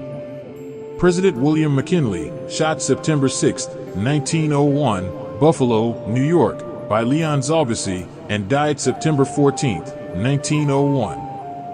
President John F. Kennedy, assassinated November 22, 1963, in Dallas, Texas, by the accused assassin Lee Harvey Oswald, and died minutes later. All four of these presidents were known to have spoken and acted sympathetically towards the so-called Negroes, and they paid with their lives for doing so. There are others who had attempts made upon their lives. Mr. Huey P. Long, U.S. Senator of Louisiana, was shot September 18, 1935, in Baton Rouge, Louisiana, by Dr. Carl A. Weiss, and died September 19, 1935. Mr. Long preached share the wealth, and for this he paid with his life. There is no justice for the poor, the so-called Negroes in America, as long as they are subjects under the American flag. A great attempt is now being made on the poor, lost-found, so-called Negroes to deceive them by making false friendship and the passage of civil rights bills and forcing themselves to accept the lost-found, so-called Negroes, into their social equality. This is only a trap for us. To accept it will make us enemies of God and our black people of Africa and Asia, who are our true friends. It would be totally ignorant on our part to be swept away to our doom by accepting these maelstrom promises of social equality temptations. Our ignorant masses cannot be trusted under the charms, temptation of unalike. But in the end you will regret your actions. If America wants to offer us a better side of her, why not offer something of permanent good, such as a portion of the country, a few states, for our ever-increasing population? Will the white man fool himself in continuously making promises to us that he knows he cannot fulfill? He has his own problems of unemployment, with the ever-increasing unemployed of his own kind fleeing from Asia and Africa, plus the loss of foreign trade. Can we hope for him to care for us and our children forever? No. We need a place on this earth that we can call our own, and go to work and produce our own needs, and this will provide us with employment for our unemployed. Let no man deceive you. We are face to face with a change of worlds. Chapter 29. Fall and Rise of Nations. The title of this chapter is taken from the 13th chapter of the Holy Quran, entitled The Thunder. We have past histories that teach us of the fall and rise of many nations. However, in this day, after this destruction of the nations, there will be no rise of these destroyed nations, because Allah, God, who came in the person of Master Fard Muhammad, to whom praises are due forever, will destroy those who cause evil to spread far and wide. He will destroy those who love to make war on others, as it is written, Psalms 68:30. During the whole time of the mischief maker, devil, 6,000 years on our planet, there has been one war right after another.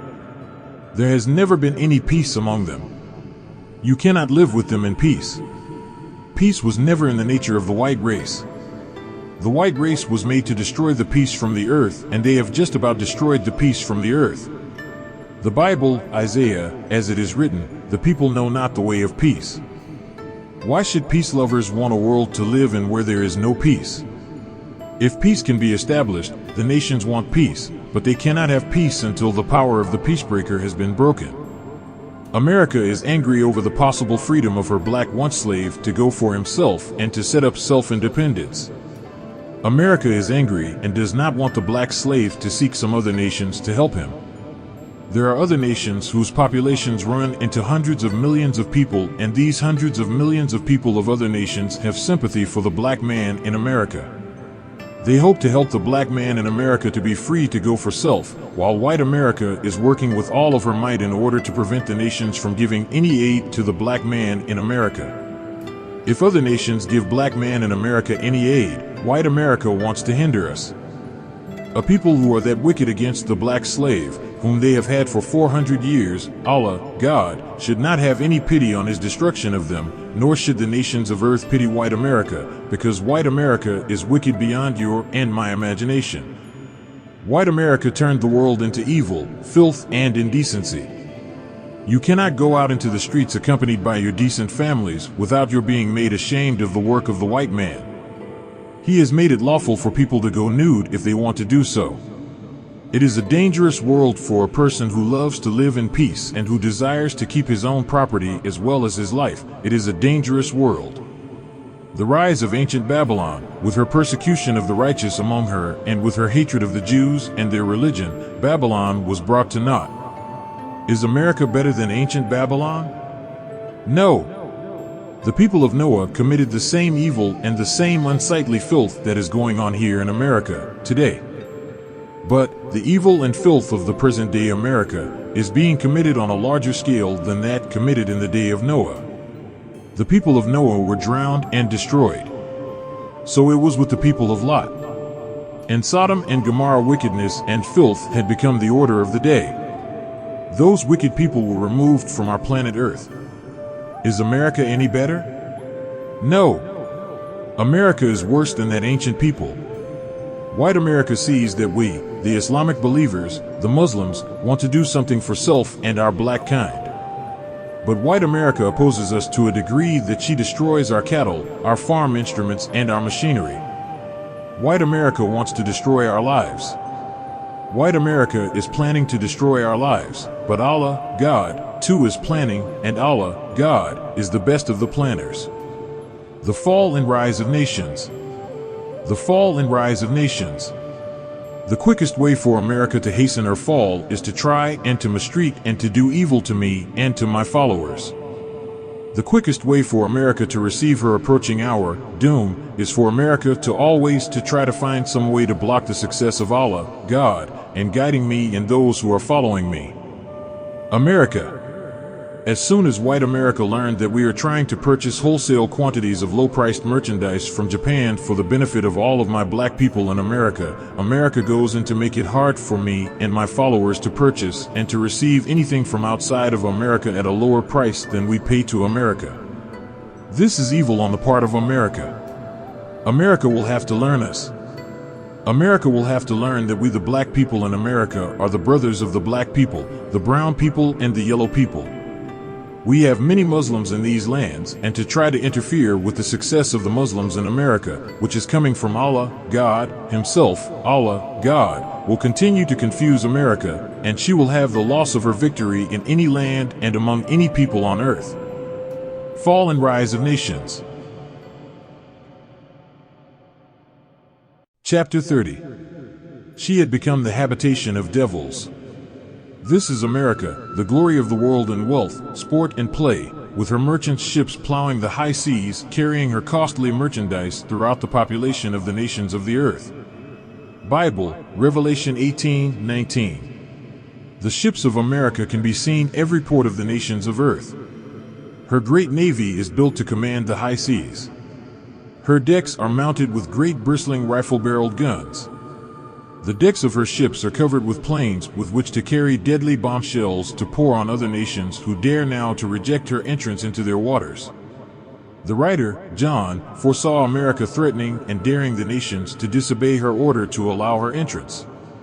America's Navy planes fly high in the air with their deadly bombs held ready to drop on the towns and cities of other nations who dare to attack her. The sky over America is shadowed with thousands of planes, but yet the grievous destruction awaits America. America sends planes flying out into space by means of the most modern rockets designed for space travel. At home, America's country is as the prophet foresaw and prophesied of it. America is covered with planes and her army is standing ready to stop inside rebellion. The prophet who foresaw all of this readiness and preparation for the world showdown of military might says, "Woe to the land shadowing with wings." Bible, Isaiah 18:1. America takes a look around the dead piece of our earth, the moon. She wants to see if they can do her harm. America takes a look at Venus and Mars to see if there are signs of any gods on these planets who are capable of warring with her. America boasts of her ability to kill the civilization of Earth 3 times over and have an army left to attack anywhere else that an enemy may rise up against her. Nebuchadnezzar and Belshazzar, who were the world rulers of their day and time, made great boasts. Pharaoh also made great mock of Allah, Jehovah, and his power to attack Pharaoh. In the Holy Quran, Pharaoh said to Moses concerning Allah, the Lord of the worlds, chapter 20:49, "Who is your Lord, O Moses?" Pharaoh said to his slave, Moses, in words to say, "You take another god besides me?" Holy Quran, chapter 20:71. "So I, Pharaoh, shall cut off your hands and feet on opposite sides." But Israel took another god, Allah, Jehovah, besides Pharaoh, and they did not lose their hands and feet on opposite sides. The people cry about death and destruction playing havoc over America, but they never cry about the evil that they are committing and which is the cause of this destruction coming into her borders, bringing floods, rain, ice, hail, and earthquakes daily and nightly somewhere on the surface of the land of America. The Bible refers to America by the name Babylon and teaches us, Revelation 18:2, Babylon the Great is fallen, and is become the habitation of devils, and the hole of every foul spirit, and a cage of every unclean and hateful bird. This is true, for America has accepted immigrants of the most evil and lewd character from Europe. America has filled her country with evil and indecency, and there is no good in the works of America. America hates the doers of good and seeks to destroy them. This is the cause of the fall of America. You can bear witness to the deadly storms and twisters that are striking America in the areas where some of you live. Can you not see that Allah, God, is after you for the evil done to his people, black man? The rich, the wealthy and powerful rulers of America, from the mayors of cities, the police commissioners up to the president, work to oppose the black once slaves' return to his own. All of this hastens their doom, as the Bible, Psalms 2:4, teaches us, "He that sitteth in the heavens shall laugh, the Lord shall have them in derision." Allah, God, laughs at their struggle to bring to a naught his aims and purpose of freedom, justice and equality to his black people. Allah, God, has them, heads of America, in derision and confusion to the limit of their wits. In another place, the Bible teaches us that He, Allah, will turn them backward. Isaiah 44:25, evil and filth are the God and worship of America. Never has a people on the face of the earth become so bold in their evil practices. Never before America has there been a nation on the face of the earth where scores of murders take place daily and nightly. In one large metropolitan city of America, the death rate is terrific. Children kill children, male is against male and female is against female, destroying each other. The woman has no shyness. American designers and manufacturers dress the woman up in about 1/3 of a dress and turn her out partially nude before the public. You would not expect to witness this in a country that preaches Christ Jesus and has churches dotting here and there throughout the land. You can hardly walk 2 or 3 blocks in a city without walking into the door of a church. The Christians profess to be the most truly righteous people in the country. All night long their voices are heard on the air preaching Jesus Christ, the prophet who lived 2,000 years ago. He is dead and cannot hear the prayers of anyone, not even his own. The Christian preachers try to fool you by telling you that if you pray to the prophet Jesus that he will hear you. This is false. He cannot hear you. If it were true, why cannot they get him to hear them when they call for peace anywhere? Their doctrine is used to deceive the black man, so that he will stay on his knees praying to something from which he will never get an answer. He will never get any answer from a dead prophet. What kind of little girl can we expect from a mother who is walking around one half naked and is displaying herself to the world, dressed in such a dress that no animal would wear? There is more shyness displayed in animals than there is in the so-called Christian American dressed in a mini dress. The black woman should be too proud of herself to disgrace herself in the same manner as her white slave mistress. The black man should be sent to prison for being such a fool as to allow his wife and daughter to go out and show their nude selves to the public. Nudity originated from the white race. Now they want to say to the world that I am the guide. The guide to what? The Holy Quran says that they lead you to nothing but filth and evil. The Bible is referring to the people of America when it is referring to the people of Sodom and Gomorrah. Allah, God, destroyed them when he saw that it was good to do so. Genesis 19:13. As it was with Sodom and Gomorrah, so it will be with America. Chapter 31. Mystery Babylon, the Great. According to the English interpretation, the word mystery means unknown, uncertain, obscure, concealed, a secret, kept to oneself, between you and me, locked up, something that has not been or cannot be explained. In theology, it is a supposed truth of fact of great religious import which is beyond human comprehension. In the time of the translation of the Bible into English, some or all of the scholars were either without spiritual understanding or downright crooks who sought to hide that truth in the book that they thought would reveal to the world their untrue selves. The mystery Babylon had not come into existence.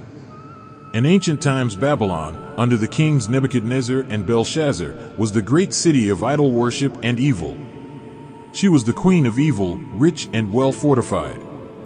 But this mystery Babylon must refer to a future city or people.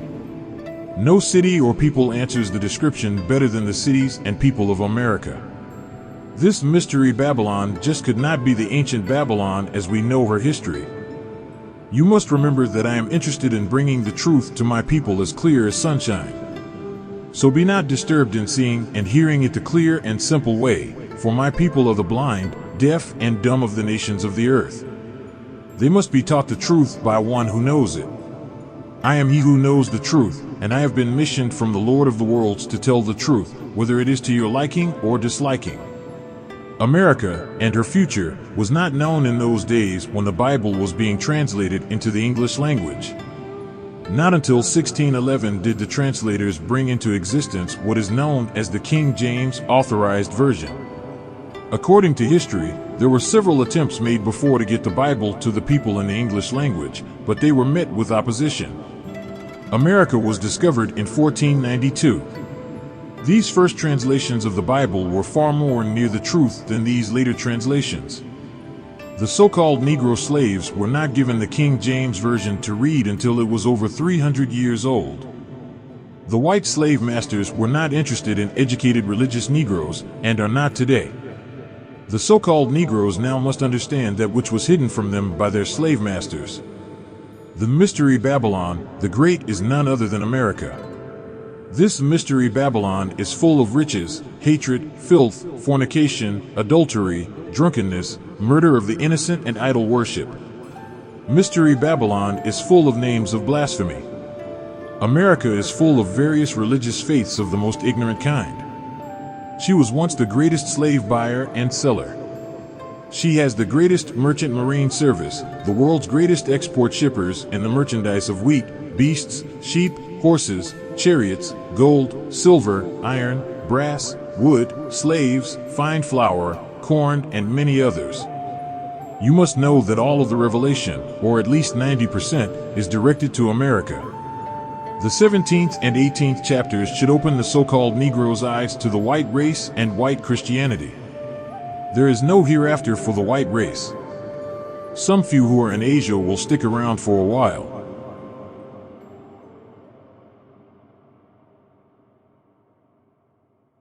Chapter 32. Babylon could have been saved, but she was not. America seems to be the answer to many of the Bible's and the Holy Quran's prophecies. It is mentioned in Jeremiah 51:9 that ancient Babylon could have been healed but was not, for her wickedness was such that she was neither healed nor forgiven. The charges against ancient Babylon, according to her history, were that she persecuted and imprisoned the Jews. She brought them into captivity from Jerusalem after the taking of Jerusalem by Nebuchadnezzar. Nebuchadnezzar was also punished for his part in the enslavement, according to the ancient history of Babylon. King Nebuchadnezzar had among the Jews whom he held in captivity Daniel, a prophet of Israel. The king did not love Daniel and his prophethood, but he was able to get Allah's prophecy of the destruction of Babylon from Daniel. But remember, he still held Daniel as a slave and a prisoner with the other common Jews. Under King Belshazzar, Daniel was still alive and was used for the revealing of God's aims and purposes against Babylon. After studying the history of the destruction of ancient Babylon under these two kings, we have a very good graphic picture pointing to a future people and country. The words, "We would have healed Babylon, but she is not healed," do not say why she was not healed. Was there a possible chance for the Babylonians being forgiven because of the evils done to the Jews, the sacking of Jerusalem, the destruction of their temple, and the bringing out from her temple sacred vessels to be used for sport under Belshazzar's reign? Could this crime of the Babylonians be forgiven? And if not forgiven, what does this teach us? Is not the history of ancient Babylon's unforgiven evils a sign that a future enslavement of God's people, the American so-called Negro, will not be forgiven?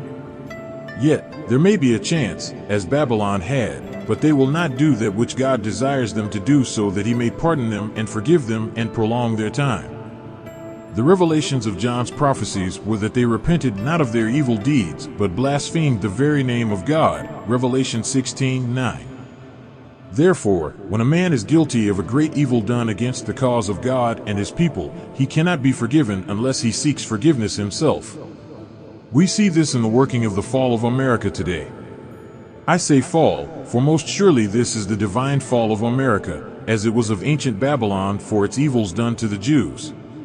Even to this late date, America does not want to repent of her evil done to her black slaves. I have given her a right chance, but she does not want to do justice by her free slaves to get an extension of time from Allah. She should free the slaves indeed. The ignorant ones who want to stay with her just because they are too lazy to accept their own responsibilities, or too much in love with the Una-like white people who have attracted them to such an extent that they have become a charm, want to remain with this white master even if they are just given food and shelter. This type of people is not wanted by any nation. No nation wants slaves on the basis of taking the responsibility to care for them when they can care for themselves.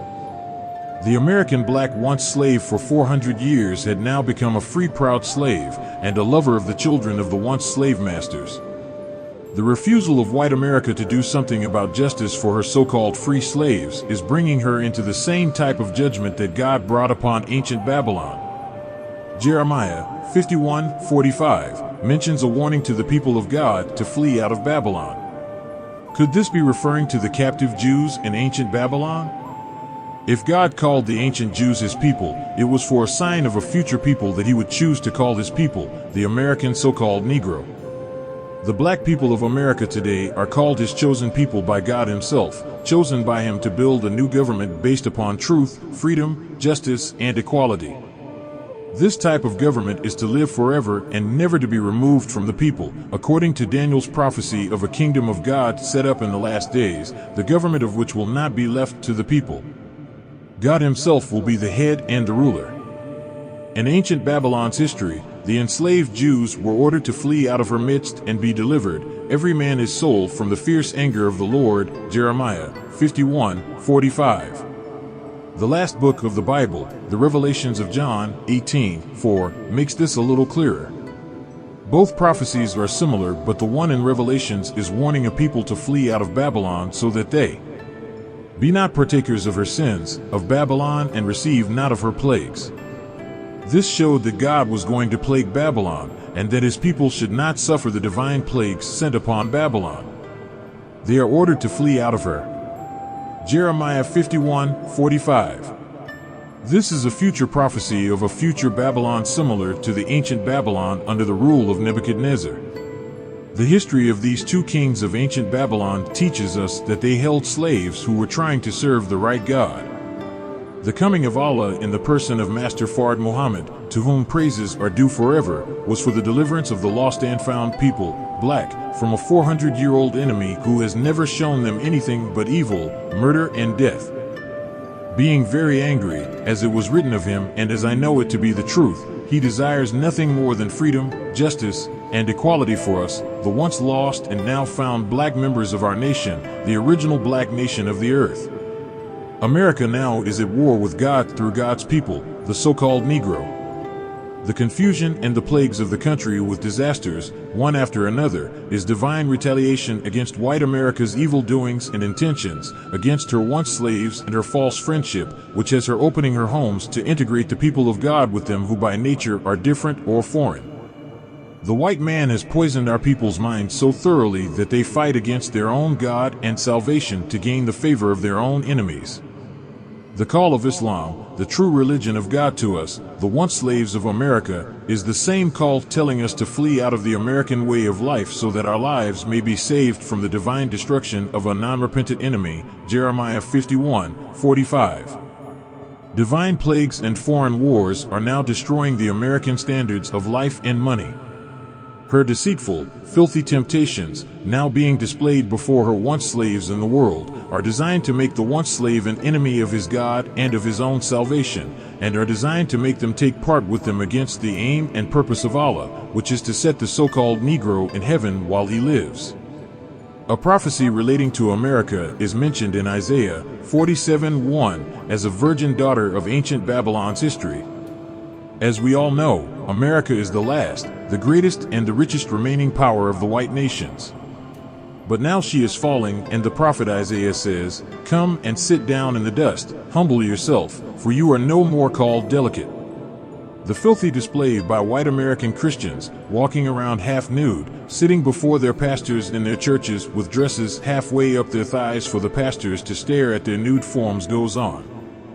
The pastor should actually be standing at the door telling such disgracefully dressed people that he preaches the word of God and that God warns us to be clean, both internally and externally, and that we should not tempt the nation to do evil and filth. But he opens his church doors and is happy to have them in rows sitting before his eyes, knowing that this is against the teaching of God, turning his house of God into the worship of filth and evil. Can the church survive? Can Christianity survive these days of divine judgment against America? The Revelation reads, "And a prophecy relating to America, that she had in her a hole for every foul spirit, and a cage of every unclean and hateful bird." Revelation 18:2. All hateful people have a haven to America. Though the scientists and scholars of the religion of Christianity know these words to be true, they desire yet to see the already made blind, deaf, and dumb so-called Negro go to his doom with them, and since they are by nature evil, they tempt them. The Holy Quran teaches that they only lead you to filth and evil. This is perfectly manifested today in America among its people ruled by the white man. The very conscience of an individual knows that these evils we see today are not accepted by God. The desire to marry and integrate among people whom God has made to be his and our enemies is beyond one's imagination. Jeremiah 51:46 prophesies violence in the midst of Babylon, a future Babylon, and ruler against ruler. Is not this true of the American government and people today? Her whole land, people, shall be confounded. Jeremiah 51:47. Is not this true of the American government and people today? They are fast becoming confounded. And all her slain shall fall in the midst of her. Jeremiah 51:47. Every hour in the day and night people are being murdered and killed in America throughout her cities and highways. Murdering and killing is the order of the day in America. The Bible mentions that God used a destroying wind, Jeremiah 51:1, against those who opposed his purpose and aims. Is it not true that day and night somewhere in America there are destructive tornadoes and storms destroying the property and lives of Americans? Go to sleep to the reality of the judgment of America, a repetition of ancient Babylon's judgment, if you like to be caught in the snare. As God has said, he laid a snare for ancient Babylon, Jeremiah 50:24, and ancient Babylon was taken in that snare. So it is in America. Long before America ever thought that she should repent of her evil done to her slaves or reject repentance, God hath set the snare to catch her. America is now in the same snare that God set for ancient Babylon. Will America repent that she should be healed, or will she ignore it? Chapter 33. Modern Babylon is falling. We say modern when we refer to something comparing it to the past. This name Babylon begins in Genesis 10:10 Bible. In Gen 10:10 it is spelled Babel. But the same name seems to have changed itself into the name Babylon as we come to the most late-day history of this name. Babylon, according to the history of Babylon throughout the Bible, Babylon is referred to as something prophesied as having a failure upon her progress and rise. In Psalms 137:18, David prophesies that Babylon was made to be destroyed.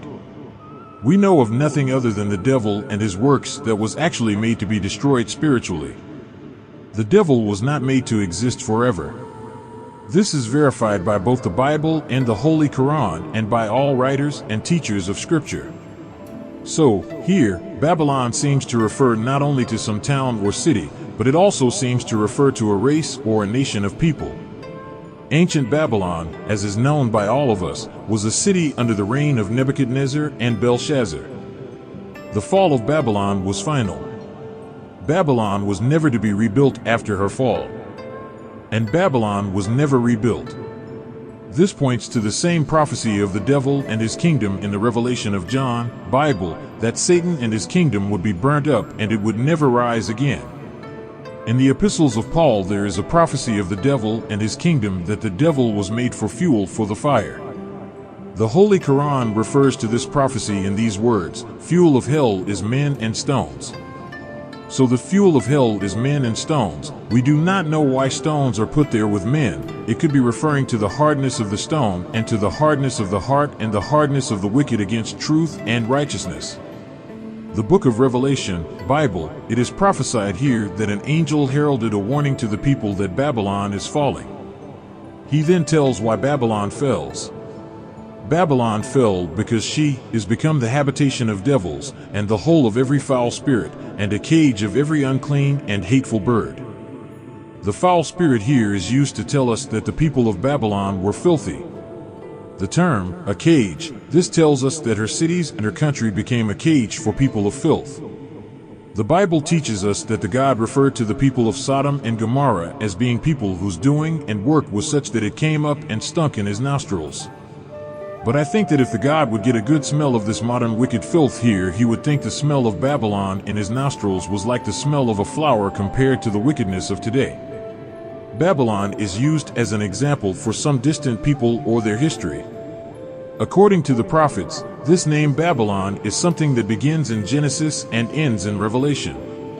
It is found throughout the entire Bible, therefore, we must not look at it as one personal part.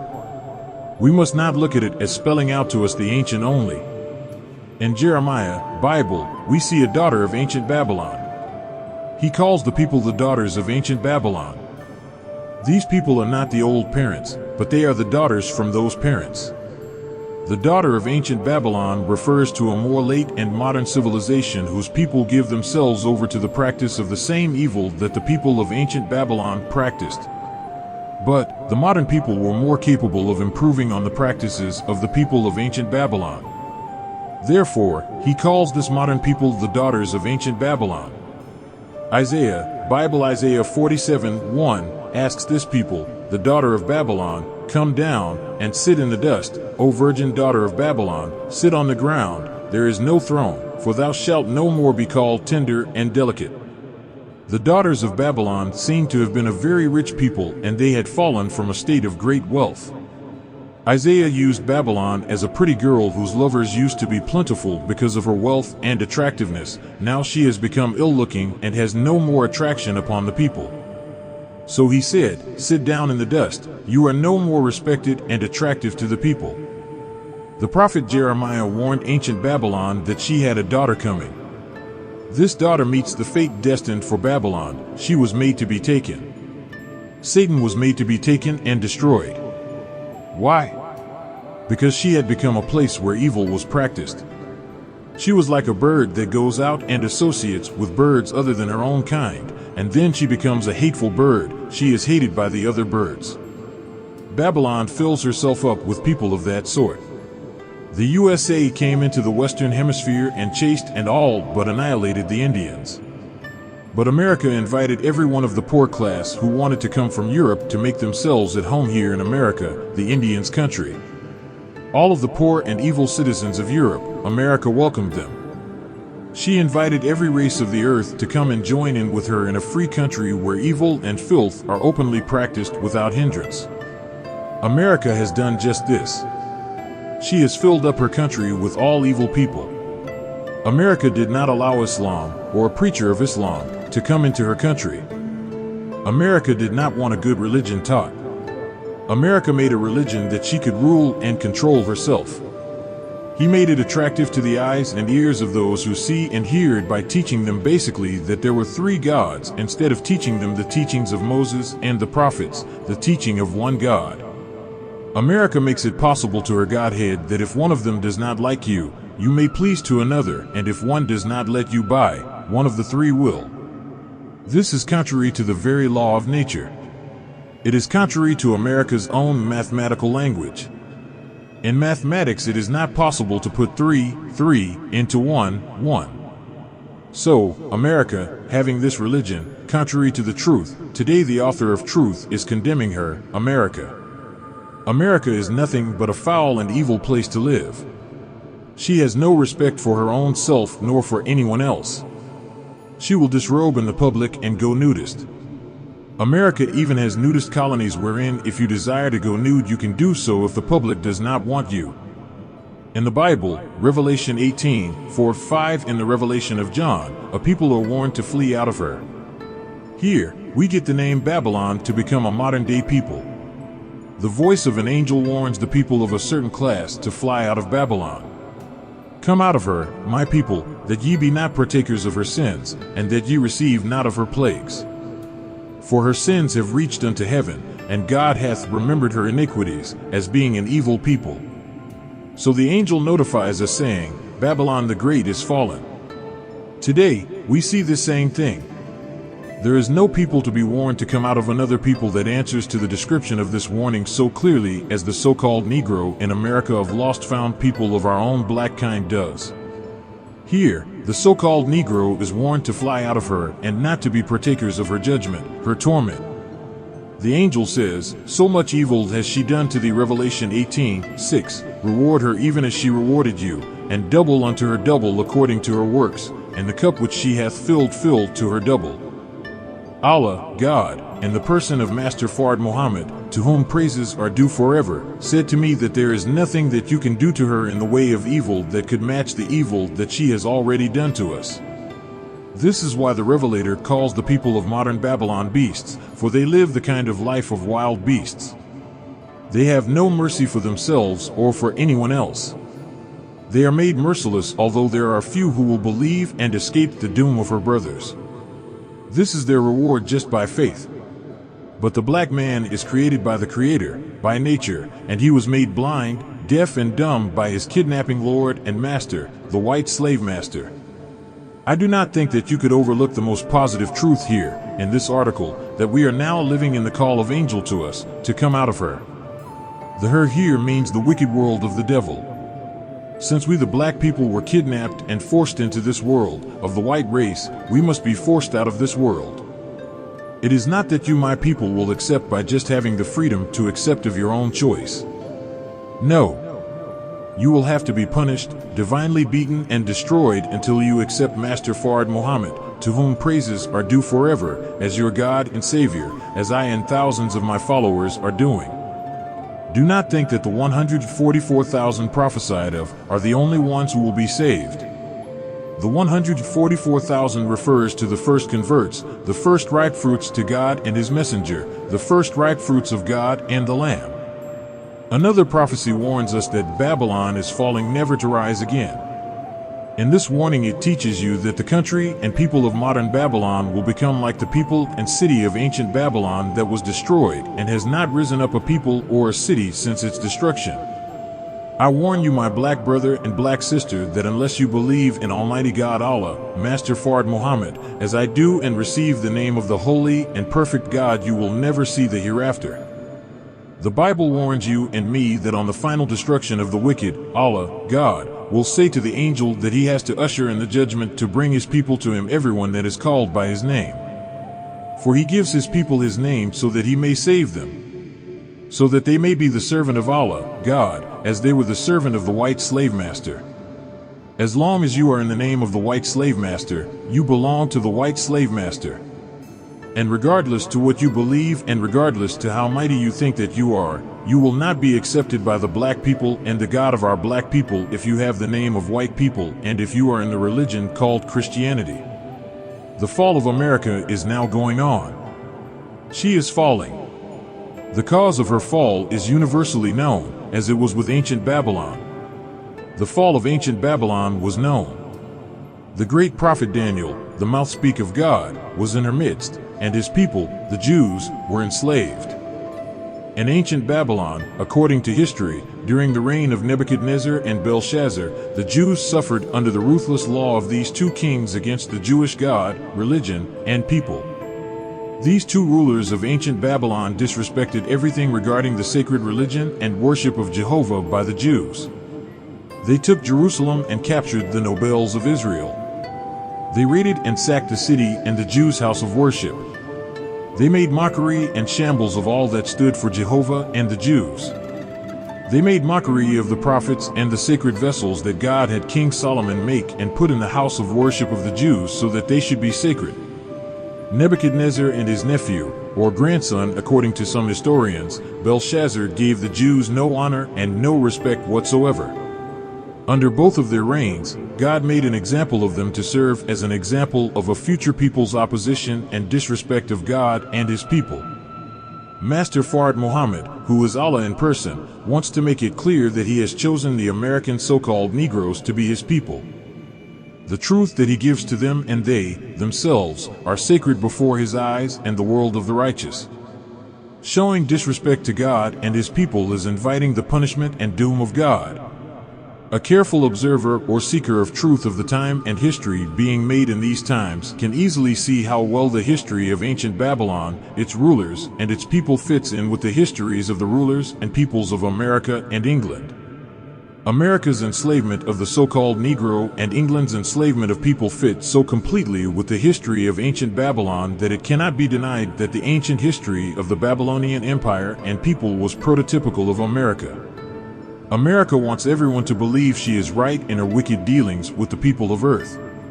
With her might of arms commanding the high seas and the land around the globe, she wishes everyone to think she is right in building up arms and forts in foreign countries and on their shores a bristling, deadly navy with guns trained on foreign people's towns and cities as a dare without any cause. This only shows her pride and daring aggressive acts against people who would like to be at peace. She has her feet standing on 20 or 30 million black people, brought out of their native land and people, from their God and their religion, by her fathers, and have forced them to remain under her feet of power for the past 400 years. She deprived them of the knowledge of self, the white race, their own people, and their religion. For 300 years she did not allow them to worship any religion at all, not even her own religion of Christianity. She robbed them of their divine rights. Now with her great show of temptation put before the same slaves and the world at large, she should not be surprised to see and feel the hand of God writing her doom on the wall of her government. Chapter 34. The Judgment of America. The great dreadful days of the Lord have now come to America, the land and people who worship evil and indecency. Robbery, murder, rape, famine, and deceit are the order of the day in America. If there is anything like a God of righteousness, if there is anything like a God of truth, should not He raise Himself up and take His place and put an end to such evil as is now going on in America? People cannot walk the streets of America today without subjecting themselves to robbery, murder, or rape. America is a wicked land, everyone is against the other. Righteousness, justice, and freedom are despised and fought against regardless to the clear knowledge of God's hourly punishment and destruction of America by His divine plague of storms. But this is as it is written of America in the book of Revelations. In the Bible, they continue their evil way and did blaspheme the God who has power over the plagues. They hated the name of Allah, the Great Mighty, they hated the name of His messenger. But nevertheless that does not stop the judgment and the destruction of America. Look at the wicked devils in Alabama. They are against us while we are trying to be at peace with them, but there is no peace in them. We have done nothing to them. They are against us just because of the idea that we are Muslims and black people. The white man has had his way of ruling the black people for so long that he thinks that he still has the power to do so, while in reality the white man has come to the end of his time of power to rule the black people. Regardless to Allah's, God's, retaliation to the white man for his evil acts done to the black man, the white man still keeps inviting the retaliation of Allah, God. The white man must remember that he cannot win today over Allah, God, and His servant, for he has power over the fraction of an atom. The Judgment of America. Judgment has come to you, America. Woe to you who seek to fight against Allah, God, and against His aim and purpose. Woe to you, America. Allah, God, has made you blind to His judgment, and therefore you are committing suicide.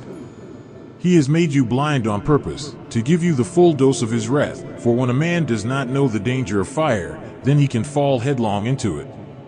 America has mistreated the black man for 400 years, and she does not think that there is ever a God who will accept her black slave and return on her head the injustice done to her black slave.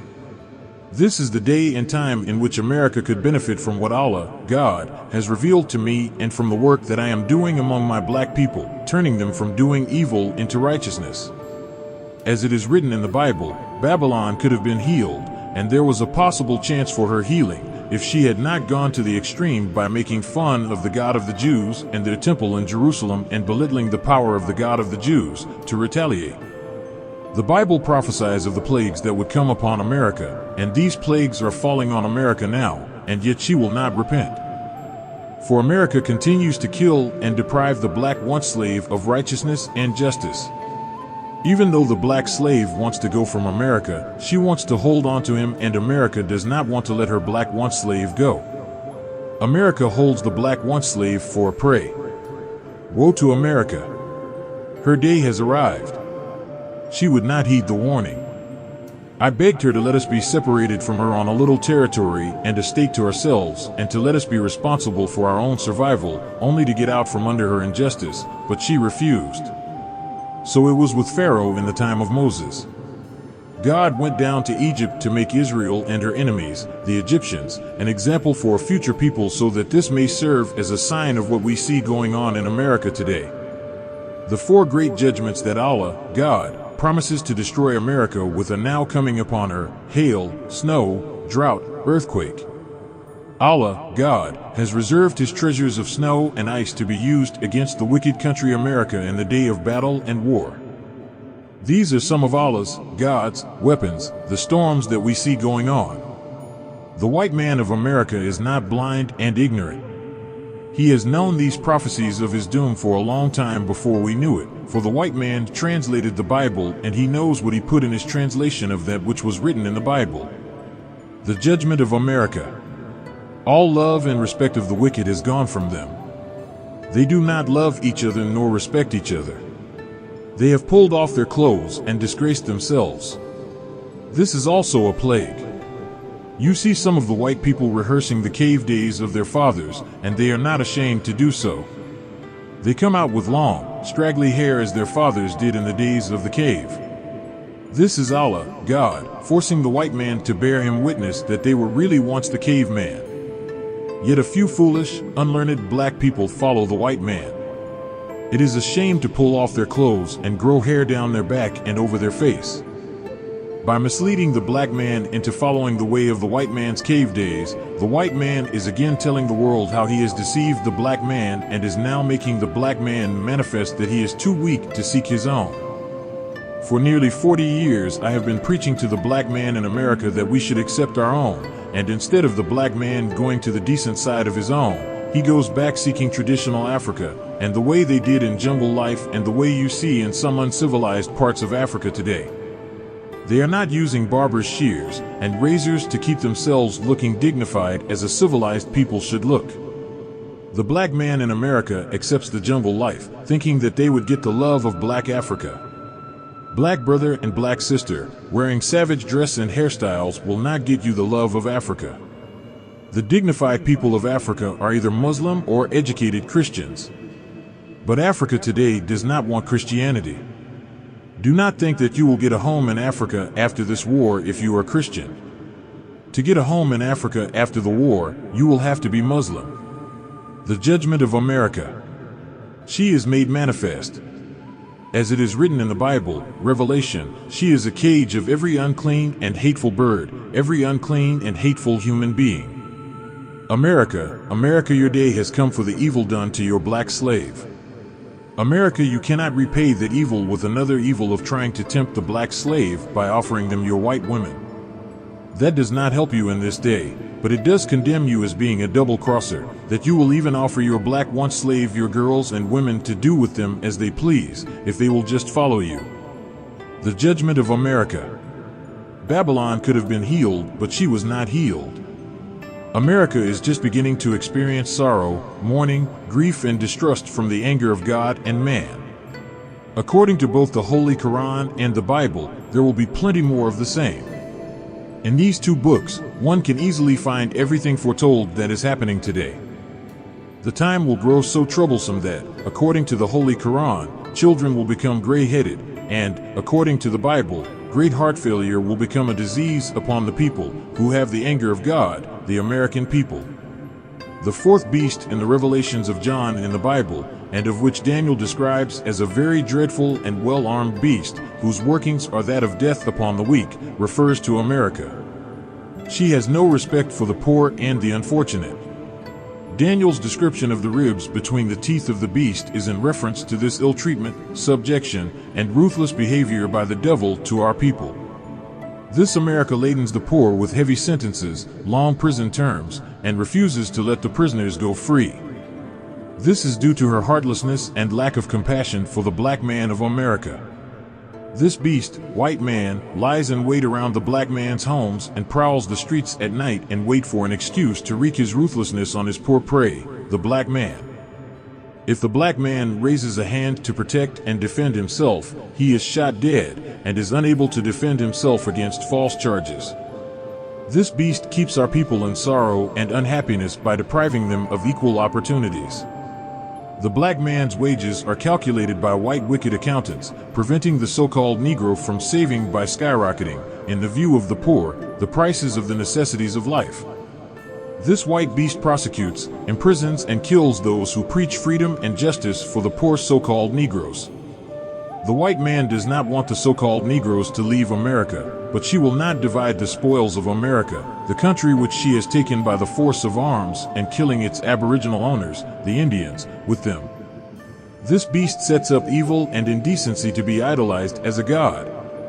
She disguises good for evil, and she covers the earth with filth, making it fascinating so that men will bow down and worship evil for good. She sets brother against brother for her joy. Then she kills both of them. Woe to America, the murderer and deceiver of the people. The God of justice and truth has pronounced a judgment against thee, and by no means will you escape. You have made mockery of him, God, and his people and his word, the truth.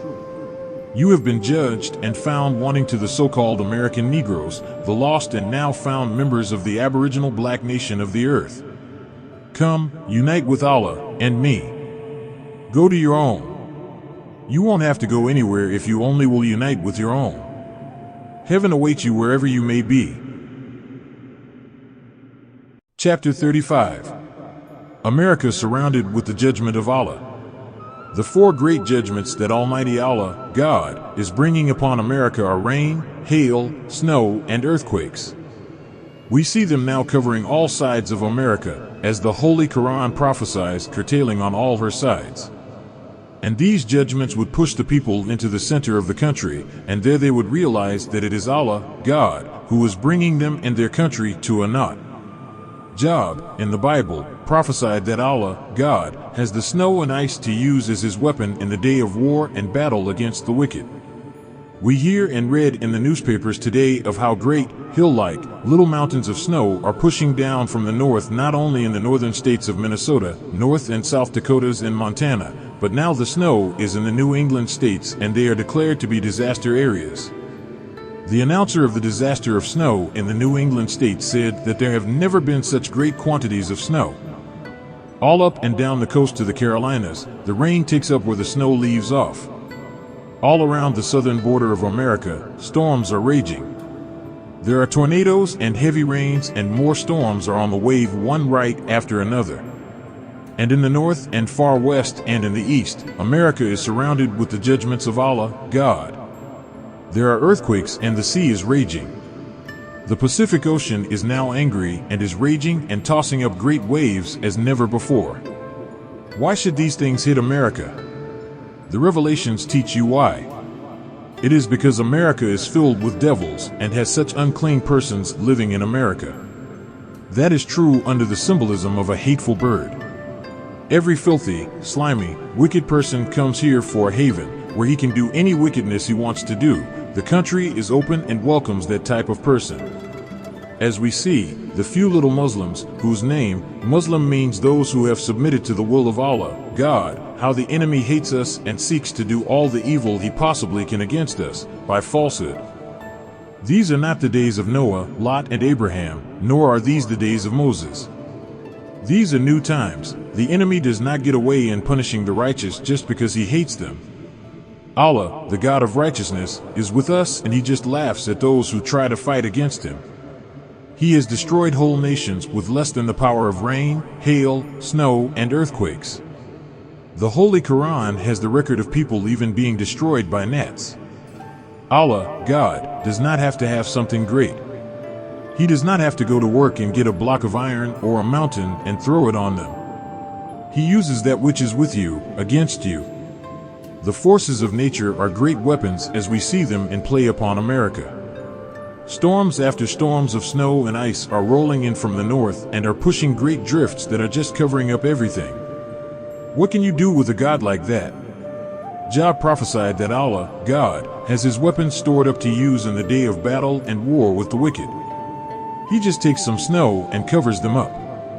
The Holy Quran says that Allah, God, destroyed people with just cold wind. He froze them. Do you think that you can get away with fighting Allah, God? No wonder the second Psalm says that he will sit in the heavens and laugh at those who are trying to fight against him. He will have you crazy. It is true. The heads of the governments of the Christian world are confused, and they do not know that they are confused. Why? Because their greatest desire was to confuse us. Now Allah, God, has taken the confusion out of us and put it into them. Eat, America. Help yourself to the dessert that you have prepared for us. You eat it. All praises are due to Allah, God, who came in the person of Master Fard Muhammad. We went to Alabama, and to any state that we go to, we pay a high price per acre of land that our father's labor has already bought for us. Now he wants to kill us if we act humble and peaceful and want to buy back some of our own labor.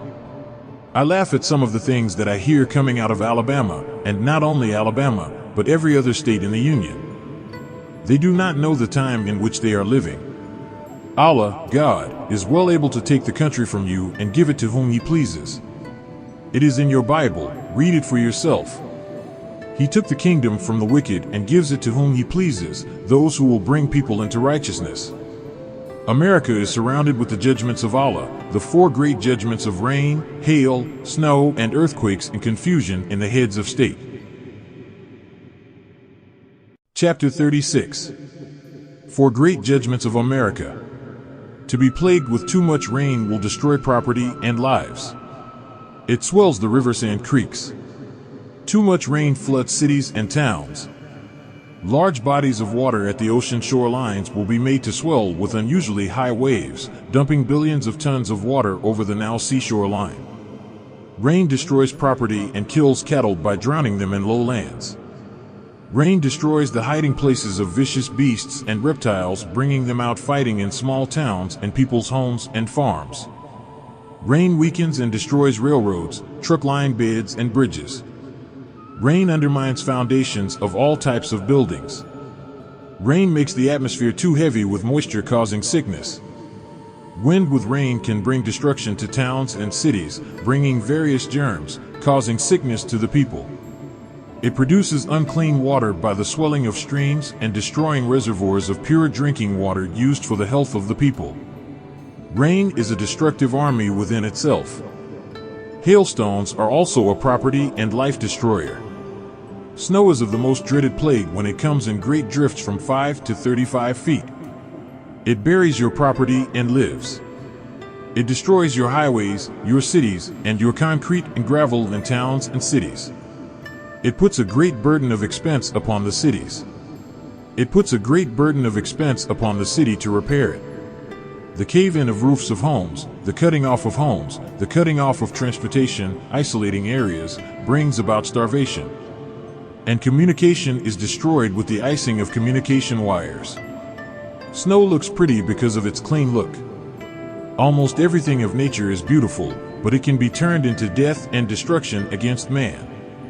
Snow is prophesied to be one of the weapons that God will use against the wicked, America, Job 38:22-23. Hail also is mentioned in the same two verses, where God plainly tells us that he has preserved it against the time of trouble, against the day of the battle and war.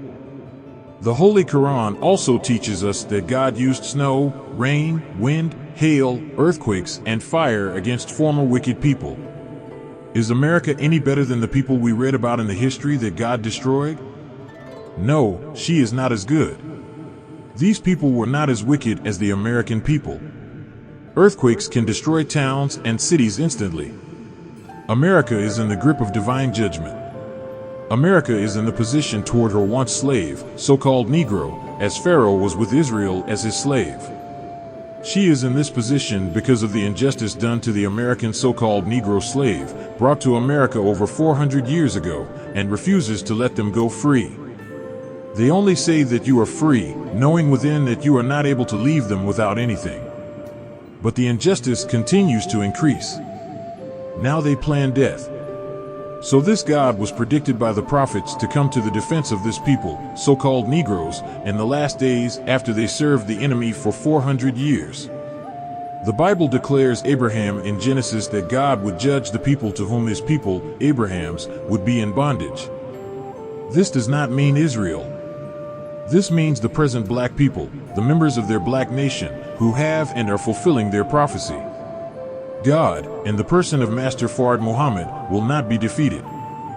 The more evil, deceiving, tricking and making of false promises to the American so-called Negro only increases America's divine chastisement, doom. America knows that her trouble lies in her mistreatment of the black man, the so-called Negro, but she is too wicked to give up tricking the Negro and deceiving him on false promises. She just cannot stop. The opportunity is too open, and she thinks that there is no one to hinder her. But God has chosen us to be his people, and he delights in fighting the enemy. According to the history of the former people, he delighted himself by going forth against them when they exceeded the limit. So it is with America. They must be separated. America will not agree to see the Negro separated from her until she has suffered divine punishment, as Pharaoh suffered. The same thing that other evil nations suffered before them is now coming upon this people. She seeks to keep her slaves robbed of opportunity and wealth. She envies success coming to American Negro free slaves. She charges them high prices to keep them down.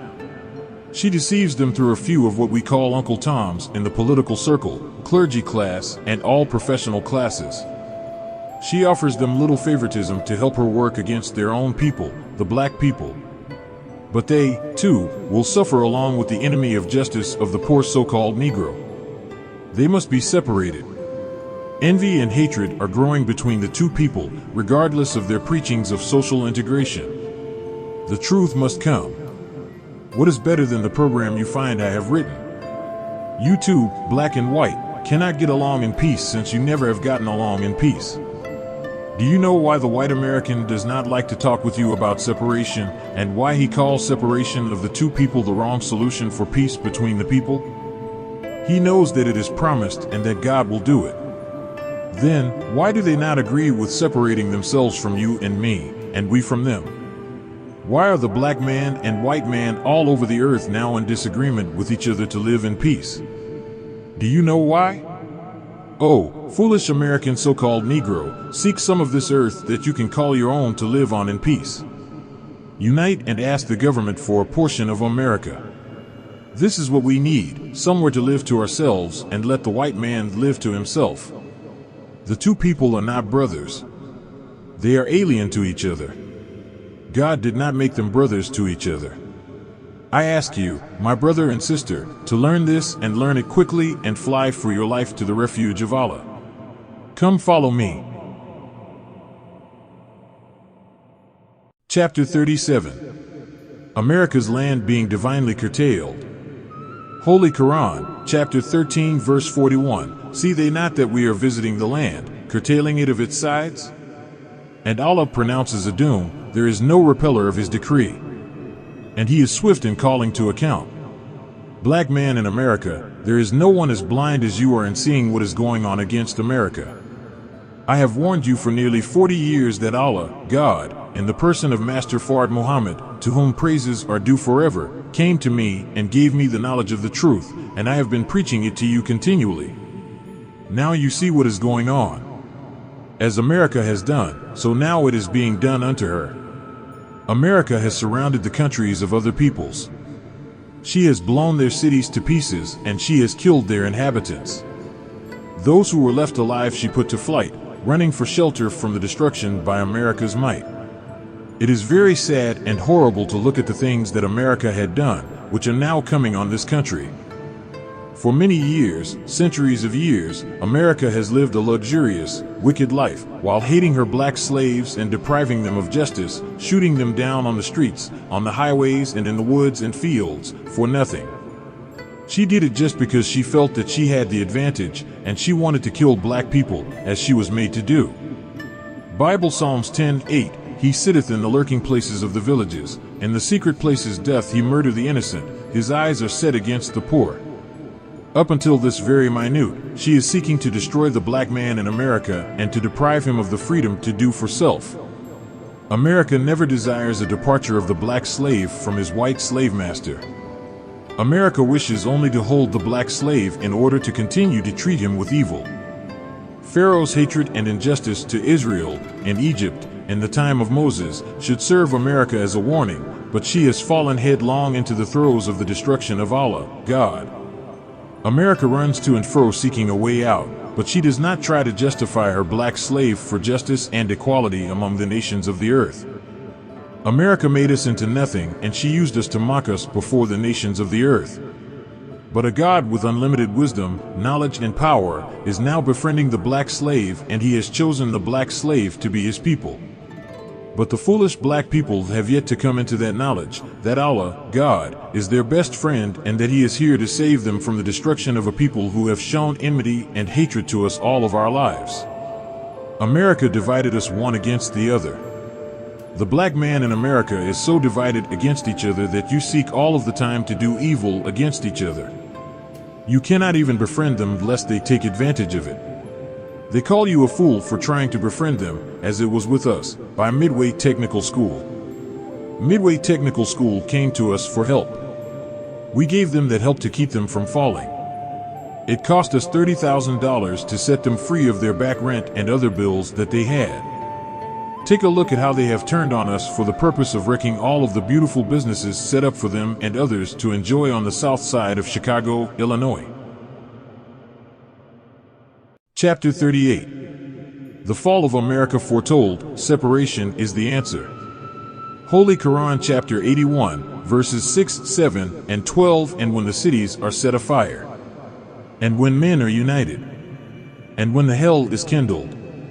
The folding up is the title, taken from the first verse of that chapter, in which the above verses are found.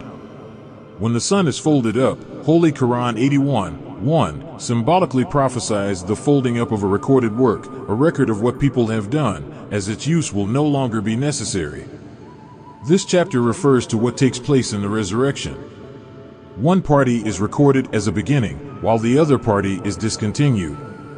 We see this clearly being made manifest today. War causes the destruction of civilizations.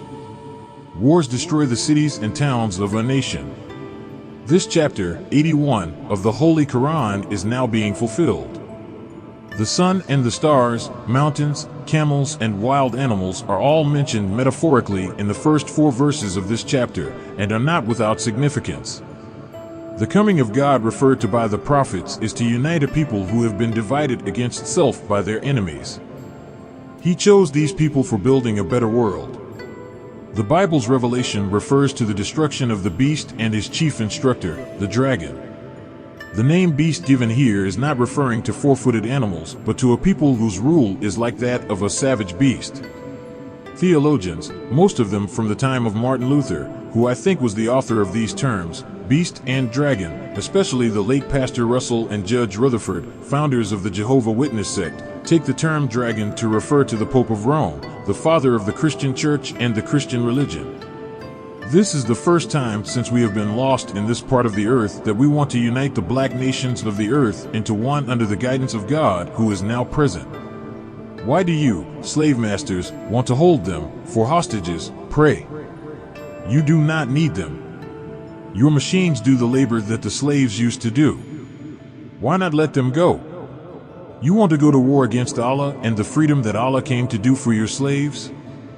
Before you, Pharaoh had the same idea. He did not want Israel to go free in a land to themselves. Pharaoh lost the war against Allah and was drowned in the Red Sea.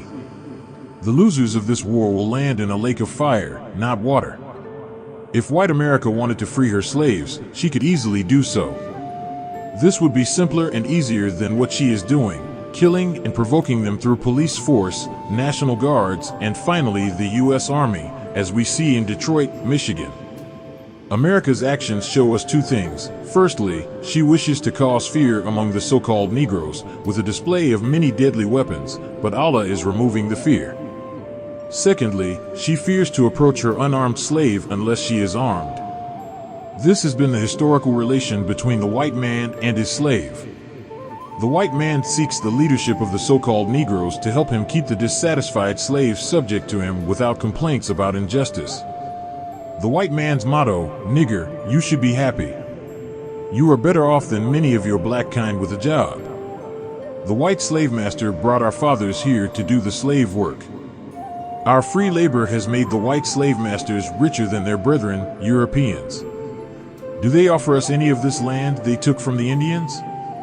The 22 million so-called Negroes should be seeking some of this earth on which to live and build an independent nation out of self.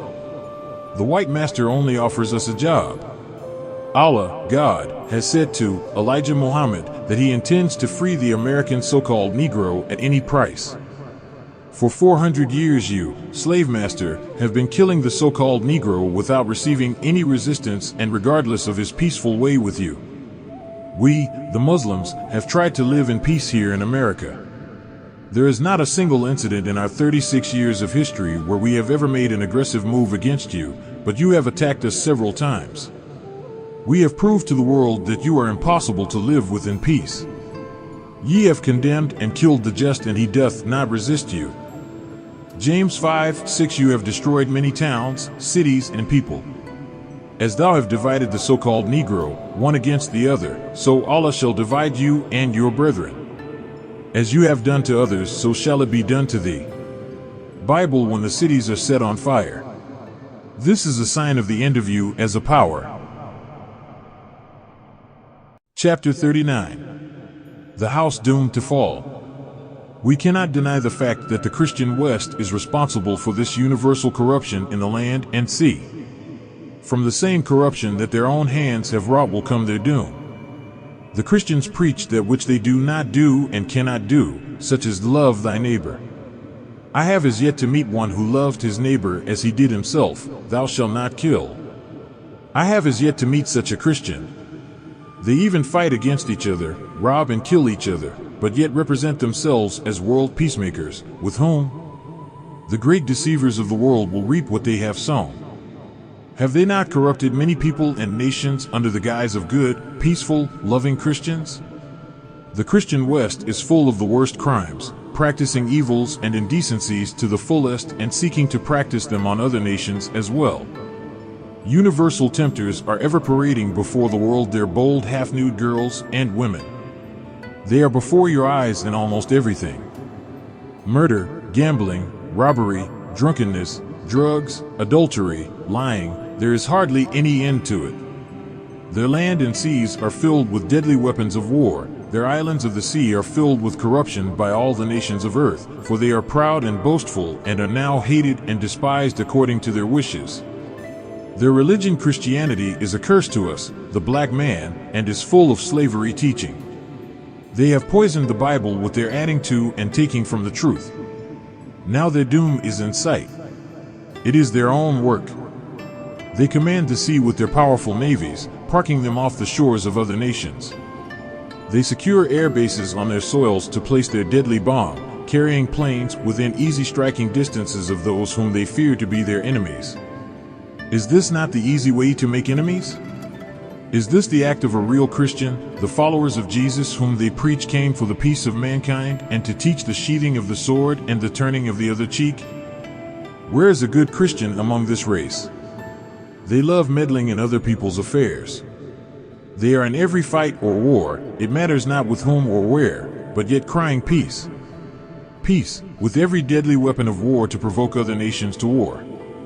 Shall not the God of peace and justice deal with you and your troublemaking as he did with those before you? I warn every one of you, my people, fly to Allah with me for refuge. As I warned you, the judgment of this world has arrived. Get out of their slave-making Christianity and into the right religion, Islam.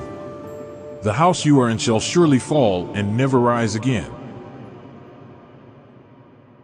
Chapter 40. The Destruction and Fall. The destruction and fall of the world that we have known is now without a doubt in process. When we refer to the world, we are referring to the world of the white man, for the world of the black man has yet to come in. The world of the black man, by divine guidance, is now merging in on the old world of the white race. This makes the destruction and fall of the world of the white man imminent. Here in America we can see nothing but the fall of America. It is no secret. It is obvious to the eyes that are open. If we want to close our eyes and minds and claim that we do not see and understand, then we will be falling ourselves. This refusal to see is foolhardy, for regardless to how we may desire to see the old world stand, we do not have the power to stave off the destruction that causes the world of the white man to fall. The destruction and power that is bringing about the fall of the world of the white man is coming from Allah, God. In the past history of the world of the white man, there never was a time of destruction of his world like the present time. It is useless for you to try to prevent the fall of the white man's world.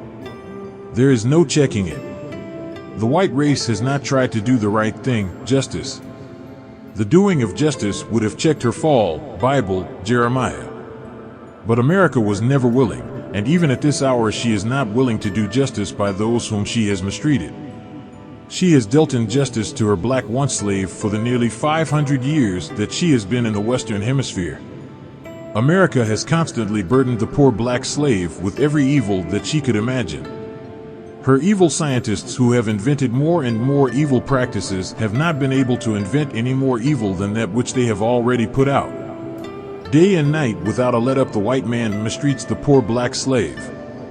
Now since heaven and the God of peace, justice, freedom and equality has come to the black slave, the white man is trying to make everyone that recognizes the truth deviate from it. The white man says, do not accept it. He makes the black man a hypocrite against his own salvation. The white man trails the ones who have not as yet accepted the truth of their salvation, and he promises them that which he will never be able to fulfill. America is falling. She is now losing the power and authority that she was enjoying in foreign lands. Her fall is very visible. Wherever her authority has been exercised, the people are now crying out in one voice, leave us, Americans go home to America. The citizens of other countries are telling the American citizens, leave us. America no longer has friends. America and England deposited their little brother, Israel, on foreign soil, Palestine, which is Arab land. They deprived the Arabs of their own land and sent them into exile.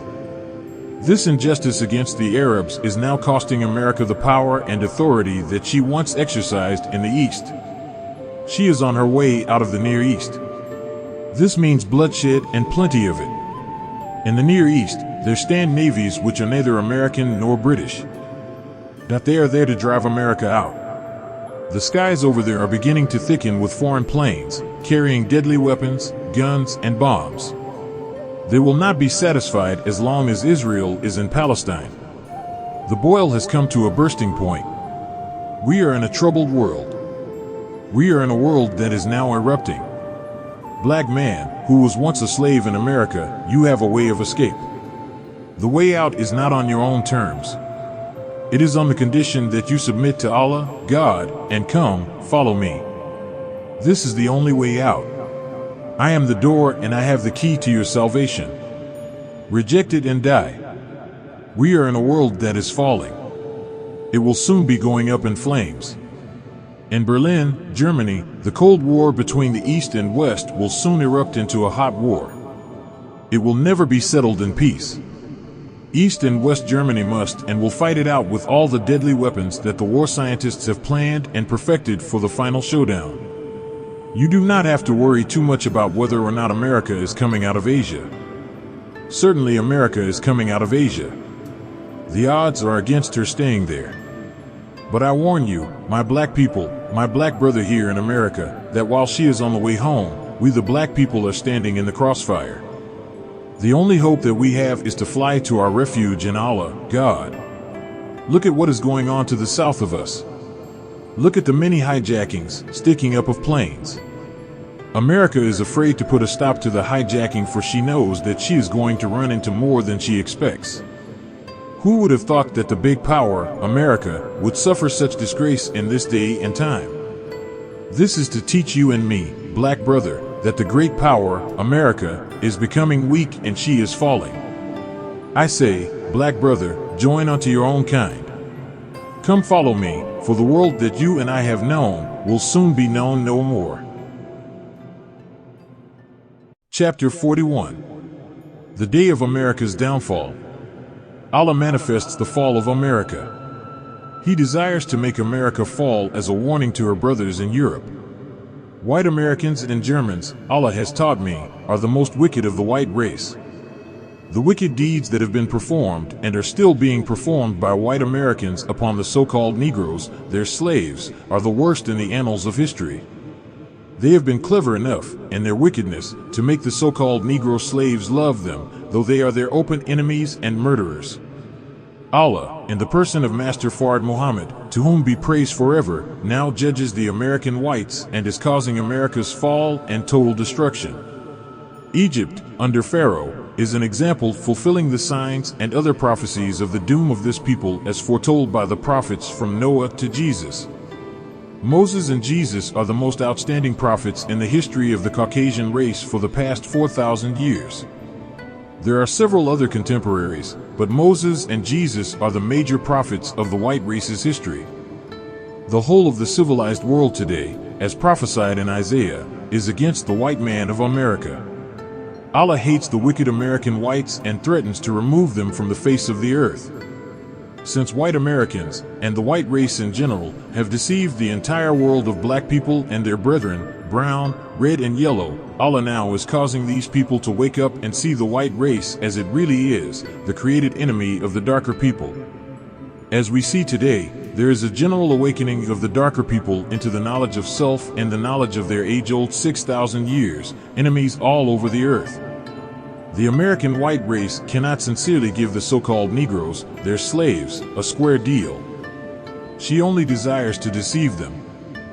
False equality today, America is trying, against her will, to give the so-called Negro civil rights, which is against the very nature and will of the white race, for the first time since the black man has been here.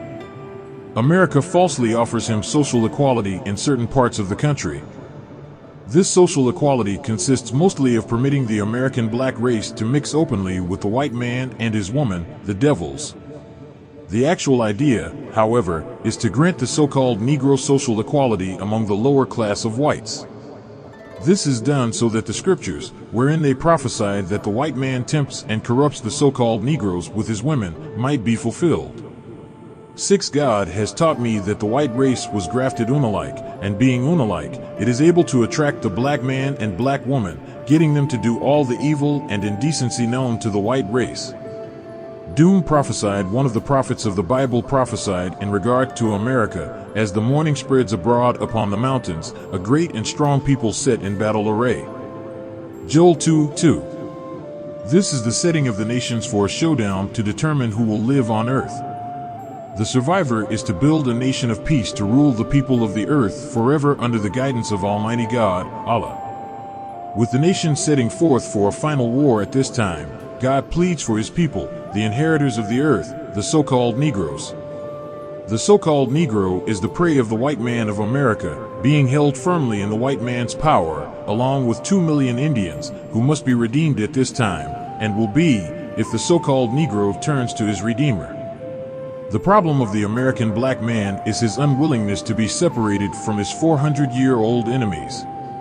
The problems, therefore, is harder to solve, especially with the enemy trying to fascinate the Negro with his lower-class girls and women, arraying them partly nude before the Negroes in every public news media, cheap daily newspapers and magazines, radio, TV, and the Negro is quick to imitate. The problem between these two people, separating and dignifying the so-called Negroes so they may be accepted and respected as equals or superiors to other nations, must be solved. This is God's promise to the so-called Negro, the lost and found members of the original black nation of the earth. This promise was made through the mouths of his prophets, Bible and Quran, that he would separate us from our enemies, dignify and make us the masters, after this wicked race has been judged and destroyed for its own evils. But, as I said, the solving of this problem, which means the redemption of the Negro, is hard to do since he loves his enemies. See Bible, Deuteronomy 18:15, 18, Psalms, Isaiah, Matthews 25:32, and Revelations chapter 14. The manifestation of Allah and judgment between the so-called Negro and the enemy of God and the nation of Islam will make the so-called Negro see and know his enemy and himself, his people, his God, and his religion. Rejection of self. We hear the statements of black educational, political, and Christian classes, which express their love for the white man, publicly asking to be his brothers, if not his brothers-in-law. Now this class wants to make it clear to the world that they really love the white race and not the black race. This means they want to be white instead of black. The devils have made them hate black. They reject the thought of black ever being the ruler or equal with the ruler. They ask boldly for inferiority, not only for themselves, but for their people. They want to absorb themselves and their kind, especially the so-called American Negro, into the race of white people, thus ending the black race. This is just the opposite with Allah, God, myself, and my followers. We want out completely. We want no claim to kinship with a people who, by nature, are not our kin. Read from Genesis to the Revelations in the Bible, and from Surah 2 to Surah 114 of the Holy Quran. By no means are the so-called Negroes and the whites kin. God did not create them brothers, nor did he create them to ever become brothers. One has created an enemy against the other, and since the righteous are more powerful than the wicked, Allah, the God of righteousness, set a time of reckoning for the enemy, the white man, of the righteous. Separation. We want separation. We want a home on this earth we can call our own. We want to go for self and leave the enemy who has been sentenced to death by Allah, Revelation 20:10-14, from the day he was created.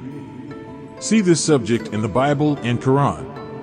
No one, white, black, brown, yellow, or red, can provide to me by any scriptures of Allah, God, sent by one of the prophets of Allah, God, that we should not be separated from the white race, that we should believe and follow the religion dictated, shaped, and formed by the white race's theologians. The coming of Allah and the judgment of the wicked world is made clear by the prophetic sayings of the prophets. The so-called reverends and the proud intellectual class are doomed to destruction with the enemy if they remain with him instead of joining onto Allah, who loves them and who will deliver them and the nation of Islam. The so-called Negro masses must be warned of the grave mistake they make in following the leadership of those who love and befriend their murderers. This will not get them freedom or civil rights. America is falling. Her doom has come, and none, said the prophets, shall help her in the day of her downfall. In the Bible, God pleads with you to fly out of her, America, and seek refuge in him, Revelation 18:4. It certainly will change your minds about following a doomed people, a people who hate you and your kind, and who call one who teaches the truth about them a hater. They are the producers of haters of us. We are with God and the righteous. Chapter 42. The Days of Trouble. The days of trouble have now come to us from Almighty God Allah, the God who is the real owner of the heaven and earth. Allah, God, created for himself a heaven, and then he let it out to a foreigner, white race, for them to enjoy themselves in it for a while. They have proved unworthy of such glorious creation, and now the God who is the owner of this heaven and earth is ready to take over and rule it for himself. Never no more will the earth nor the heavens of the earth be let out to non-owners. It is a great wisdom taught to us in letting new creatures, white race, try their knowledge of mastering that which they were not made to master, which we knew, when we made them, that they would not be able to master the original creation for long. For as long as we, the black people, are of the planet, there is no new creature that could be put in order for ruling that which we already have, and we are in it. It is such a wise piece of work that has been done. The wisdom, knowledge, and understanding of the originator of this creation is just. There is no comparison anywhere to make, there is no such thing that the originator can put the planet aside out of the whole and let someone else take over. This race, the white race, has not been successful in ruling according to their will and according to a real owner, for the white race had to use the originator's material that he himself had created. There is nothing of which the white man can call himself the creator. So, therefore, since the white man continued to make trouble, which by nature he was made to do, we do not see any way out of trying to live with the white man in peace. The nature of the white man is ever causing unrest among themselves and among us too. The white man just cannot make peace for himself because of his nature. Today, God has decided that we, the black people, cannot get along with the white man in peace, and that the white man must be removed. The white race wanted to remove us, the black people. But in order for the white man to remove us, the black man, he would have to remove the whole entire heavens and make the heavens void of anything like life. Then from a void we would have to start all over again and create life, for the life in the universe is life that we, the black people, have established. Therefore, to get away from our own life, which was created by the black man, so that a new life could come in, we would have to rid the space of life, which belongs to us, the black man, and when the space was rid of the life that we, black people, had created, another one would have to create life of his own making. We, the poor black people here in America, must be changed into a new and different people altogether. So Allah, God, whom came in the person of Master Fard Muhammad, to whom praises are due forever, taught me. But, not a complete make of us, we will be renewed from what we are in now, and we call it a new thing. There will come a day when we, the black people, will have a completely new thing for man and earth and the heavens above us. But, according to the scientists, God will cause this to grow into a new thing, not a complete destruction of the old where there is no root to grow something from, not at this time. The things that Allah, God, would like to do now, and will do, is to destroy the works of the devil, as the devil would like to destroy God's work, which God has created. The devil cannot destroy God's creation because the devil had no part in the creation of the first creation. Since the devil had no part in the first creation, this makes the devil unable to lay hold to the power that would destroy the first work of God. The main thing, which I keep mentioning enough to make you disgusted, is something for the black man in America who has spent his life long in sleeping, in ignorance of the knowledge of that which he is in. But as soon as the black man can awaken to the knowledge of this that he is in, then he can lay hold to that which he did not have knowledge of, which is that the black man is the creator of the first creation.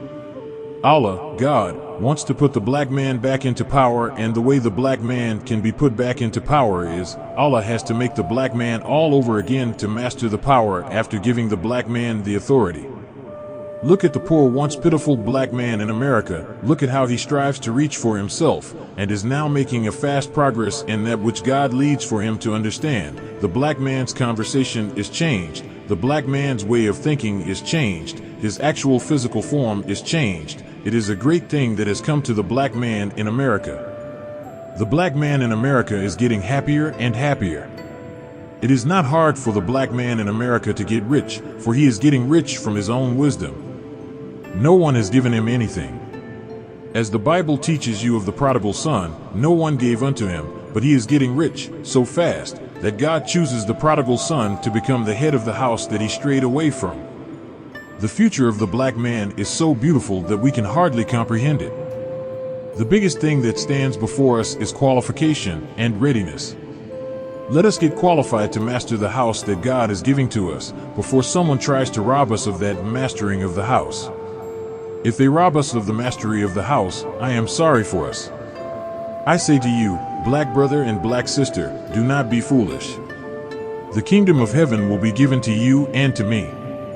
Have patience to receive it. But, to get the house into our service, it is like a mother giving birth to a baby. The baby must mature in that which he is in. As a baby matures in the womb of the mother in order to be born, so the black man must mature to be born into a new world that the black man must build himself. These are the days of trouble. Chapter 43. Plagued by God, America is doomed. With the end of the rule of the white race over the black people of Earth in sight, face to face, we have to deal with each other according to the actual facts which exist between the two nations, black and white.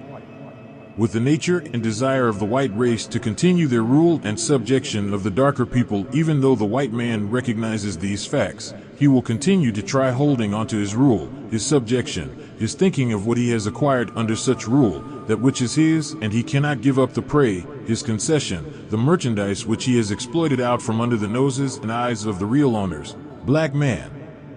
He is willing to shed the blood of his own people and that of others to hold on to that which he calls his legal possessions. The spirit aroused in the black man says, and oh, that the continent and what is on and under its surface belongs to him and his people, black nation. This spirit and knowledge is now not only confined to Africa and Asia, the black, brown, and yellow people, but it actually is now arising in the American so-called Negro, the true lost and found brother of the black man throughout the earth. Whether it be Africa or Asia, he is the brother of them all. It is the desire of the white race to continue to hold power and authority over black Africa, whether it is in Rhodesia or elsewhere. They will just have to give it up. England, Germany, Italy, and France, especially England, France, and skeleton Germany, seem to be the diehards. The white men in Rhodesia would be acting wisely if they would realize that one day, sooner or later, they must pack up and leave. Wherefore I quote the Bible prophecy concerning the separation of nations, again today, as it was before, every man must go to his own. This is the clearest and most direct justice that God and man could agree upon. The white man cannot live in luxury unless he has the black man and his place of possession in subjection of his will. But, as I repeatedly say in this paper and in all of my writings, you cannot make God and his prophets liars, nor can we reverse the time of their prediction in which these things would take place. So the time has come. This is nothing but justice, that we have possession of what is our own. The white man is conscious of the fact that he deceived the black man of the knowledge of the black man and his possessions. But that particular authority was given divinely, temporarily. But, by the same divinity, it is now being taken from the white race. The white race is facing doom because she will not act according to justice and righteousness, which was not by nature put in her. But this is known, and her race is frightened concerning her future, as we see here in America. The white man recognizes his coming doom, and many of them would rather die here than to do elsewhere, outside of America, to try to defend what they called their own independent sovereignty.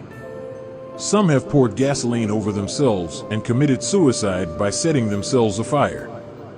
This is a very new and open act of a people who want every other people, black, brown, yellow, and red, on earth to fight their wars to save their independence. A ruthless and brutal people like America, England, and Germany should be ashamed in this modern time to look for these people, whom they have robbed, killed, murdered, and brought under subjugation by force, to think that today they should be so soundly asleep that they ignore the time and the authority that they can unite, as the European has been doing against black Africa and brown and yellow Asia. As the book says to the white race, as thou hast done, so shall it be done unto thee. The white man must return to Europe and concentrate on that continent for his future, or else concentrate on his death instead of his life, for they can no longer rule the black man. The black man now knows where his home is, and he now is rising up to take possession of that which is his. Chapter 44. America's Doom Feared. Allah, in the person of Master Fard Muhammad, to whom praises are due forever, for finding and offering to set us in heaven at once, on our submission to him entirely.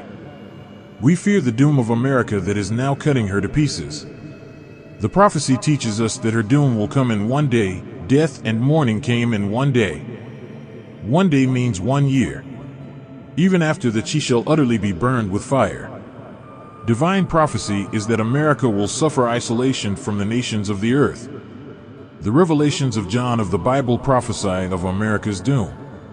America is spoken of under the savage name of a beast and dragon who will oppose the messenger of God and all those who seek to follow him.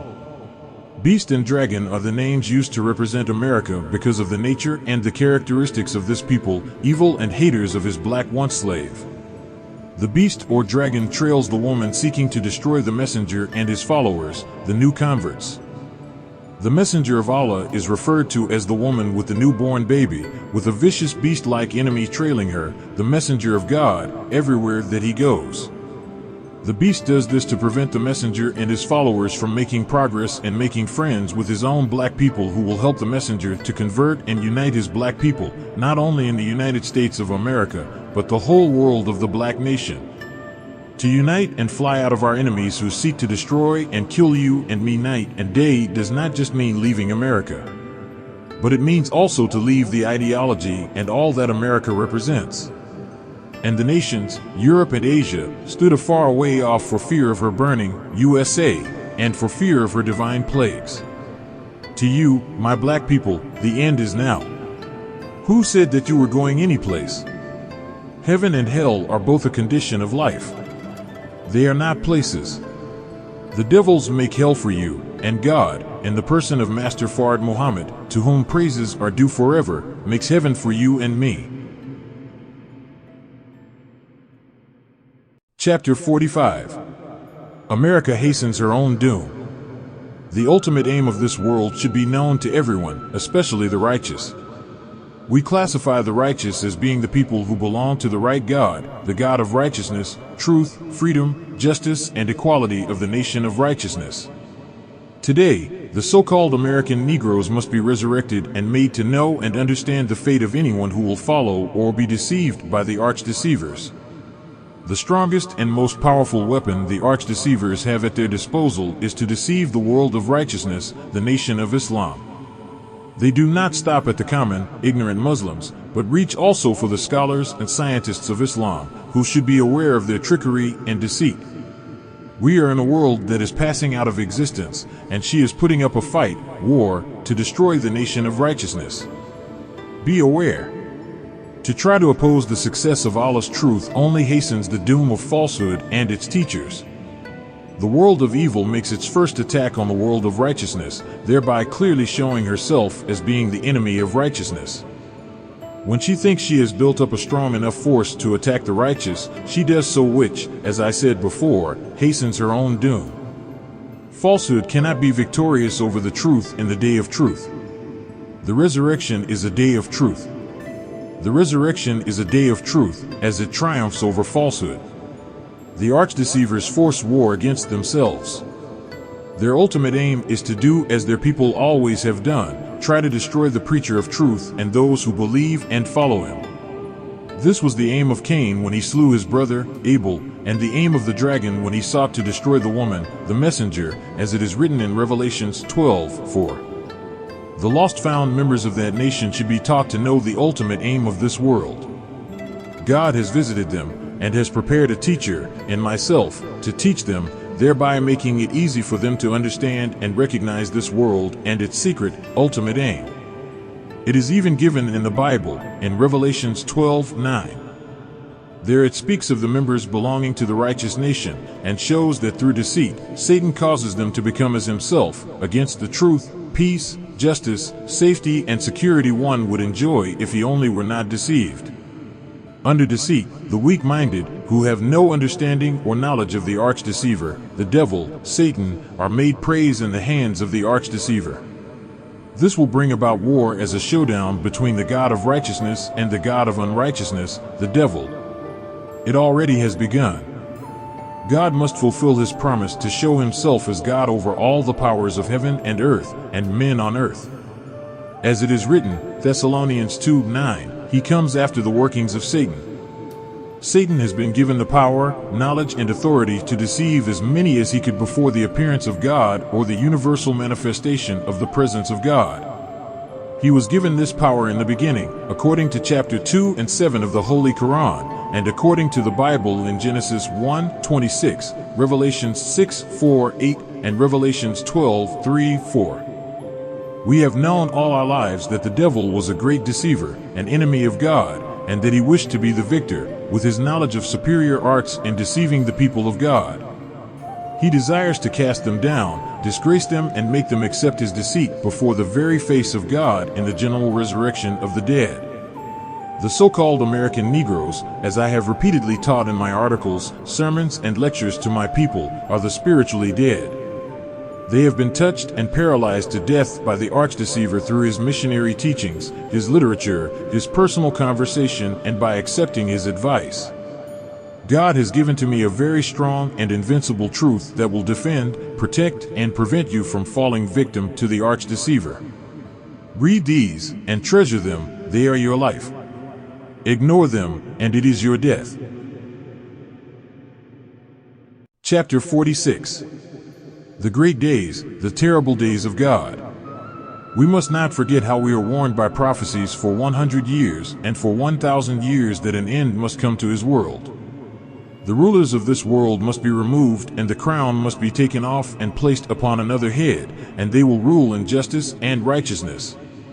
The people of this world have now become so wicked and so fearful of the consequences of their own rule until the almost thoughtless vision is gone, and fearfulness has taken hold of the people.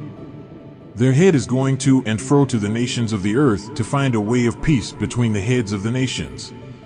A great time. A troublesome time. A terrible time. The hearts of the people all begin to weaken and to fail because of what is going on and what they see is coming.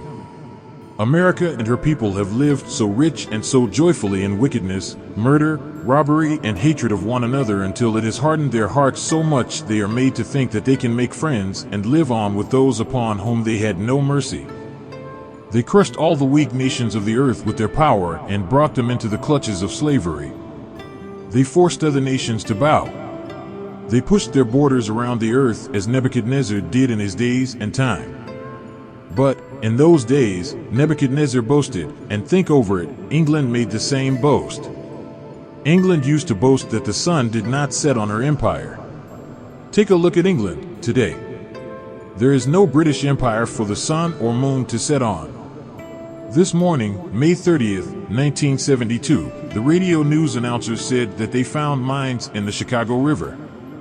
This makes it altogether more frightening, for if a mine should blow a ship up in the city limits, it would be dangerous to the lives of the people. And just think over this.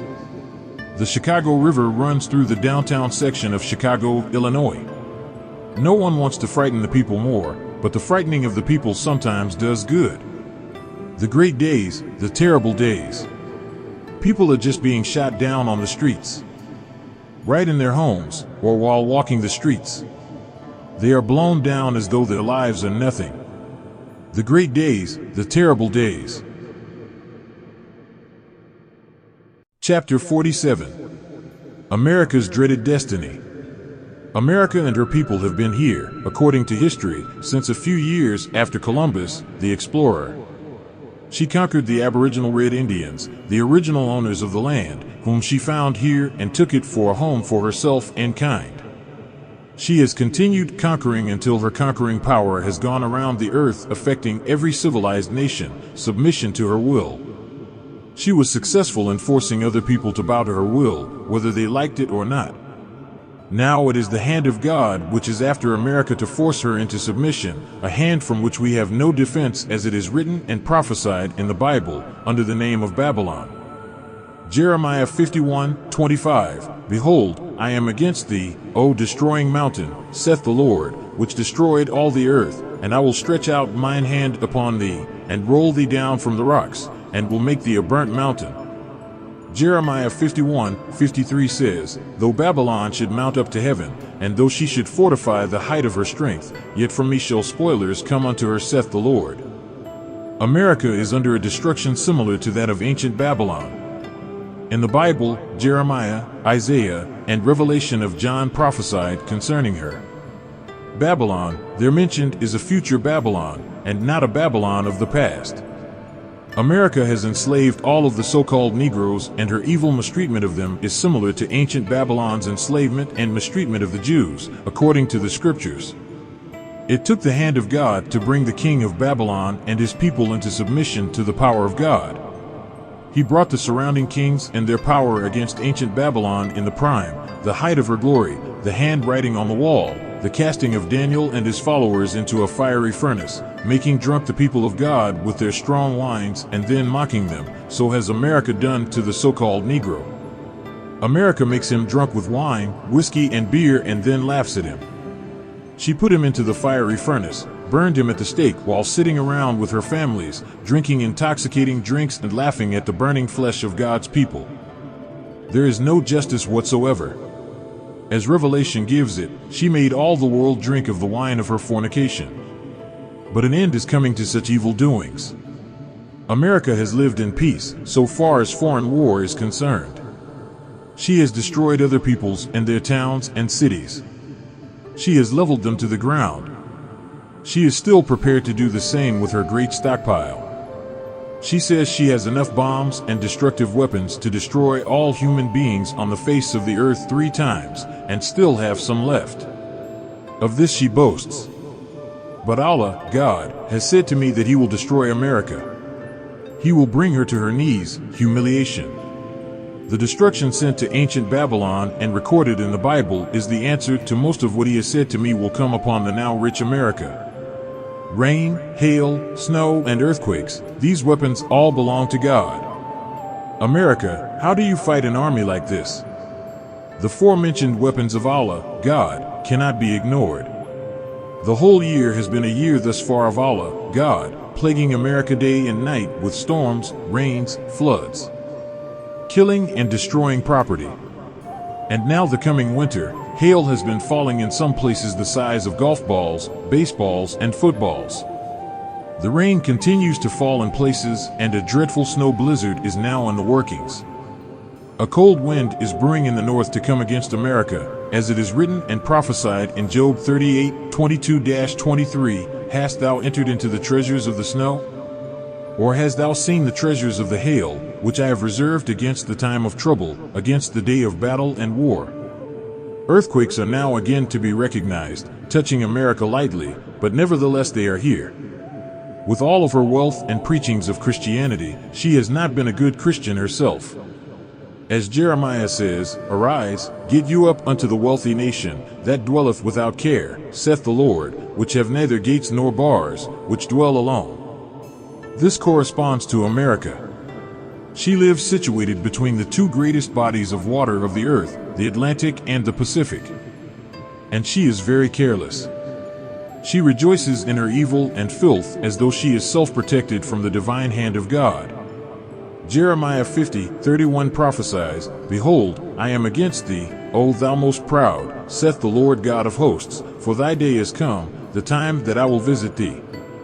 Allah, God, is visiting America with great destruction which He has to pour upon wicked America. After their mistreatment of the so-called Negro for 400 years, she desires now to deceive them and to cause them to suffer with her and share in her doom. Jeremiah 50:6, My people hath been lost sheep, their shepherds have caused them to go astray. They, white and black preachers of Christianity, have turned them away on the mountains. They have gone from mountain to hill, they have forgotten their resting place, their native people and country. Jeremiah 50:7 All that found them have devoured them, and their adversaries said, We offend not, because they have sinned against the Lord, the habitation of justice, even the Lord, the hope of their fathers. Since the white man has made the so-called Negro as wicked a person as himself now, these are the words that he speaks. They are just as evil as we, therefore, Allah God is against them. 2. The so-called Negro repeats the same and says the white man is no worse than the so-called Negro. The white man has opened all of his doors and avenues of temptation to lure the Negro in for total destruction. Again, we have a warning to leave a people with whom God is angry as the people of ancient Babylon were warned to do. Jeremiah 51:45, My people, go yet out of the midst of her, and deliver ye every man his soul from the fierce anger of the Lord. All of the plagues, destructions, and judgment which Allah, God, used to destroy the wicked and disobedient from the time of Adam until this day will be brought upon America. Then she will be burned with fire. This is the time of trouble that shall bring America into insanity. Chapter 48. The Dreadful Times of America. America, and especially North America, has entered into the time that was predicted by Moses and the prophets between him and Jesus. In the 24th chapter of Matthew there is a prophecy made by Jesus of the present time of America, without mentioning her name. He referred to the country as a world, because this part of the earth is referred to in many places, by prophets and by Jesus himself, as a wilderness. The name America is not yet 500 years old, so the prophets referred to it as a wilderness in their prophecy. It is terrible. I use the word terrible because it is not a thing that can be described as something mild, or something that is moving slowly, nor something that can be recognized as easily by the common people. It is clear to all who can see that America has reached the stage about which she always has been warned. She always has wanted to keep it a secret because of her so-called Negro slaves. She never desired for the slaves to know too much of what was in store for her because of her enslaving and mistreating her slaves. She has reared them for the past 400 years, and she knows them. She knows how they think and how they react to her teachings, and she knows their fear of her. She knows her slaves, but the slaves do not know America, their slave master. The great, dreadful, and awful day, doom, is now in the doors and windows of America, and of the church, the religion of America. As long as Christianity worked, America thought she was safe, because it is one of the most deceiving and outright misleading religions of the world. Allah, God, taught me that, if carefully examined, everything in the religion of Christianity is designed to make a slave out of black people. If Christianity was in a wet rag and wrung out, every drop would write slavery for the black man. The world knows this now, but the spiritually blinded, deaf, and dumb American so-called Negroes, to whom I am calling and appealing to reason. I am calling them to reason with me on the truth and their own salvation, that is now in truth of self and kind and of the enemy of self. There will not be an end to the clashes between black and white America and throughout the world until wrong, evil, murdering, deceiving, and robbing the poor black man of the earth is destroyed and righteousness and justice are practiced. This is the day of God Almighty to set up justice and equality throughout the earth. He is to free the black man, the American so-called Negro, from his deceitful, evil, and murderous enemies. America wishes to oppose Allah, God, in this work of bringing justice and freedom to her once slaves, but this is just what Allah, God, wants. He, Allah, wants America to attack him, to get the fight started and to bring his judgment against her with the fullness of his strength and power. America is bringing about political gloom. Here politicians are unable to carve out a future for America. The plan of deceiving the so-called Negro politicians to work against their own freedom, justice, and equality, salvation, that Allah, God, has brought to them, is making the so-called Negroes in high offices become the enemy of his own people's freedom, justice, and equality. Such offices are held out as a bribe to get black politicians to work against the spread of the truth of their salvation. They are happy, and their boss knows that they are, to have a place near him in such offices just for the purpose of trying to oppose Allah and his messenger in freeing the poor black man who is in the mud. This is causing the political confusion and complete destruction of the house divided against itself. I am asking, in the name of Allah, that the American government agree on the separation of her once slaves and their master. Of course, Allah, God, is sufficient. We want a home on this earth we can call our own. We do not want to be slaves anymore to white people. We do not want to be free Uncle Toms for white people. We want to do something for self and go for self. However, America, with her blind, deaf, and dumb politicians and clergy class of the so-called Negroes, will bring a swift destruction upon their heads, along with the doom that is inevitable against the enemy. It is not 20 years in the future, nor 15 years. Let no one deceive you. It is here at our doors now. The dreadful plagues and confusion of America are beginning to boil. Their fuel making it boil will not cease until it is boiled down to the last of the dregs. The present promise of a better future that America is making to the so-called Negroes will prove to be false. All of her false promises to the American so-called Negroes will be short-lived by both, because the time of her doom has approached. America would have to do a miraculous thing of justice, a square deal, to turn it back. A fantastic show of tempting the Negro to filth and evil will not work. It takes justice to work, to postpone the dreadful days of America. America's loss of world friendship is speeding her doom. Chapter 49. Lull before the storm. I am afraid for you, that you will receive what the people before you did receive. Allah, God, is very angry with America and the technology that she uses on the dead to keep them dead. You are very disappointing to Allah, God, and to the original black man who knows himself, a very few, of course. The false show of a glorious future that the wicked is putting on is at hand.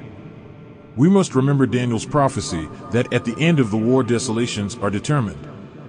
But before this happens, Allah, God, will bless the people with a good time, as he did the people of the past, who wronged themselves and who did not pay attention to the prophet's warning among them. Allah, God, destroyed them. They thought that they were fooling Allah, God, but Allah, God, surprised them. He made the people rejoice for a short time, with a show of great prosperity, and at the height of their great prosperity suddenly, he destroyed them. This is the merciful law that Allah has put in nature. Allah, God, lets a dying person rally before the end. America is going to do the same. America will rally, and people will think that she is going to have a great future, and then the end will come in that kind of time. America's end will not come while she is going around with her head hanging down and with heart aching and failing because of the things that are coming on her nation. No, she will be made to enjoy good times. The stock market going up and lots of shares being sold, this makes any man think that everything is all right. But this is only the lull before the storm. And the Bible warns America of what happened before her. Ancient Babylon enjoyed a fulfilling position at her time. But King Darius came against her at the time of her full enjoyment of wealth, drunkenness, and her laughing at the slaves that she had made of Israel. King Darius came with his army and overcame the sleeping guards who were sleeping on the security of their life. The Bible prophesies that the enemy will say, "Come, let us go up and destroy her whose city is not fenced in." And they will come from afar. They may come at noonday, or they may come at rising in the morning, or in the afternoon. But, nevertheless, they will come at a time that you thought not. After the war, and unto the end of the war, desolations are determined, and that determined shall be poured upon the desolate. Bible Daniel 9:26-27. I want you to know that which will be poured means, it is the deprivation of you, America, of your ever getting back into power again to attack the nations of the earth. Europe will become one of the worst war areas of all the world, more dreadful than Vietnam and other places that you are planning on going into. Asia will look like child's play when compared to what is going to happen in Europe. The prophets say, "Woe to the land that is shadowed with wings." This means America whose sky is filled with planes. Most all of the judgments and troubles which are pointed out in the Bible are pointed at America. Study them for yourself. America, right up to today, with all of her battles with her outside enemies, never loses sight of the inside. Her poor old black slave, she does not want him to do anything. She wants him to be deceived. She does not want him to accept his salvation that Allah, God, is offering the black once slave here in America. Allah, God, is offering the black once slave heaven at once. This he has proven to everyone that believes in Allah, God, and follows me. I am the door. By no means can you get by except you come by me. Your prayers will not be heard unless my name is mentioned in them. I am saying that you cannot get a prayer through to Allah, God, unless you mention me in your prayer. Try it and see. I am satisfied those who know this will bear me witness. I have the key to your salvation, and I have the key to your hell. I can, if you will let me, pull you out of hell and set you into heaven. Then I can keep you in heaven. Or I can keep pushing you and push you into the punishment of hell until you acknowledge that there is no God but Allah, whom came in the person of Master Fard Muhammad, to whom praises are due forever, and that Elijah Muhammad is his servant. There is no escape for you today. The only way is through me to Allah, God. Me first, for you cannot get to Allah, God, without getting to me first. The lull before the storm, America is trying with all of her might to hinder you from getting into heaven. America makes promises to you, and she makes promises to me, but she does not intend to fulfill them. Some of America's financial people promise to loan us millions of dollars, but when it comes time to do so, they vanish. But the day will come when we will be able to do the same thing to them. It is entirely up to them to make good of this day for themselves and their people by submitting to the truth themselves, as the Bible says, "The Gentiles shall come to the light of thy rising."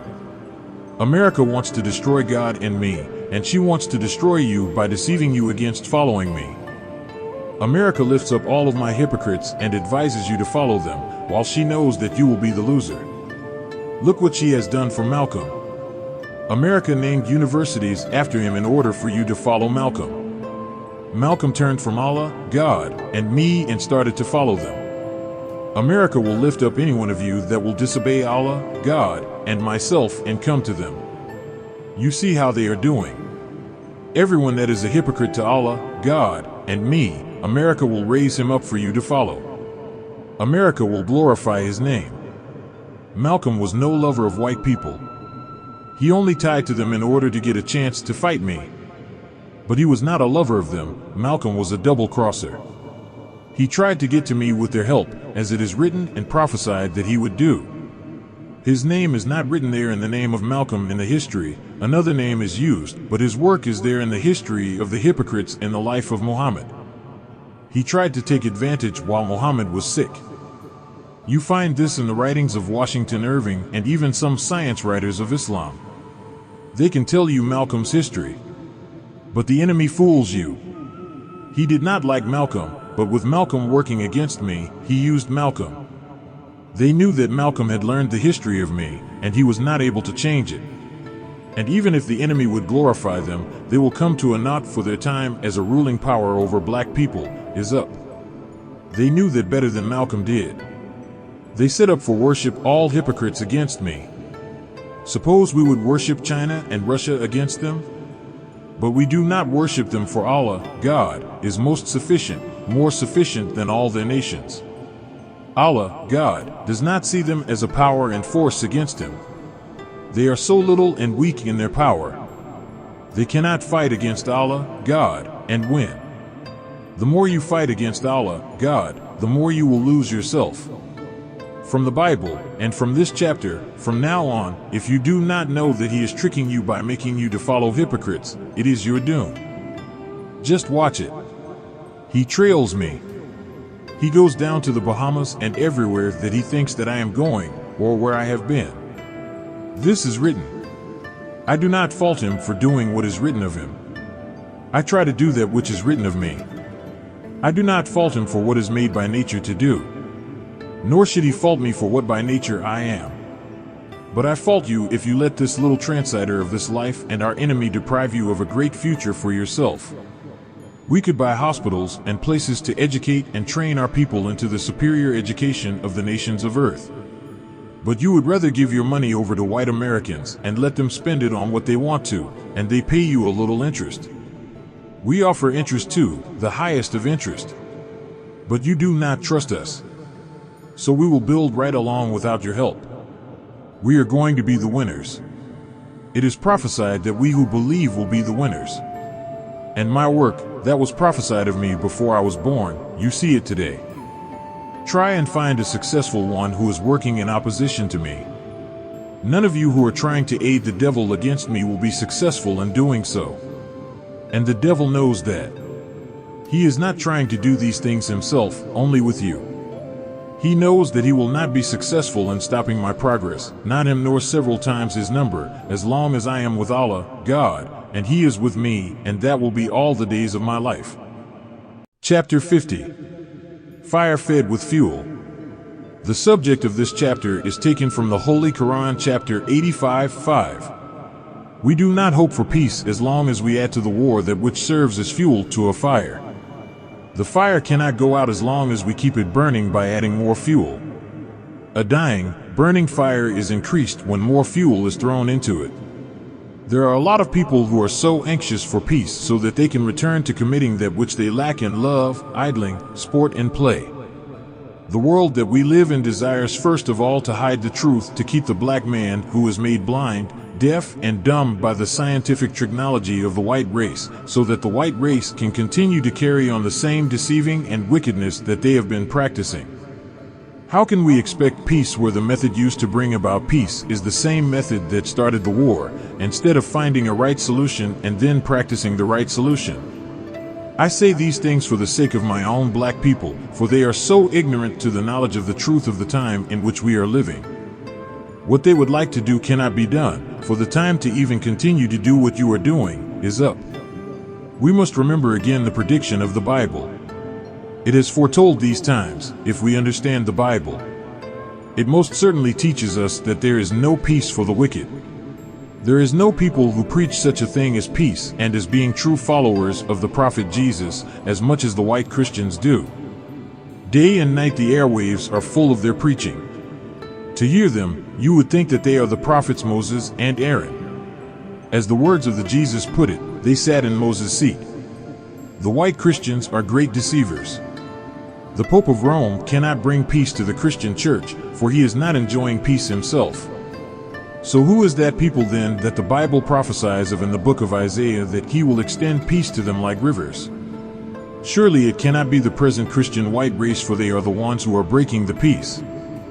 Fire fed with fuel, leaving your own home and country, you go to another man's home and country to make trouble for that people and then accuse that people of being the troublemaker. It is the attacker who is guilty of that which follows the attack. I say to you black people, you can get away from that old misunderstanding of the time. You are not living in a time in which you may be expecting a settlement of the war that will give you what you have always been used to, sport and play and foolishness. Actually, now is the time that you and I should be wise enough to understand that we should think for self and do for self. If you do not know how to do for self, you should follow the man to whom Allah, God, has given that knowledge to teach you how to do for self. With the oceans filled with the fleets of the white Christians and the skies clouded with their death-dealing planes over other people's territory, could you tell them that they should submit to you for peace? If you are able to force them to their knees or to destroy them, then I say yes. If that was the situation, then I would say that they should submit and let you triumph. But you cannot force them to their knees. They have been preparing for a war like this for nearly a century, or rather I should say, they have been preparing and working faithfully for a half a century to entertain the attacker with the same type of weapon and better weapons than the weapons you are attacking them with. If you resort to worse weapons, they have worse weapons also.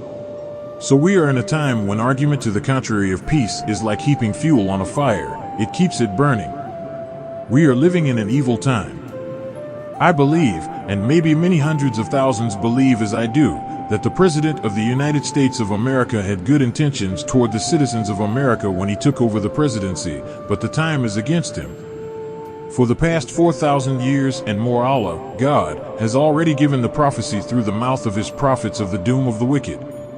Now is the time, and we cannot do anything but take it, and it is dangerous to add fuel to an unwanted fire. The fire is the war. Chapter 51. Men's hearts failing, fear. How true the prophecy of Jesus, Luke 21, 25, 26 concerning the present time. We bear witness that the sea and waves are roaring and that fear is now covering the nations, as shown by the unusual heart failure that is now occurring among men. These are signs of the end of the present world. The sea and ocean are heaving up tidal waves to unimaginable heights that man has never witnessed before on earth. This is another plague that is upon the wicked. Since the Holy Quran teaches that the judgment would be such that the earth itself would act as though a revelation had been revealed to it because of its perfect obedience to the law of Allah on that day. Allah will use the power that is in the earth and in the sea against the world of evil. The white race think that they have control of the power of the earth, sea, and air. It was prophesied that for a time they would subdue and have the use of the power of the sea and ocean until he comes whose right it is to rule. The heavens and the earth belong to Allah, God. Now it is his time to rule. There is much prophecy concerning the terribleness of the judgment of the wicked. The power that is in the water is in the hand of Allah, God, to use it against whom he pleases. The earth, wind, rain, snow, and ice and earthquakes are controlled by Allah, God. It is a fearful sight to see the display of his power with the forces of nature bowing and submitting to his will. I should warn you that this is now coming into action against the Western world. There will be the destruction of whole fleets at sea. Those which are capable of lying on the ocean and sea bottom will be destroyed. The die is set with a foolish people who, like in the time of Noah, could not see the sign of the rain, bringing on the flood even after the clouds began to darken the sky. They did not see the oncoming rain until it actually started to rain. So it is with America. They pay no attention to the signs of the judgment that is now taking place. As the Bible prophesied in Revelation 16:9, they blasphemed the name of God, which hath power over these plagues. How many in America and the city of Chicago disbelieve and even mock and swear at the name of Allah, who has power over the forces of nature on land, sea, and air? Allah, God, is now doing as it is prophesied, Holy Quran, chapter 13:41, visiting the land, curtailing it of its sides. The foolish still are foolish until he is cast into a narrow place and cannot turn to the right or left, as it was with the donkey that Balaam was riding. He came to a narrow place between two walls. He could not turn around. He had to stop face to face with the angel or be destroyed. Bible number 22:23-26. Let it be remembered that Allah, God, came forth for the redemption to deliver the American black people from their tormentors. Whether we like it or not, He will do this. This is the work of Allah, God, which is in effect. Let America use the history of the fall and destruction of ancient Egypt and her pharaohs. Let their histories serve as a warning. They all were brought to naught for their evil done to a people whom Allah, God, has chosen for an example of these last days, the lost found black slaves and their slave masters. The Holy Quran, chapter 30:41, is perfectly true in its prediction of a present-day nation sea and land power. Corruption has appeared in the land and the sea on account of that which men's hands have wrought. The most grave mistake that the black man is making today is his trying to hold on to the belief in the return of Jesus, or that he lived and preached the saving of the white man's world. This is false. Jesus did not preach this. See Bible, John 17:9. Jesus had a few disciples. Jesus also cursed the Jews, not to mention that he was trying to save them, or the Caucasian people. They are teaching a technology that the white man uses to deceive the black man. They do this so that our people will not understand that Jesus declared himself against the world of the Caucasian race. Bible John 8:44. He also declared that the word of truth had no place in this white race of people. They have proved this to be the truth by their mistreatment of you and me. The white race has never worshipped any prophet, before or after Jesus, as a divine man of Allah, God. It is against their very nature to do this. That is why they kill all of the prophets they are able to kill. They deceive the people against believing in the prophets of Allah, God, for they were made in their nature to be the enemy of God and His representatives. Before the time is out, they will be forced into submission to the will of Allah, God. This will not be done for the purpose of converting the white race. Allah, God, will force them into submission to prove that He is able to make everything bow to Him in submission. This is in fulfillment to the prophecy, Bible Isaiah 45:23, unto me every knee shall bow, every tongue shall swear. The Bible says, Matthew 25:32, and before Him shall be gathered all nations. The Holy Quran has a similar prophecy, that you shall see all nations kneeling before Him. This includes everybody, regardless to their color. Everything in the universe obeys the natural law in which it was made subject to by Allah, God. On the coming of Allah, God, He now makes everything bow to Him, whether you believe or disbelieve. Holy Quran 3:82.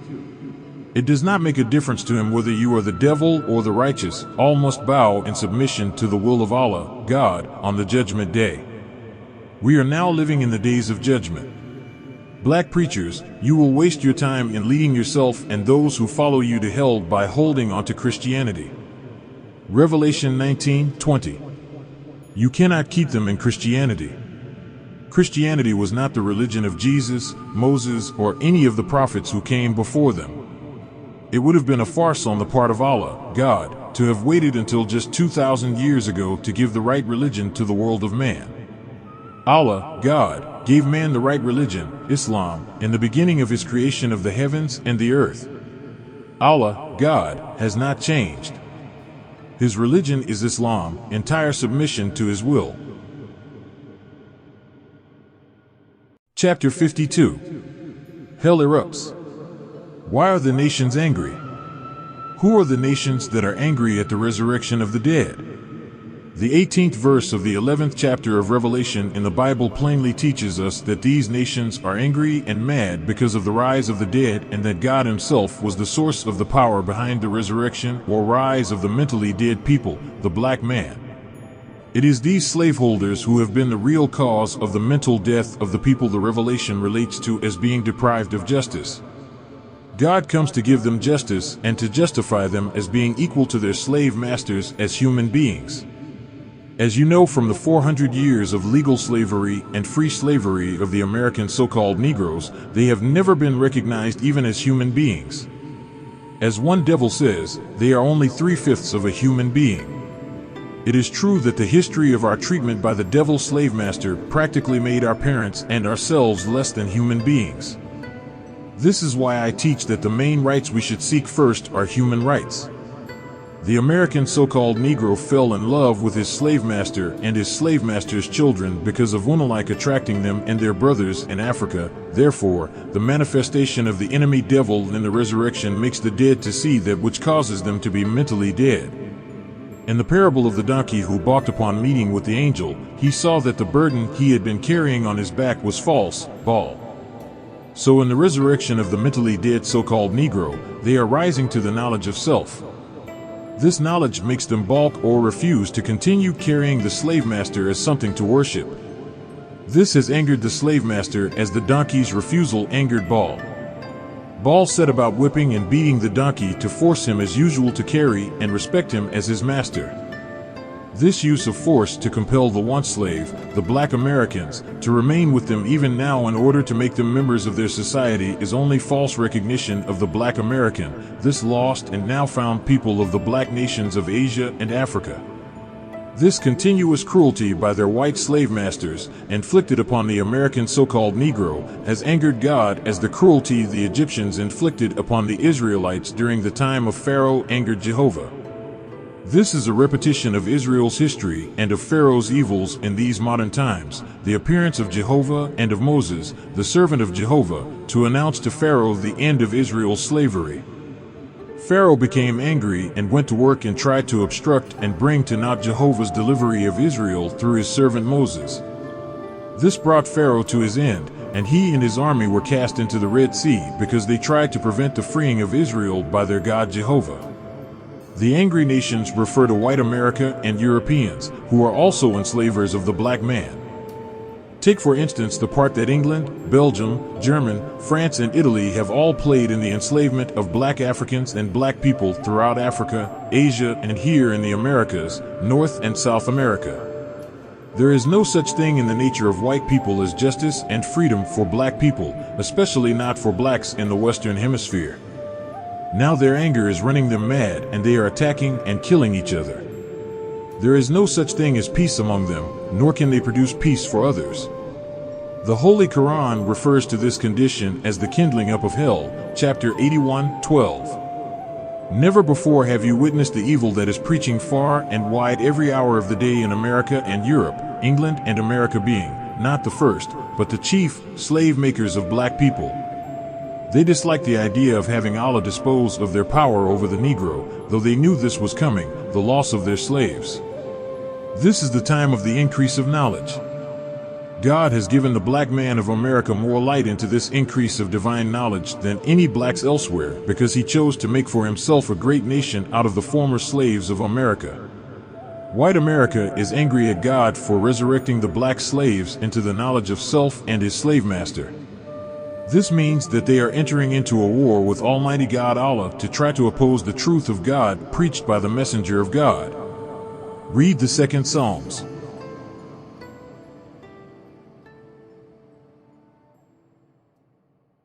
Chapter 53. The Great Commotion. The Great Commotion of the government and people of America, the civil unrest, insurrection, mental excitement, and noise confusion. There is no action that is being taken, nor can there be any action taken, that would bring the people to a better condition of civil action. The white American people have practiced evil and injustice to the man in the mud, the black slave, for so long that they think that there would never be any divine action taken against them for such evil and injustice. But this is what is now affecting. It is the actions of divine justice for the poor man, black slaves. Allah, God, in the person of Master Fard Muhammad, to whom praises are due forever, has the power, and he is using his power on the wicked to bring them to their knees. Allah, God, is the greatest and there is no equal to him. Allah, God, can take us by our own way of thinking and spin us as though we are a play toy. We cannot fight a successful fight against him. He is too powerful. He listens in on our thinking, and he is capable of making us to think and to do that which he desires to be done. The great commotion today is witnessed by the nations of the earth, for it is America whom Allah, God, is after for her mistreatment of the poor so-called Negro, lost found original black members of their nation. America mistreated and killed her black once slaves for sport, but America's day is drawing to a close, and she will not have the freedom to mistreat the black once slave much longer. As the mistreatment of the Egyptians practiced against Israel came to an end, so will the mistreatment of the black slave by white America come to an end. America has so blinded and made deaf and dumb the black man in America, her black once slave, that she makes empty promises to the black slave, and he will accept her false promises and forsake the true promises of Allah, God, in the person of Master Fard Muhammad, to whom praises are due forever, who is here offering us heaven at once. The great commotion will continue in America until this commotion has destroyed the power of opposition. Chapter 54. The Calamity. The title of this chapter is taken from the Holy Quran, chapter 101, verses 1 through 4. The Calamity. What is the calamity? And what will make thee know how terrible is the calamity? In the English language, according to Webster's dictionary, the word calamity means a state of deep distress or misery caused by major misfortune or loss, or a great event marked by great loss and lasting distress and affliction. Such calamity is now prevailing in America. It is getting worse daily. The third verse of this chapter, Holy Quran 101:3, asks a question, and what will make thee know how terrible is the calamity? The answer is given in verse 4, the day wherein men will be as scattered moths. We do not have to ask anyone whether or not this warning of the Holy Quran is now being fulfilled. We see the fulfillment of this prophecy with our eyes and hear with our ears these great calamities that are now striking America. We see the great division, the great disagreement, disunity, and murder of men. We see the great amount of raping and murdering of girls and women. There is great robbery and thieving going on every hour of the day and night. There are great storms and adverse weather conditions. There are minor earth tremors and hailstorms. There are signs and wonders of signs being displayed in the heavens, in the earth, and on sea and land. There is unusual behavior of children. There is unusual love or dislike of children by mother and fathers, and the destruction of the process of childbirth. There is the great calamity of starvation and great destruction of health and of lives by the use and administering of poison drugs, which is practiced upon those who are free and those who are bound. What has been known as America is threatened today with total destruction. America is destroying herself in her effort to destroy her black slave. The water and air of America are being polluted by chemico-bacteriologists. America's scientists of war conduct dreadful experiments on how best to kill human beings by the millions and wipe out the life of whole continents. These are the days of fulfillment of prophecy of not one, but of many calamities. But in all of these preparations of the destruction of human life by the devil, Allah, God, too has plans to save his people. Allah, God, has claim over the black slave as being his people, and the white slaveholder is angry because of the loss of the black slave by virtue of this claim. Allah, God, comes to take the black slave away from the enemy white slaveholder and join the black slave onto his own kind again. The enemy white slaveholder hates this, but Allah, God, has the power to force the enemy white slaveholder to submit to his will. It is the will of Allah, God, that the enemy white slaveholder let the black slave go free. Allah, God, promises concerning the white slaveholder and the black slave. Bible Isaiah 43:6. I will say to the north, give up, and to the south, keep not back. Bring my sons from far, and my daughters from the ends of the earth. America, since Allah, God, has now claimed the black slave, given them the truth, Allah, God, has called the black slave, who has accepted the truth, by his name. The black slave who has accepted the truth of his greatness and being one of the righteous aboriginal nation of his kind belongs to Allah, God. The book must be fulfilled wherein it prophesies that he will claim them to be his own, elect. At such time as the destruction of America, if Allah, God, has chosen some of the people of America, the black slave, to be his people, there would not have been any flesh saved from America. The Bible, Mark 13:20, teaches us, and except that the Lord had shortened those days, no flesh should be saved, but for the elect's sake, whom he hath chosen, he hath shortened the days. It is vital, the black slave must know that this is the time of the judgment of both the white slaveholder and the black slave. The black slave must learn to know his place in the judgment. The place of the black slave is with Allah, God, and his own black people. The black slave had been deprived of knowledge of his God and his own black people. Allah, God, has come and brought the black slave the truth. If the black slave refuses to accept the truth, he will be destroyed for willingly and knowingly rejecting the truth when the truth has come in his midst. Calamity. Calamity in the country of America. No secret can remain hidden, for the chastisement of Allah, God, will not let you hide it. As one writer prophesied in the Bible, Isaiah 18:1, woe to the land shadowing with wings. This prophecy is referring to America, which has a cloud of planes shadowing the skies over America almost daily. Chapter 55. Can America exist? The coming of the white man to the Western Hemisphere was for the purpose of expansion away from his brethren in Europe. Europe was divinely given to the white race as a home when they were driven out of Arabia 6,000 years ago to abide there on that continent until their day of reckoning comes to them. These are the days of reckoning for the white race, as their religious scholars and scientists agree. But because of their nature, evil, they cannot help doing evil things against the righteous. They make war against the righteous, the black man, to prevent him from accepting righteousness and the doings of the righteousness. Today the black man in America is a prey into the strong, powerful hands of his enemies, the children of their slave masters. For 400 years, the slave masters have mistreated their slaves, and now in the day of their redemption they are doing everything possible to deceive them from accepting their salvation that Allah now offers to the black man of America. So strong is Allah's love for us that he now desires nothing but a total destruction of America.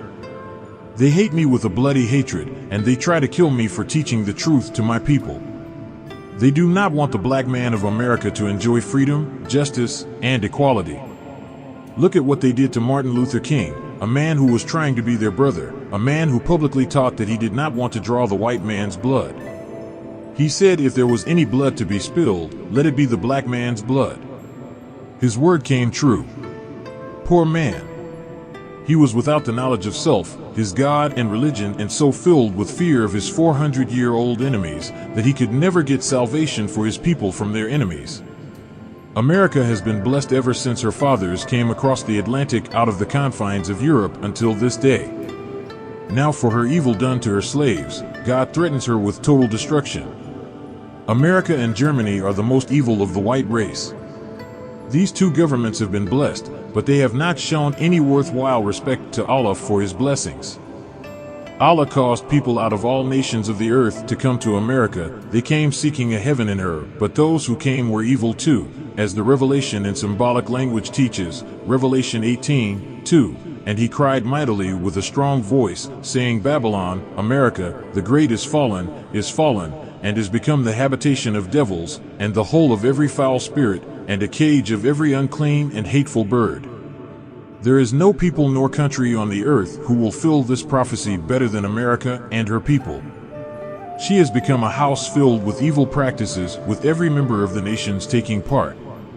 Yet she has been blessed with her great harvest of food, which is enough to feed the nations of the earth, with her great advancement into the heights of mechanical knowledge, and with her great wealth in silver and gold that enabled her once upon a time to command the value of silver and gold of the world. But, as it is written, in all of this growing up of wealth and power, the axe of justice was laid at the root of this great tree of prosperity and authority of the nations of the earth, to be used by the Holy One to put a stop to their evil practices and injustices to the righteous. America has prospered from the labor of her black slaves. She pays the black man high wages and salaries, and then takes them back from him through the high cost of living. This high cost of living, or trying to live according to the way the white man lives, keeps the black man down. And when he has acquired the education of the white man but is unable to compete with the white man, he becomes dissatisfied to the degree of creating trouble to find a way to self-prosperity against the will of the white man, which is to keep the black man in a condition of poverty, want, and disregard as an equal human being. Yet, while the white man teaches that all human beings are created accordingly, at the same time he robs the black man of a chance to be the equal of other human beings. Can America exist with all of her wicked doings against the black man in America in a state of inequality with other human beings? The continued existence of America in the way of government and power over people other than her own depends on the way she will continue to treat her once slaves, the black people of America, due to the prophecy of the Bible from Moses to Jesus and Muhammad. The prophetic sayings of these prophets teach us that a coming showdown between Allah, God, and the slave holders of his people, blacks of America, must come to pass. The time has arrived of this prophecy of a defender coming to defend the prey, so-called Negro, who is held in bondage by the white slave holders who have and are still mistreating the prey to the extent that the world is in sympathy with the prey for justice. Now it is prophesied that a just ruler will come, and he has come, to set up a rule or kingdom under the law of justice for people who have lived under the law of injustice by unjust rulers. This must be fulfilled if the next government for the people universally is going to be under such a glorious rule of freedom, justice, and equality. It is natural that the old ruler will oppose a new ruler coming to remove him and his authority to rule the people. He will fight to keep his place and authority over the people. This is why Allah threatens his opponents with the final declaration of war that will end the opponent's opposition to his law of righteousness. I have been writing for many years of the coming doom of the world of Christianity, and mainly America, who is the root and the cause of this present judgment of America. The judgment of America is due to the way that she has treated the so-called Negroes, black people of America, for 400 years. The very hour in which I am writing, America is still mistreating her once slaves with the worst kind of treatment ever accorded human beings.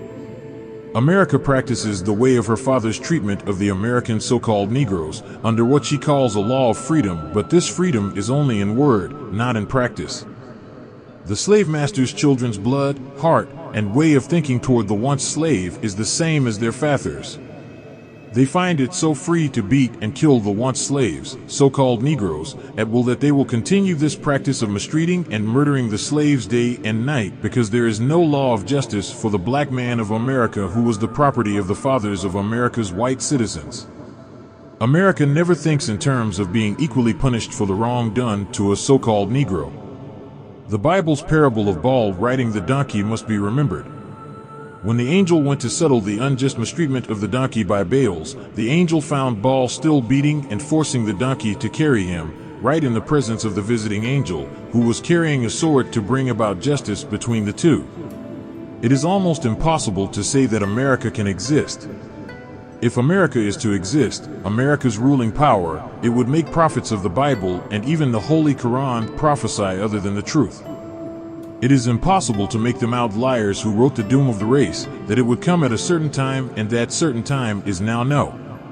The time can be prolonged if the great Mahdi, the Messiah, that the world had been looking for to come for 2,000 years, desires, for he does what he pleases. This does not mean that he would change the idea of the doom and destruction of America. But if he pleased, he could extend her time if she did almost a miraculous thing like submitting to the righteousness taught and delivered to the mentally dead slave, the so-called Negro. This is the only way America could exist, by bowing in submission to the will of God, taught by his messenger. The time that we are now in is a time of the anger of God against the evildoers. It is a time that the God of righteousness rejoices to repay the evildoers for their doings, and to reward the righteous for their righteousness. Therefore, to curb this set day of doom, demands for the doing righteousness, which, by nature, was not put in the white race. But they may yet be smart enough to bow to put a stay to their execution for a few days longer, not by intermixing with her slaves to enjoy as long as they are blind, deaf, and dumb, and do not understand. This act only hastens their doom, while the foolish blind, deaf, and dumb so-called Negro does not even know that he is being blind, deaf, and dumb to his slaughter. There is no such thing that their evil will rule peace. Also the wicked, according to the prophets Jeremiah and Isaiah, are the ones who have destroyed the peace from among men. My advice to the white man is to make haste. Get in a hurry if you want to live. Bow and submit to that great truth and righteousness, the will of Allah. Chapter 56. What will be the end of the war? Many of you may think that if America ends her war in Asia, this will bring peace and prosperity to the people of America. Perhaps, someday, there may be a lull in the war, but not now. If America and Asia can find a way to bring about a cessation of the war between each other, this does not mean that peace and prosperity is assured, not at this time. There is still the Cold War in Berlin, between America and Russia and in other parts of Europe, to be reckoned with. Europe will become a dreaded spot when America leaves Asia. It is true, as the prophets have predicted, that America must come out of Asia or be thrown out. Each, America and Russia, the two most powerful war factors of the world, is seeking to maintain their rule over the nations of Earth and even to conquer outer space. This will not last long. In their travel and investigation into space, Allah, God, is permitting them to peep into His great, unequaled creation of power and might, the heavens and earth. The Holy Quran teaches that when Allah, God, gets ready to destroy a people, He opens the doors of heaven to them. He gives them a peep into His great wisdom and secrets. But this does not mean that this adds power to the enemy to be able to war against the Creator. The reason for all of this is due to the fact that Allah, God, is setting up a kingdom of righteousness, freedom, justice, and equality. Black brother, do not look for a high-paying job drawing a big roll of money after the war, unless with the help of Allah, God, you prepare this for yourself, which I advise you to do. The most dreadful divine judgments that have ever been witnessed by man are now coming on America. America is the divine target because she could have bettered herself in the divine eyes of Allah, God, who came in the person of Master Fard Muhammad, to whom praises are due forever. But America did not and will not better herself, as it is written and prophesied concerning ancient Babylon and Egypt. We would have healed Babylon, but she is not healed. Bible, Jeremiah 51:9, because she was not willing to do justice by her captive Jews from Jerusalem. So it was with Pharaoh when Allah, Jehovah, went after Egypt, Bible Exodus. Pharaoh refused to give justice to Israel and made war against Allah, Jehovah, and his prophet, Moses, to prevent Israel from going free of Pharaoh's enslavement of them. Chapter 57. The war, America cannot win the victory. It is impossible for America to be the victor in this universal war because of divine intervention against her. Although she has enough deadly material manufactured to try to win, can she win against Allah, God? She boasts of her material and being able to destroy the people of Earth 30 times. If she was left free to use her material, maybe America could win, but the divine die was set against her long before she ever became America. She can try and boast of her idea of mind to deceive her black slaves, but she will deceive herself and them.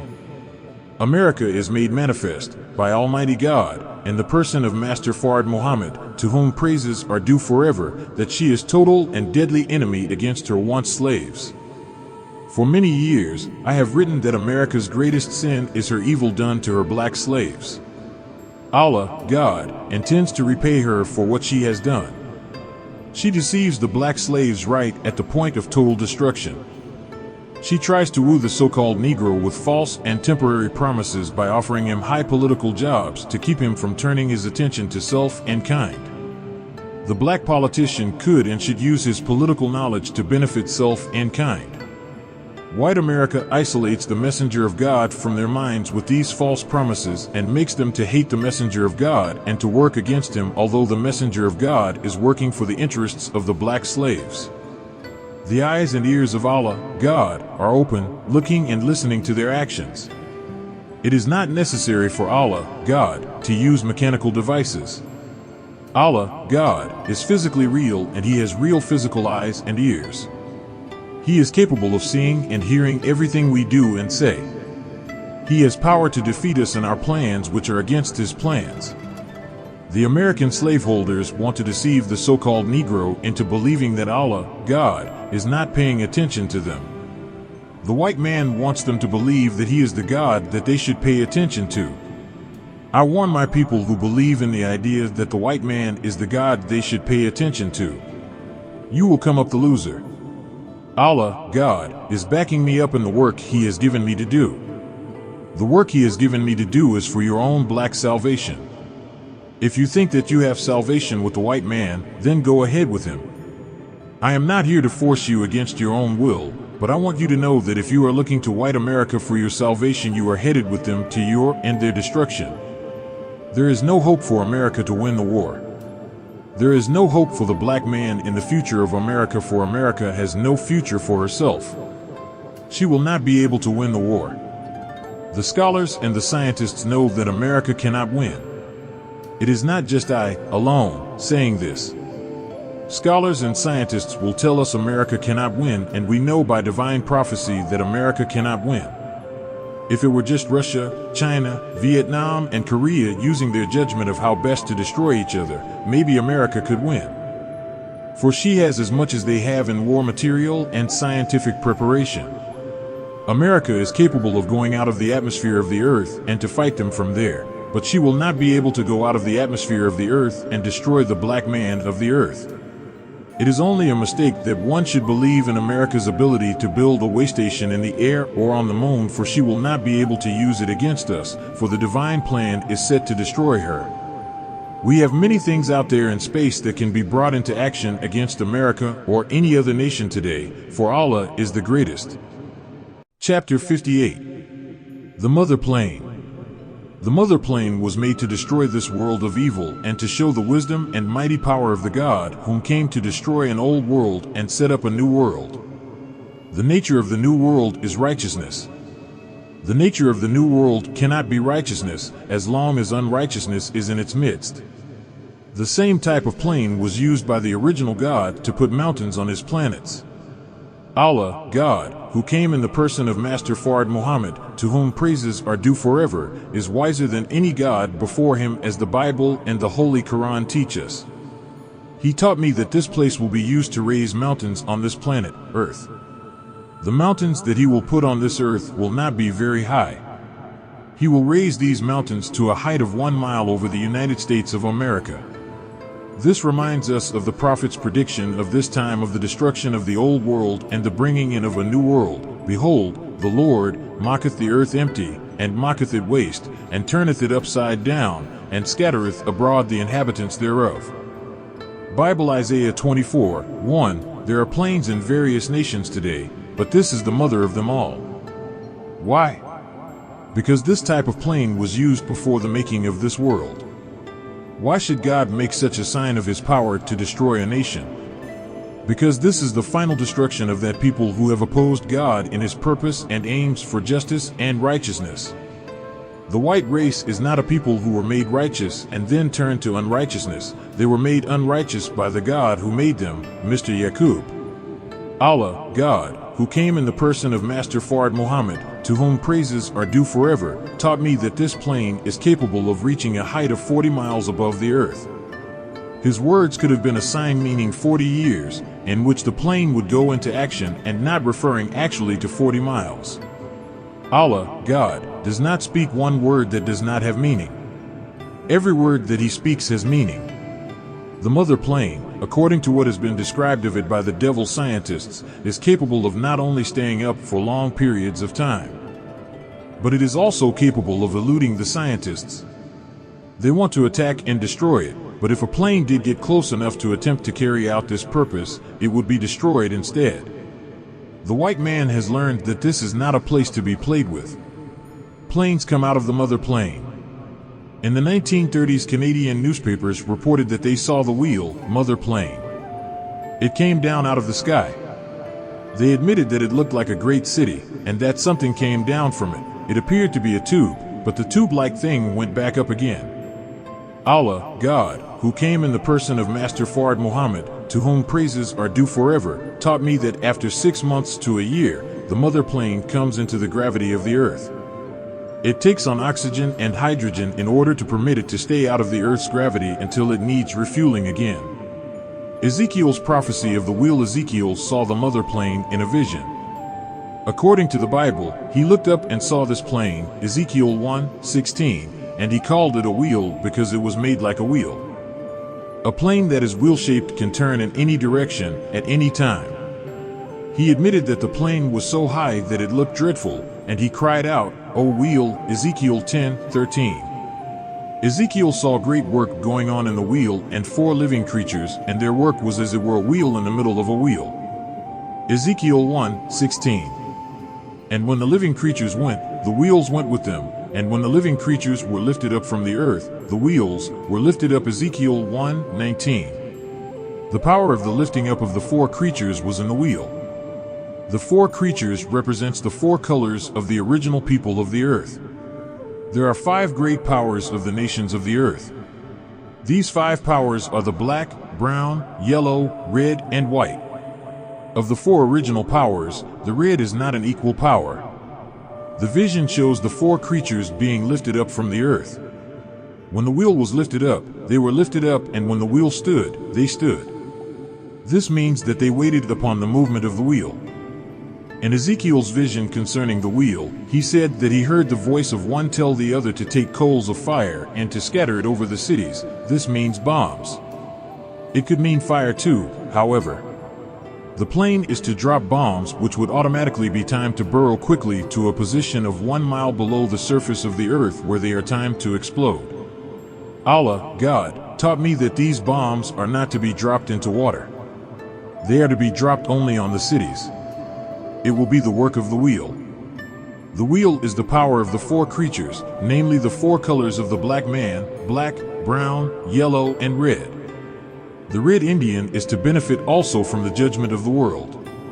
We must remember that God comes to separate from the righteous that which is hindering the righteous from making progress, and to destroy the effect of the poison of that which has opposed the righteous.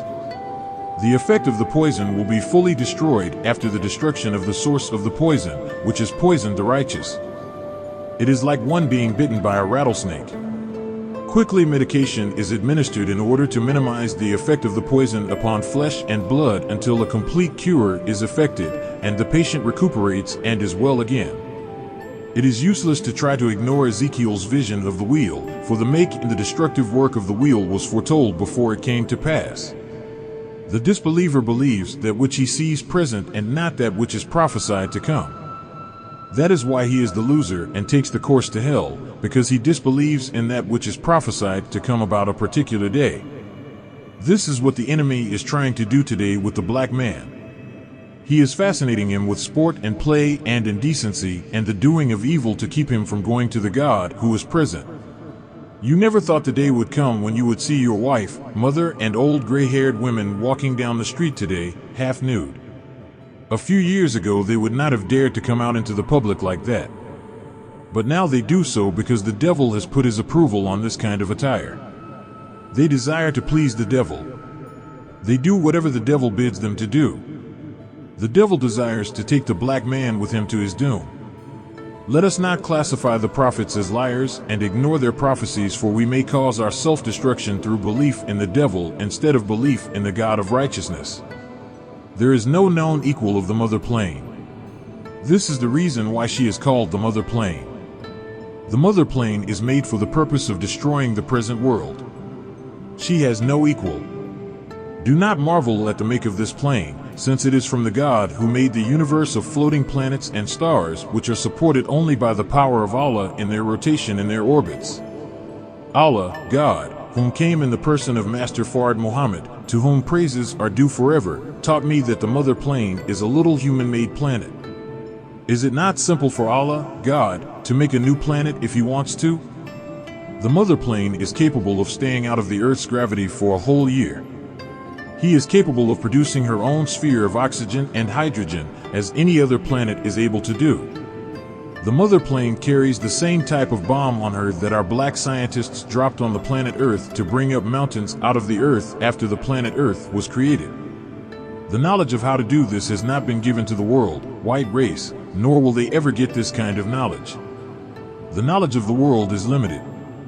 If the devil would get this type of knowledge, we could just say that we are goners. However, they are not able to attain this type of knowledge.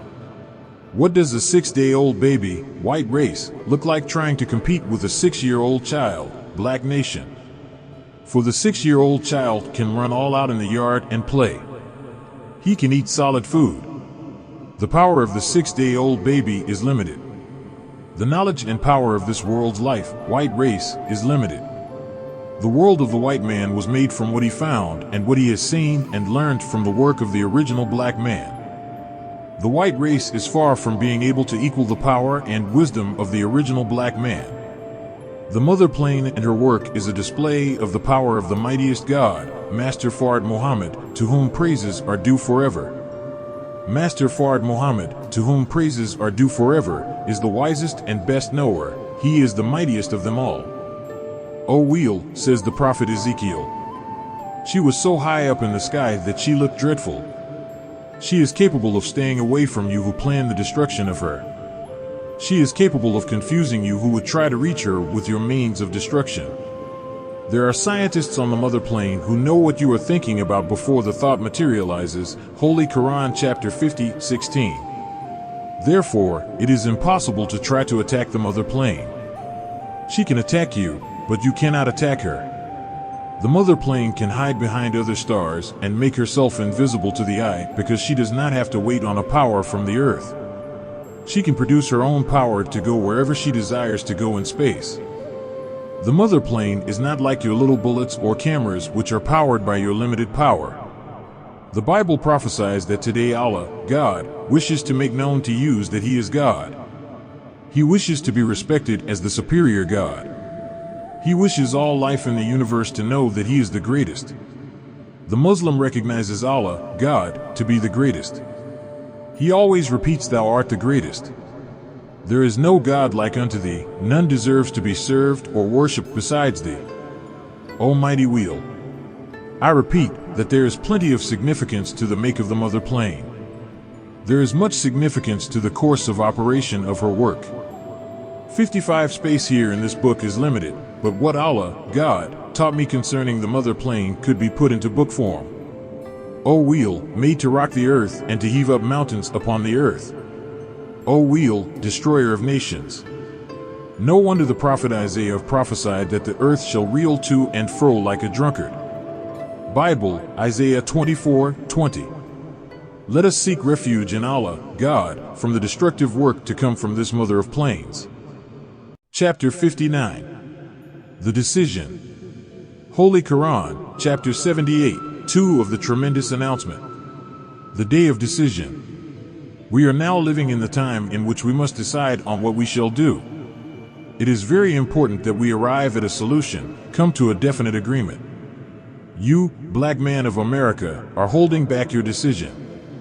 You are waiting because of the people who have brought this day of decision to us by their way of rule. Their rule is in the way of injustice. Now the God of justice is before us, and we must decide upon whether or not we will accept a change of rules or remain under the present rule that is passing from the scene. We must decide rightly in order to relieve the people of the pressure of injustice. Let our decision be for the benefit of our present and our future generations. We have no objection to that person who makes up his mind to remain in what he is already in. However, this announcement of great importance is laid before you and me so that we may come to some kind of decision, agreement on what we shall do about the truth of this announcement. The announcement is the truth. It is asking us to decide on whether or not we are going to accept the truth or remain in falsehood. It is called the Day of Decision. Decide this day which God you shall serve, the God of freedom, justice, and equality, or the same old wicked God whose rule Allah, God, is here to bring an end to. The wicked rulers veil the eyes of the people with falsehood so that the people may take falsehood for truth and truth for falsehood. This is what the Bible and Holy Quran teaches us. All of the important announcements made by the prophets from Moses to the present day, the enemy of truth has deceived the people and made the people think that they were listening to falsehood. They made the people think that the prophet and his God were too weak to prevail over falsehood with truth. What is said here in this writing is directed to the black man in America. He is the real one who must decide on whether or not to remain in what he is in or accept a better world that is ruled by the God of freedom, justice, and equality. My black brother, I want you to know that you are in a pitiful condition here in this day in which the announcement is being made to you to make up your mind about what you are going to do. In plain words, I wish to write here and tell you that you do not have a long time in which to decide on what you want to do. Thinking that you have a long time to decide is the mistake that people made in the past.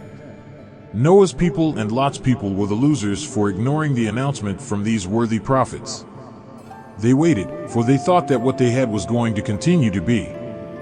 We here in America do not have to wait and see, for America is folding up under divine chastisement and destruction is taking place before your and my eyes. Also, the Bible and the Holy Quran prophesied of these days and what is going on. These days are the days of judgment of Allah, God, against the wicked. To see more may mean the end of your life and my life as it was with the people of Noah and Lot who waited to see more. They could not come to a decision point of agreement. They waited and maybe you too will wait. To wait for the truth to be fulfilled means that we will suffer the consequences of the truth for not accepting the truth. The day of decision. As there were opponents of the prophets in the past, we have opponents of the prophet in this modern time. With all of the warning that was given before these days, we could make our decision so easily. Remember, the people of Noah had no prophets nor scripture before Noah. Again, remember that even as late as the time of Moses, the people of Moses, the Israelites, had no previous scriptures before Moses. You, black brother, are better off. You have all the scriptures that were given to prophets throughout the whole 6,000 years of the white man on the planet Earth.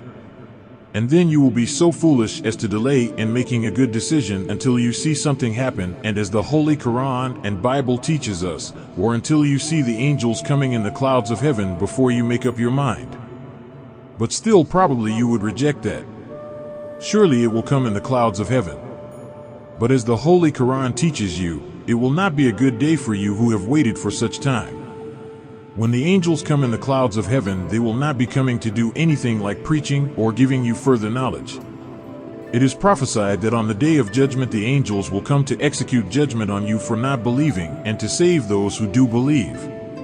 The preacher, the messenger, is the first to be judged. Then the angels come to execute judgment on those who did not believe the message. The angels in the time of Lot are a good warning to you today. Those people were lost, for the angels came to execute judgment on the opponents and disbelievers of Lot and the cities of the plain where he was living. The day of decision only means the resurrection and judgment of the present world. As Jesus prophesied, as it was in the Noah, Abraham, and Lot, so it will be today. They were eating and drinking, having a good time, as they called it. But it is not a good time, it is a wicked time. The history teaches us that by waiting they were the losers, but yet, it will be the same, today. It is the same, for it is going on now. You are rejecting this truth and you are accepting falsehood instead. Naturally, the enemy of truth is angry with the bearer of the truth, because by nature the enemy was not made of truth. He was made of falsehood. But again the book, Bible, teaches that whosoever believe, the same shall be saved. This is truth, whether he is white or black. If a white man, woman, boy or girl believes, even though by nature they are not the real righteous, their faith will get them out of the hell that Allah, God, threatens this world with. And their time will be prolonged. I am sure that you know this. They also know this.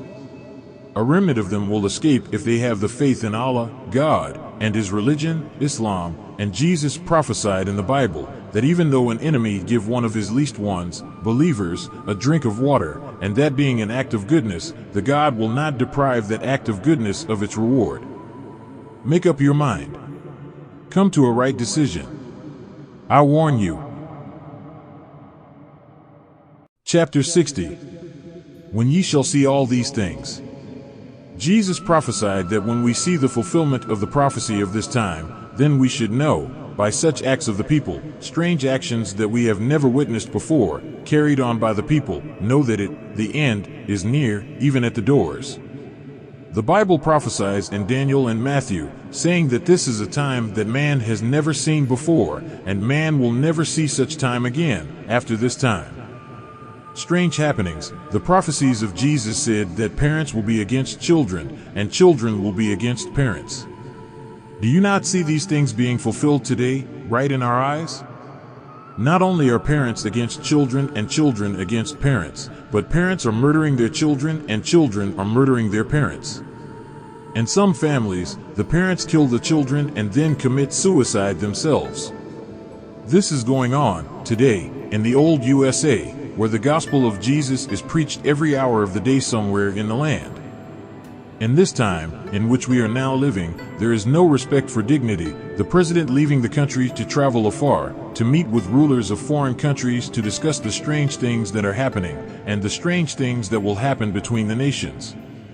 The beautiful and rich country of America, to which many people of Europe and Asia migrated, seeking refuge, in this country, as the prophecy is now coming into that day and time, everyone will begin to go away from America, instead of coming to America. As the Revelation, Bible, teaches us of the prophecy that they will stand afar off and see the fire of her, America's, burning, and for fear of it they will lift up their hands and their voices. They will lament for her. America's trade is cut off, and all of her delicious and delicate things that she used to have in trade, it is all gone. In 1 hour, one day, it came to pass, here in the Western Hemisphere. The most wicked people who ever lived on the earth are in the Western Hemisphere, as the Bible teaches us that God said that to him this is like Sodom and Gomorrah. He, Allah, God, did say that the wickedness of the day of Noah and his people, and Lot and his people, the Sodomites, was no more than child's play compared to the wickedness of today, for they are highly educated, they are scientists at making wickedness for themselves. Day and night, up and down the streets, people are killing, murdering each other.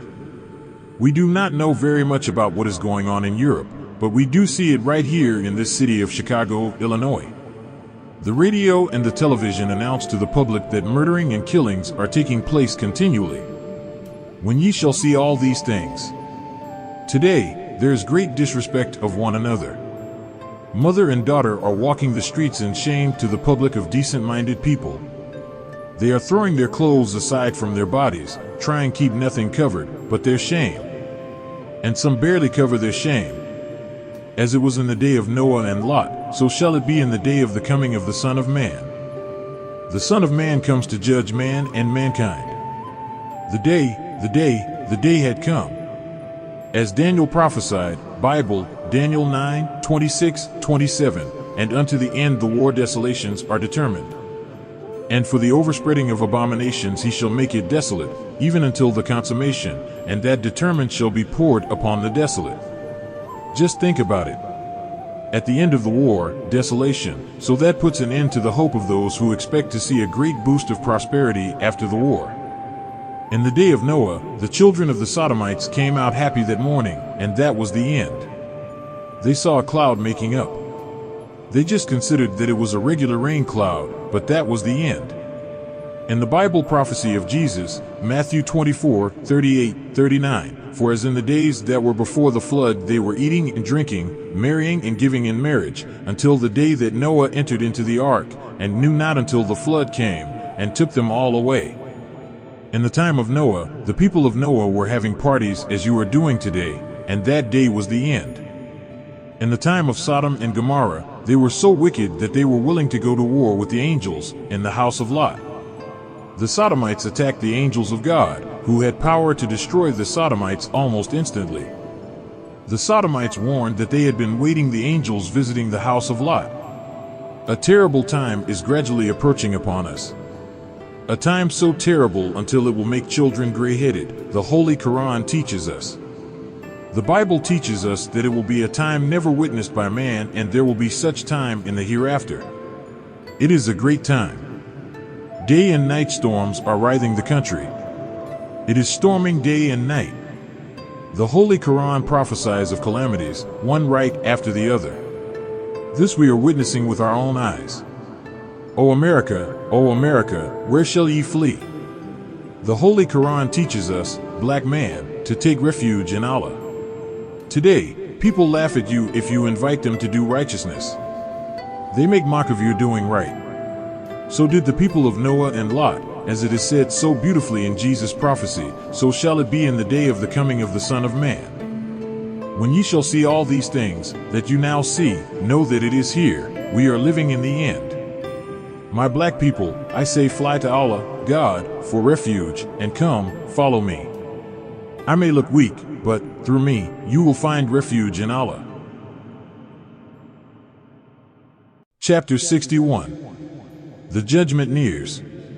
Everywhere that we look, and everything that we can think about, marks the end of this world.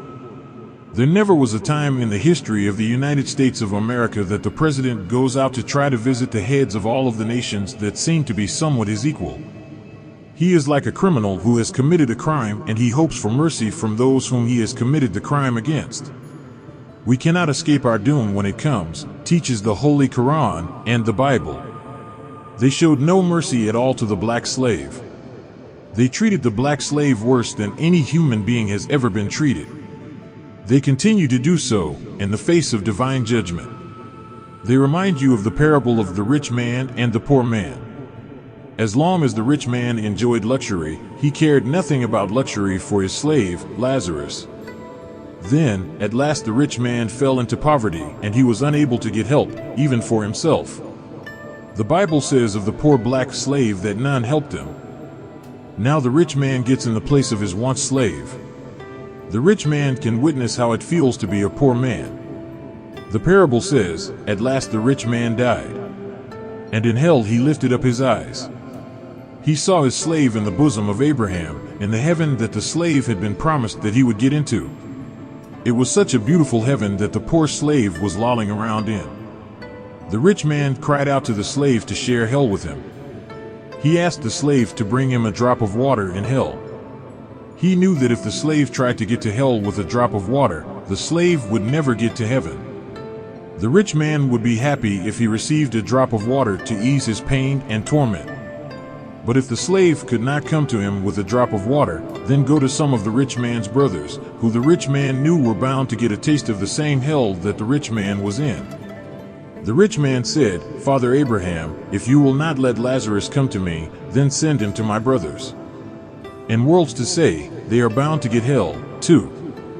So, I say to you, the time is not far off. This parable is now in the working. I say to you, my black brother Lazarus, try to stay in the bosom of Abraham, because no man came to us, as the Bible teaches us. No man came to the poor Lazarus, lost found. No one aided him. I have been begging for help to borrow money, saying that we would give the extreme interest. No one has come to our aid yet.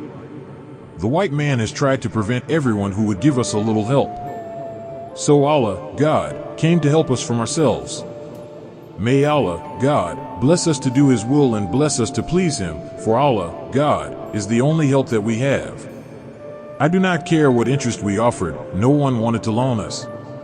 They know that we are well worth the loan, but they do not want us to be helped. They figure we going too fast as it is. But, O rich man, your day has come. Your fall has come and no one will help you. They do not want to come near. They see divine destruction licking its tongue about you, on all sides. They do not want to get near to you. Europe is standing afar, and will not come near. She does not want anything of you. Europe sees your doom, and she does not want any herself. Woe to the white slave master. In hell he lifted up his eyes. Chapter 62. The worst is yet to come. according to radio and television, and according to individual conversation, and according to conversation heard between government officials concerning their problem of trying to find a way to peace for their people, and a way to find stoppage of the fall of their money market and unemployment, and a stoppage to the revolutions between the dissatisfied and the dissatisfied, and to find a way to be able to eat, and to keep the hungry eating from his own labor. Pacification is offered, but it does not satisfy. With nations rejecting peace offers and nations laughing and making mock of you for ever seeking peace and friendship, as it is written, peace is desired more than fine gold. Now to see all of these things coming to pass, things that we did not know that we would see. We did not know that we would see such a Goliath, such a giant, falling.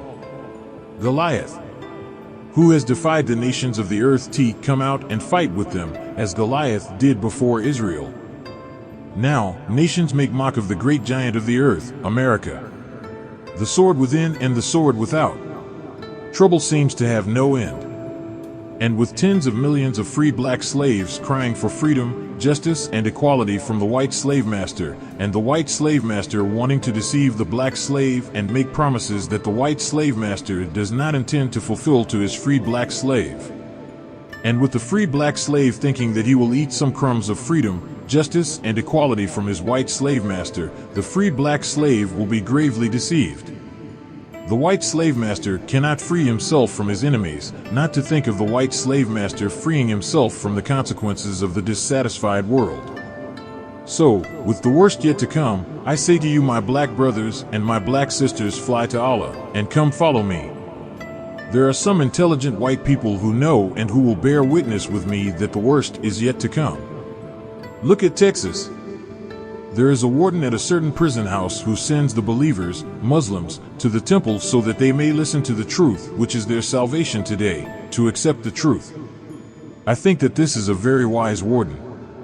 It is like Ahab's general, Bible. The general knew that Ahab was wrong and that Elijah was right.